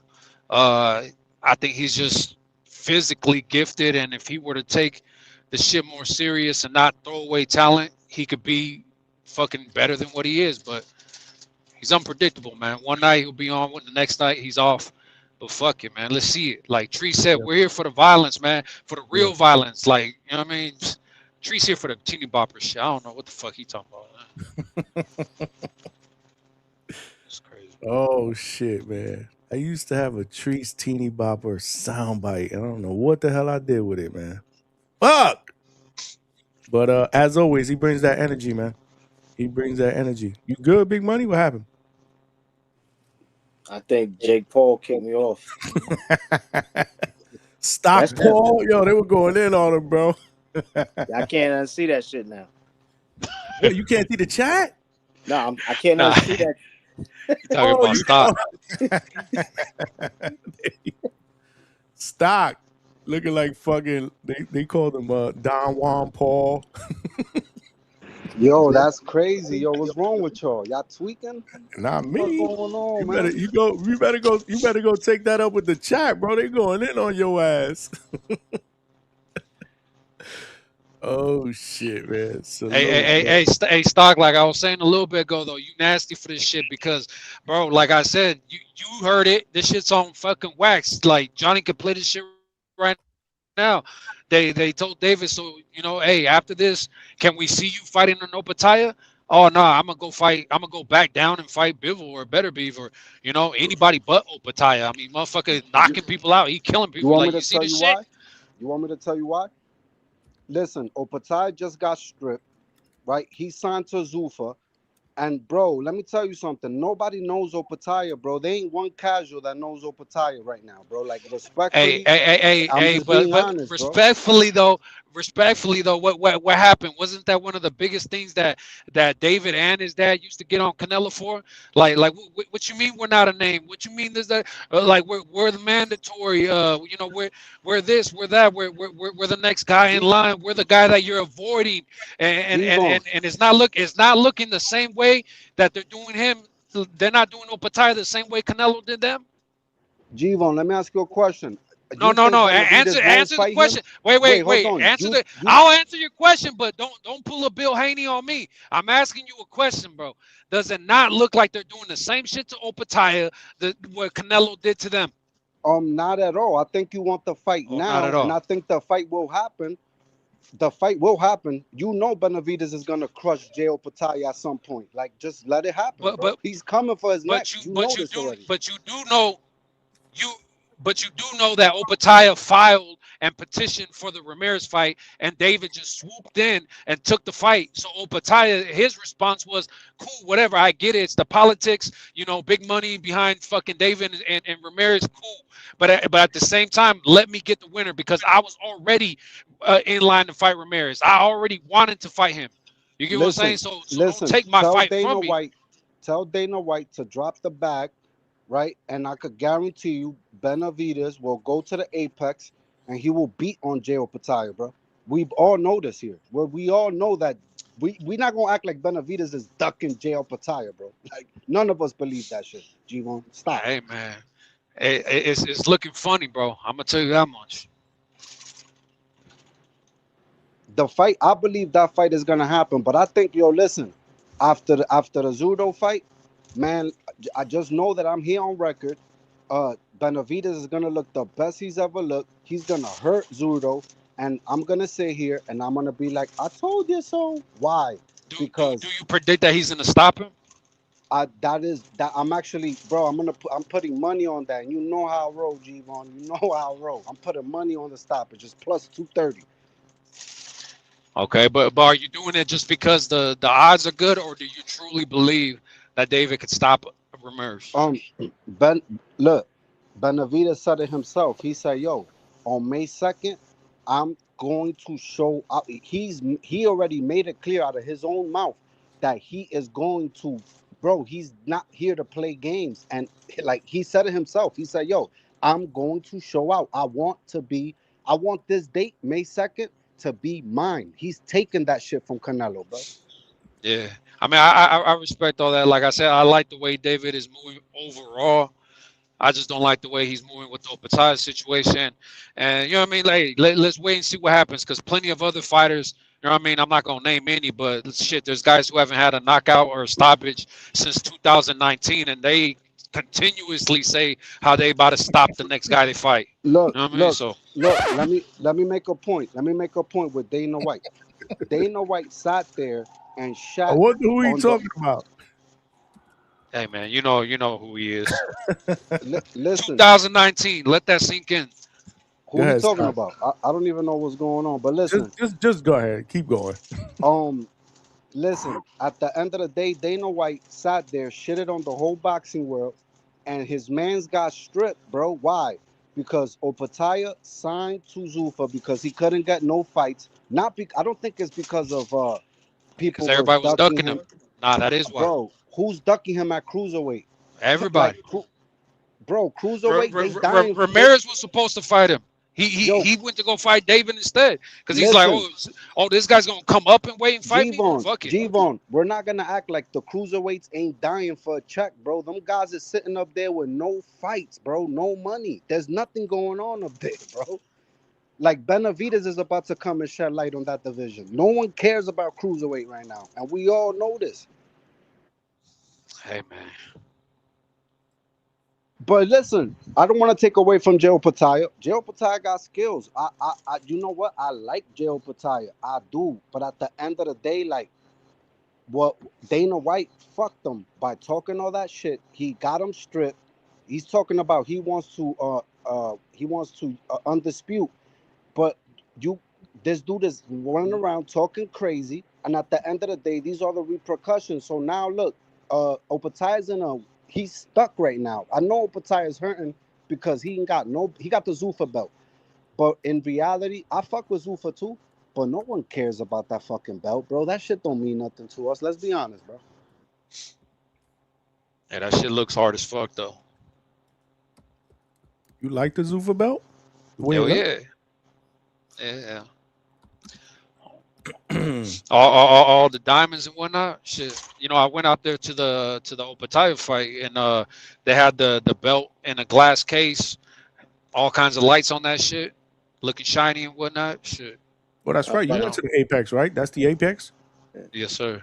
Seeing it How in was person it? is How probably is that? different. How is that spot? Like, you know, I know it doesn't seat a lot of people, but how's the energy?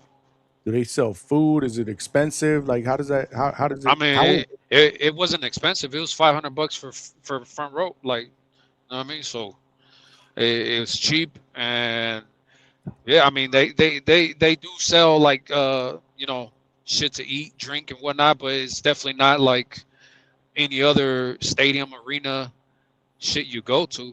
And but I don't know. There was a bunch of energy in there, mainly for Pattaya. Like there was a whole Samoan section. I don't know what the hell that was about. Because you know the Bay Area out in Cali, they have a huge Samoan, Hawaiian population and all that shit. And it seems like they all came out. Like I think some of them were from Vegas, but areas like deep with Samoans and shit.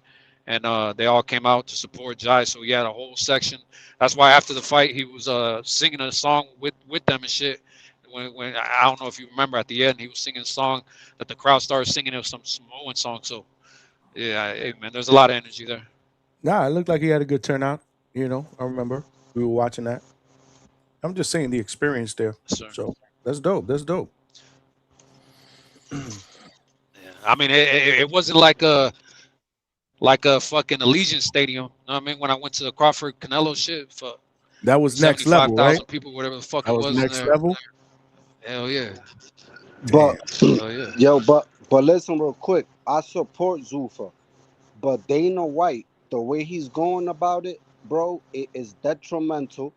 Cause look, Hitchens, what is he gonna do? He's gonna have to drop that IBF belt. He's gonna have to drop it because now he needs to fight at 147 unless Dana White is making exceptions. And look, bro, honestly, like it's just it. I don't know, bro. Dana White, I fuck with Zuffa, but somebody got to tell Dana White to calm the fuck down because you know what it is.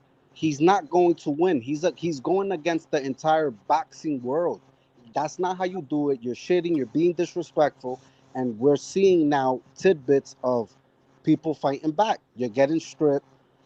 Bro, You're the signing. You're Lindolfo fight signing. is going to purse bid. What fight is going to purse bid? The Lindolfo fight. Okay. So he's gonna fight at 140 in Zuffa when Zuffa literally said they don't have 140. Yes. Okay, and now I'm gonna tell you this. So is that not Dana White now bending his own? He's bending over after he spoke all that shit. Yes. And I'm gonna tell you why. I mean, hey, stop. But you said that this is the type of shit you want from Dana. So like, you know, why you mad? You say you want him to stop, you know, acting like he runs the shit and, you know, work with I people. think he wants some. And if he does, he wants them to be able to bend the rules so that he could play nice in the sandbox with other promotion companies. Is that what you're referring to, Stock? I mean, no, not just promotional companies. I'm talking about the sanctioning bodies because ain't nobody in your company is gonna have a belt. We just seen they stripping dudes, bro. they got getting stripped for no reason. Opatai got stripped for no reason, bro. And I felt bad for Opatai because he just got caught in a war that has nothing to do with him. That's what happened to that man. And I could tell he was hurt. And it's unfortunate.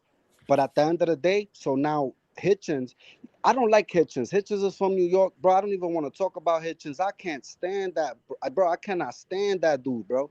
I can't stand them. And you know who else I can't stand? I can't stand Keyshawn. Because look, coach, Rohan Polanco takes the undercard with Keyshawn. Man, call that motherfucker out, bro. Call him out. And you know who? And you know who should want to fight Rohan Polanco is Hitchison.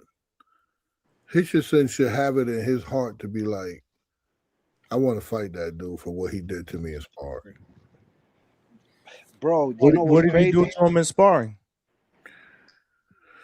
You know, I want to sparring, but when I brought a crew of mine. So what I used to do, I used to rent a big van and put in as many fighters that I can and just drive. And we used to always go from Massachusetts, Boston. First place would be Connecticut. Then we would go down to New York City. Then we would go to Philly. Then we go to Maryland. And then we'll do that again, all coming back. So every other day we would spar. We'll stay at a hotel, we'll spar, stay at a hotel, we'll spar. And I call up everybody and like, yeah, I'm coming on this date. You know, everybody be ready. You know, every time we go in the gym, a bunch of people.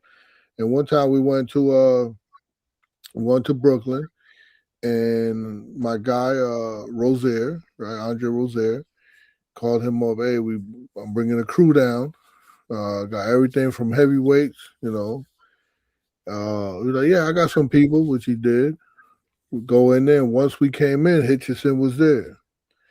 And Hitchison was, and I had, remember, I talked about my nephew here, right?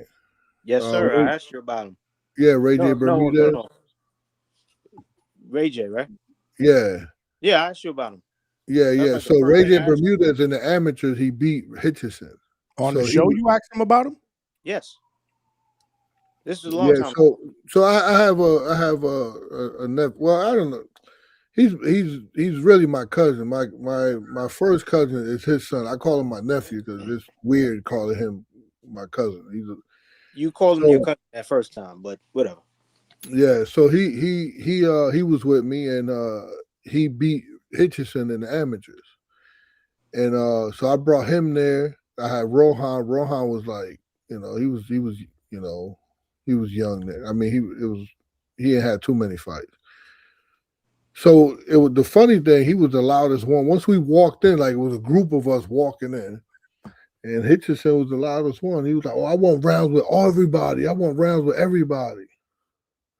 And he just like was yelling it. He was loud, and I'm like, "All right, that's what we hear."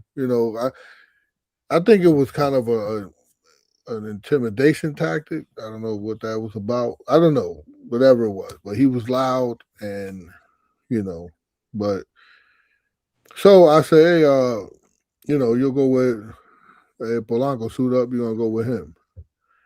And so he's, I'm thinking they're about to go because he's talking about he want rounds with everybody. I'm thinking he in good shape to.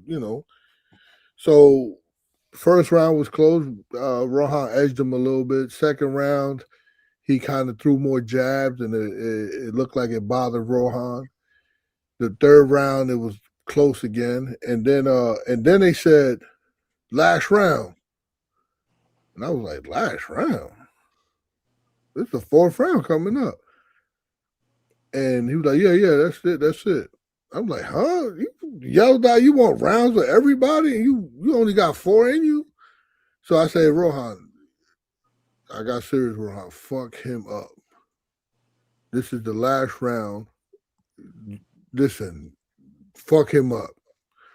And Rohan did his thing. Washed him up. Wop, wop, wop, wop, wop the whole round. On the ropes, corner to corner. And then afterwards, like Rohan got tired because he let it, it was the last round. He just let it loose. And then afterwards, there was like one more. I was like, wait, hold on, what? One more? No, I ain't playing these games. Hey, Ray J, you're next. Ray J was going with somebody else. And Rohan was like, nah, I give him one more. I said, man, Rohan, get out. We ain't playing these games. He said one more. You wash them up. Now they want to keep going. Nah, we don't do that. We ain't doing that. Get out. So I made him get out, and then Ray J went in with somebody else. So then afterwards, I talked to him. I was like, yo, you don't know what you did. You just created a monster. Because this was when he was signed to Mayweather. So you got status. You signed to Mayweather. This ride home that I'm about to, the speech that I'm going to give everybody in the car on the ride home is going to be uplifting. So I appreciate you getting in the ring for it. Because what I'm going to tell him is that you is a bad motherfucker. You this, you that, and he just washed you up. So I just need, I need him to have his. He's like, he didn't wash me up. He didn't wash me up. Hey, that's my story.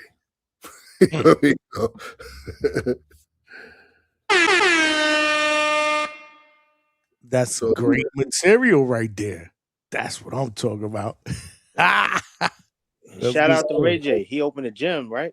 That's a good story, man. Indeed. I was like hoping that money ain't jump in, man, because that's good material, man. That's good material right there. Yeah, so he should want, he should want to get his get back. But the crazy thing is this. So I think Broadway Joel was interviewing him one time, and he asked, "Hey, because everybody was in the comments, talking about the sparring, and so Broadway Joel asked him, and he was like, Rohan, I don't, who's Rohan? I don't know him. I spar a lot of people, so so now he don't know who Rohan is. That's the way it goes. That's the way it goes. But you were there. You saw it. You broke it down. Hey, listen. If that man, if a motherfucker get out of my guy, he get out of my guy. You know, first of all, you know, I mean, shout out to it's sparring. I get it, but you know, to be boisterous like that, and then to have Rohan, and then Rohan was young too. And Rohan will chase him out the ring right now. What I see Rohan do even to people that much bigger than him, nah, he won't even have a chance. Good shit, man. Good story, man. The chat is saying good story as well. Great story, actually. I'm surprised I don't remember when he told us that before. He told us about that before. I do remember when he told us that, but now I'm gonna clip it. I didn't clip it before. I absolutely remember when he told us that before. Yeah, But, yeah. yeah. Now, it was a good time with all the guys got spawned. I'm thinking about doing that again soon. But yeah, I love doing that. Just bringing out the whole crew and just go gym to gym and gym every time. And then every time I go to a gym, other gyms go into there and just they just get good work. Spar Wars. I call it Spar Wars. Today a couple gym came over today, and it was pretty awesome. Any notable names? No, undefeated kids, but no notable names. But really, young lines that could really fight.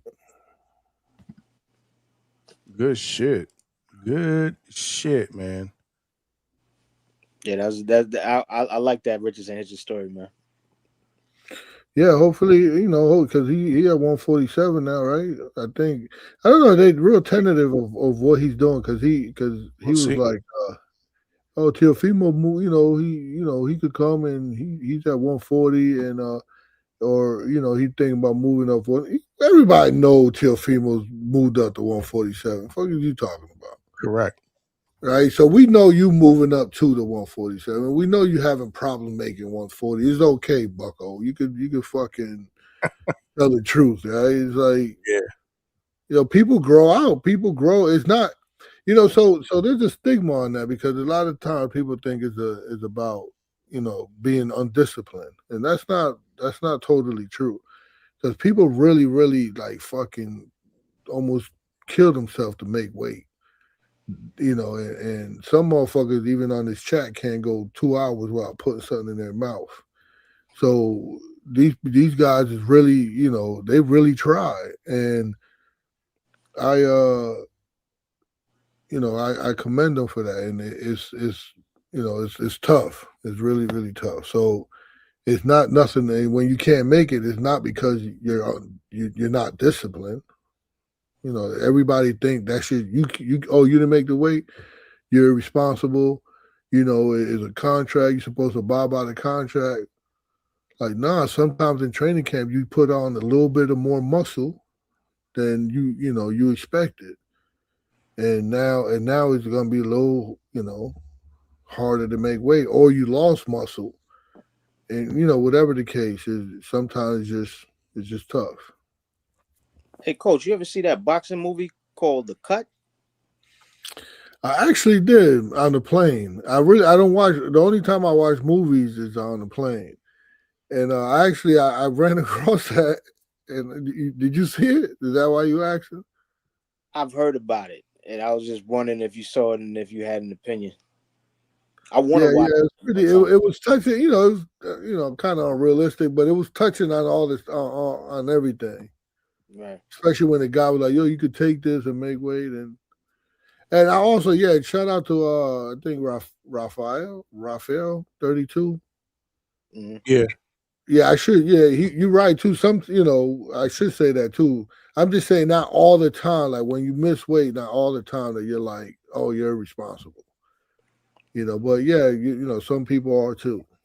Yeah, because Keyshawn, the way Keyshawn acted that day, right? It was a little unprofessional the way he acted. Kind of humble yourself, man. It's like, yo, you missed it, and shout out to Edwin Del Santos for just not taking it and thinking that he's so low level that he'll take the money and because he need the money. He gonna accept it anyway. Like, nah.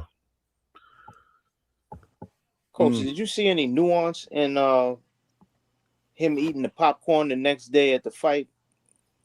I've heard people say they don't see what the problem is, and yet I don't know. I kind of took a stance where I was like, that's a bad look. That was kind of the stance I took. Like it Yeah. it almost looked like you shrugged off that whole the You day don't give before. a fuck. Yeah, you taking no accountability. Like realistically, this is your job. And that was very, very unprofessional for you not to make weight. Your responsibility as a fighter, if you agree on that weight, is to make weight. And then you not only get the fight canceled in your hometown, you were the main event headliner, and then you come out there and you start just stuffing popcorn in your face. I mean, I thought that was very, very unprofessional. Yeah, I feel the same way. It's just like these guys. This is why I can't train people like that. I can't train. Like I've been through a lot in life, and my main thing is like I teach these guys more than just boxing, and I know that they would like die for me, So I take that responsibility and make the best choices I can make for them. So I say that to say that I have to be with someone and train someone that will listen to me. You can't be a loose cannon. You can't just do what you want to do when you're tarnishing the reputation that we're building. You know what I'm saying? So we're building something, and you just making us look a certain way.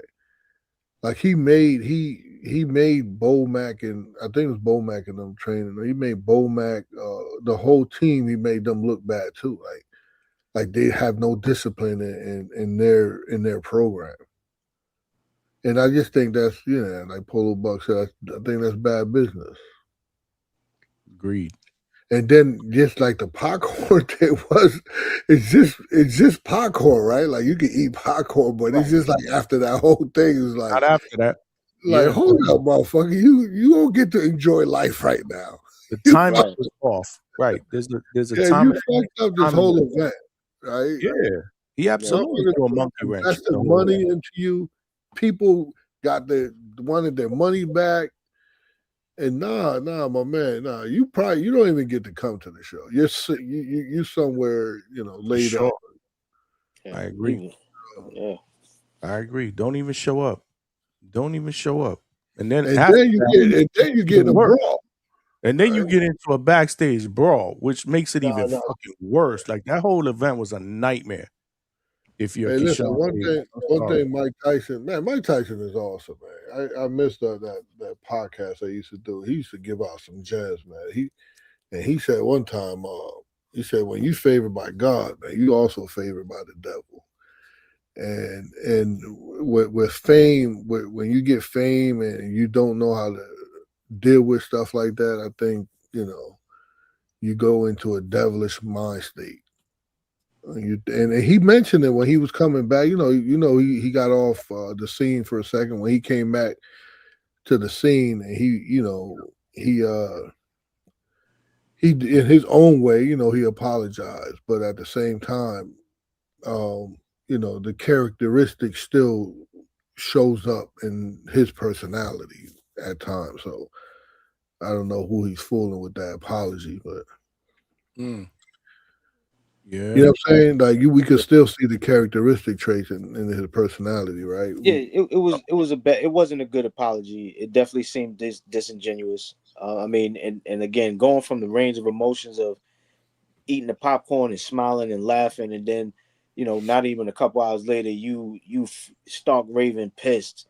You over here trying to kill people, trying to fuck people up, and unstoppable. People trying to get you to calm down, and you can't. It's like to run through that range of emotions in such a short period of time. Like if you really think about that, like you're happy, and then all of a sudden you're fucking stark raving mad. There's something, there's things that you need to address. Then in front of your family, right? He had a newborn child there too. Yeah. Not a good look. But then you get things going on like that. You get things going on like that, and then we get dropped down from the ratings, and they said, "Oh, because you're not fighting," but we wasn't going up when we was fighting, and it's like they look for any excuse, Yeah. right? But he come on the scene, he'll get ranked. He get ranked like that, and you don't got this. All my fighters, they're not out there, acting crazy, and no, they're just strictly fighting. I agree with Polo Buck. I agree. Yeah. The baby stroller tipped over too. Yeah, that's unacceptable. Yeah. You just got to be better. You just got to be better. And again, nobody's perfect. So, I'm not going to shit on him. But the only problem I had, like I said, is, sometimes you just got to be accountable. And it's got to seem real. Like you guys said, it's got to seem real. Yeah, That's all. and some people know when it's genuine. Some people know when Absolutely. it's just for publicity, right? And now now he's I think he's saying he turned a new leaf. He's into God, and I mean that that's a when you talking when you have a spiritual journey, and that's not something for everybody, right? And then when I hear it everywhere, then I start to question like when do you have time to really get into this, right? Really get into like studying or finding a place in it. It takes time, right? Like you just don't wake up and like just do this and do that, and I don't know, but hopefully it is all genuine. Time will tell, man. Time heals all wounds, man. But yeah, we'll see, man. It's gonna be interesting. He's getting a second shot. May 16th is in Norfolk.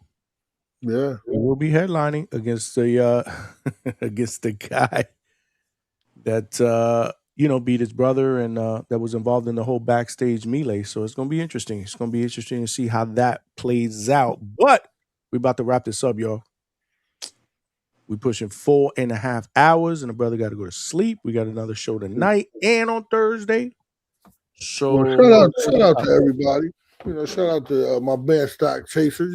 At the end of the day, this is why we all love boxing, and I think that's the real part of it, that we all love boxing. I think what we get out of boxing, the pressure that we get out of boxing. I love the Lord guy coming on here and correlating his life experience that he had, the pressure, AB. the sacrifice for it brings out truth out of people. It ain't, because we all know it ain't no hiding in that ring. You either got it or you don't. So we talked about everything tonight. What we talk about Devin Benavidez and where he stands in the game. So what it really means about him, putting on the weight and being strong. But at the end of the day, I think that's what boxing is, right? You there's levels, there's risks, there's proving yourself every time you get a chance to get out there. And again, shout out to the people that tapped in, especially the ones who's working right now. We know you on the clock, stealing money and all that. But that's what the sport does, right? It pulls people in, even if you're working or you ain't, right? No matter where you're at, you find a way to be part of it. So respect to the fighters, respect to the grind, respect to the sport.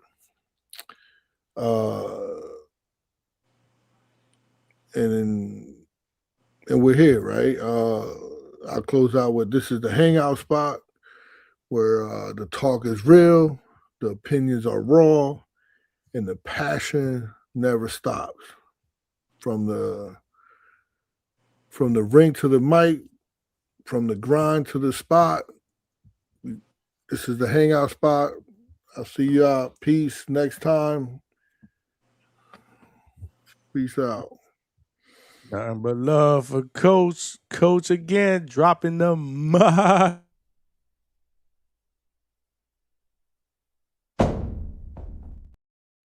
All right, peace, Coach. Yeah. Yeah. God made Jesus and then Rohan Polanco. Let's go. Yeah. Salute to Coach Bermudez, man.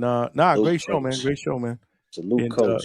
Good closeout, man. We back at it tonight. All right, my brother. Yeah, Wednesday, Thursday. Yeah.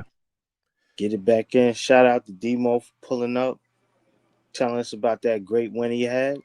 Yes, sir. You know, feel better, DMO. Feel better, Coach Allen, man. You know, I know you guys, y'all had something was going on. Everybody got sick, but shout out to y'all. COVID, bro. I hope not. That shit get terrible. Word. You start missing out on big opportunity fights. You know, when you get COVID, you want to duck your call when you got the COVID. So hopefully they ain't got no COVID. You know, but yeah, man, great show. So you know, he ain't go all the way in, but you still know what I'm gonna say. What you gonna say? You don't got bars like that. Buenas noches. As a matter of fact, the bars type whack. We're gonna bring it back tomorrow. Bring the bars right back, and I'm gonna see you. All right, Johnny, man. Peace. All right, my brother. Salute to Big Money Skate in the place to be. I need a Big Money AI clip, Polo Buck. You got to work on that, man. Salute. We got the Vega one. Yeah!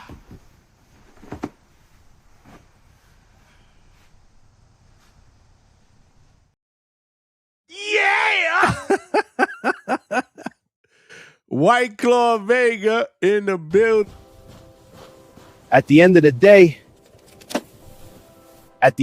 you got to survive. Stock chasers. Yeah! The Hubcap Snatcher, Coach Bermudez. Someone send a super chat.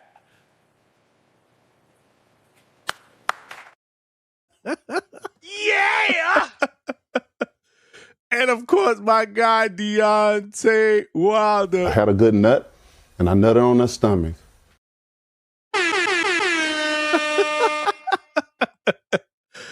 Oh shit, man! I love this fucking shit. I broke my back. What do you mean by that? My back is broken. What, a vertebrae or what portion? Spinal. Go look up the history. Shit, don't everybody believe in Google? Go Google that shit. See what I'm talking about. You know what I'm talking about, man. You know what I'm talking about. DHS be fucking rocking every night. We the spot for the second shift and third shift overnight workers. Let's go, champ. My man. Let's go. He almost knocked you out. No, he did not. Hell no. Let's get it, man. Salute to all of y'all that rocked out, man. Great show. Great conversation. Again, if you missed the beginning part of the show, well, actually, I think we got Demo on maybe about a half hour, 45 minutes into the show. But make sure you check out the playback, man. That was a great interview with a very, very confident young man who is 11-0 with 8 wins via knockout, coming off a stoppage victory this weekend, man. Great energy, great passion. Trust me when I tell you, you will not be disappointed, man. You will not be disappointed, man. He family up here at DHS, man. Just like all of y'all are family, man. I see y'all rocking out. Smash the like button on the way out. We need about 26 likes to get to 100. This is the second show we haven't got to 100, man. It smelled like a toilet full of nasty ass shit, okay? Now go home and smoke some more crack. That has become the new tree soundbite. Now go home and smoke some more crack. So yeah, man. Drop a like, man. Make sure you smash that like button, man. Right hook, uppercut, whatever it is. Left hook. overhand right. Smash the like button. We are streaming live on YouTube on millions.co. Salute to my family. Now go home and smoke some more crack. And salute to my family on X. Now go home and smoke some more crack. Yeah, man. This has been a phenomenal show. Like I said, man, we do the interviews. We do the boxing talk. We get a crash out occasionally here or there, man. This is the hangout spot, man. This is where we talk boxing. We have a good time doing it. And the best news, the best thing I could say is we right back at it tonight, 9 p.m. Eastern Standard Time. Make sure you guys join the DHS 24/7 Discord. I'm usually asking for suggestions for show topics. This week is slow. Thursday, we're going to show some love to the ladies. Obviously, we have a Most Valuable Promotions card that is going to be streaming on ESPN Plus, and it's going to be headlined by Alicia the Bomb Baumgartner, Shadeja Green. We'll be fighting in the co-main event. Crystal Rosado will be fighting on that card as well. And so we'll talk about that on Thursday. But we need some show topics for tonight. We'll come through. We'll come through in the clutch because at the end of the day, we just need a topic. Because then after that, once we start the show, we be cooking. We are looking at potentially getting an amateur fighter who is making his pro debut on Pro Box on May 1st. Hopefully, we'll look to get him on tonight. But we'll see. Reza Ramon Ordonez, who just signed with Rick Meridian too. And he is a highly touted amateur fighter that's going to be making his pro debut March 1st on Pro Box. So we are looking to get him on the show tonight. If not, we'll get him on either Thursday or next week. It doesn't matter. We'll get him on before May 1st because you know the deal. We got to introduce him to the DHS family. But salute to all of y'all that were rocking out. Like I said, make sure you smash the like button on the way out if you have not done so. Salute to all of y'all that has sent super chats. We are back at it tonight, 9 p.m. Eastern Standard Time. So as always, man, this is your boy Johnny signing out from the Hangout Spot Live, and I'll talk to y'all tonight, man. Much love, man. Peace.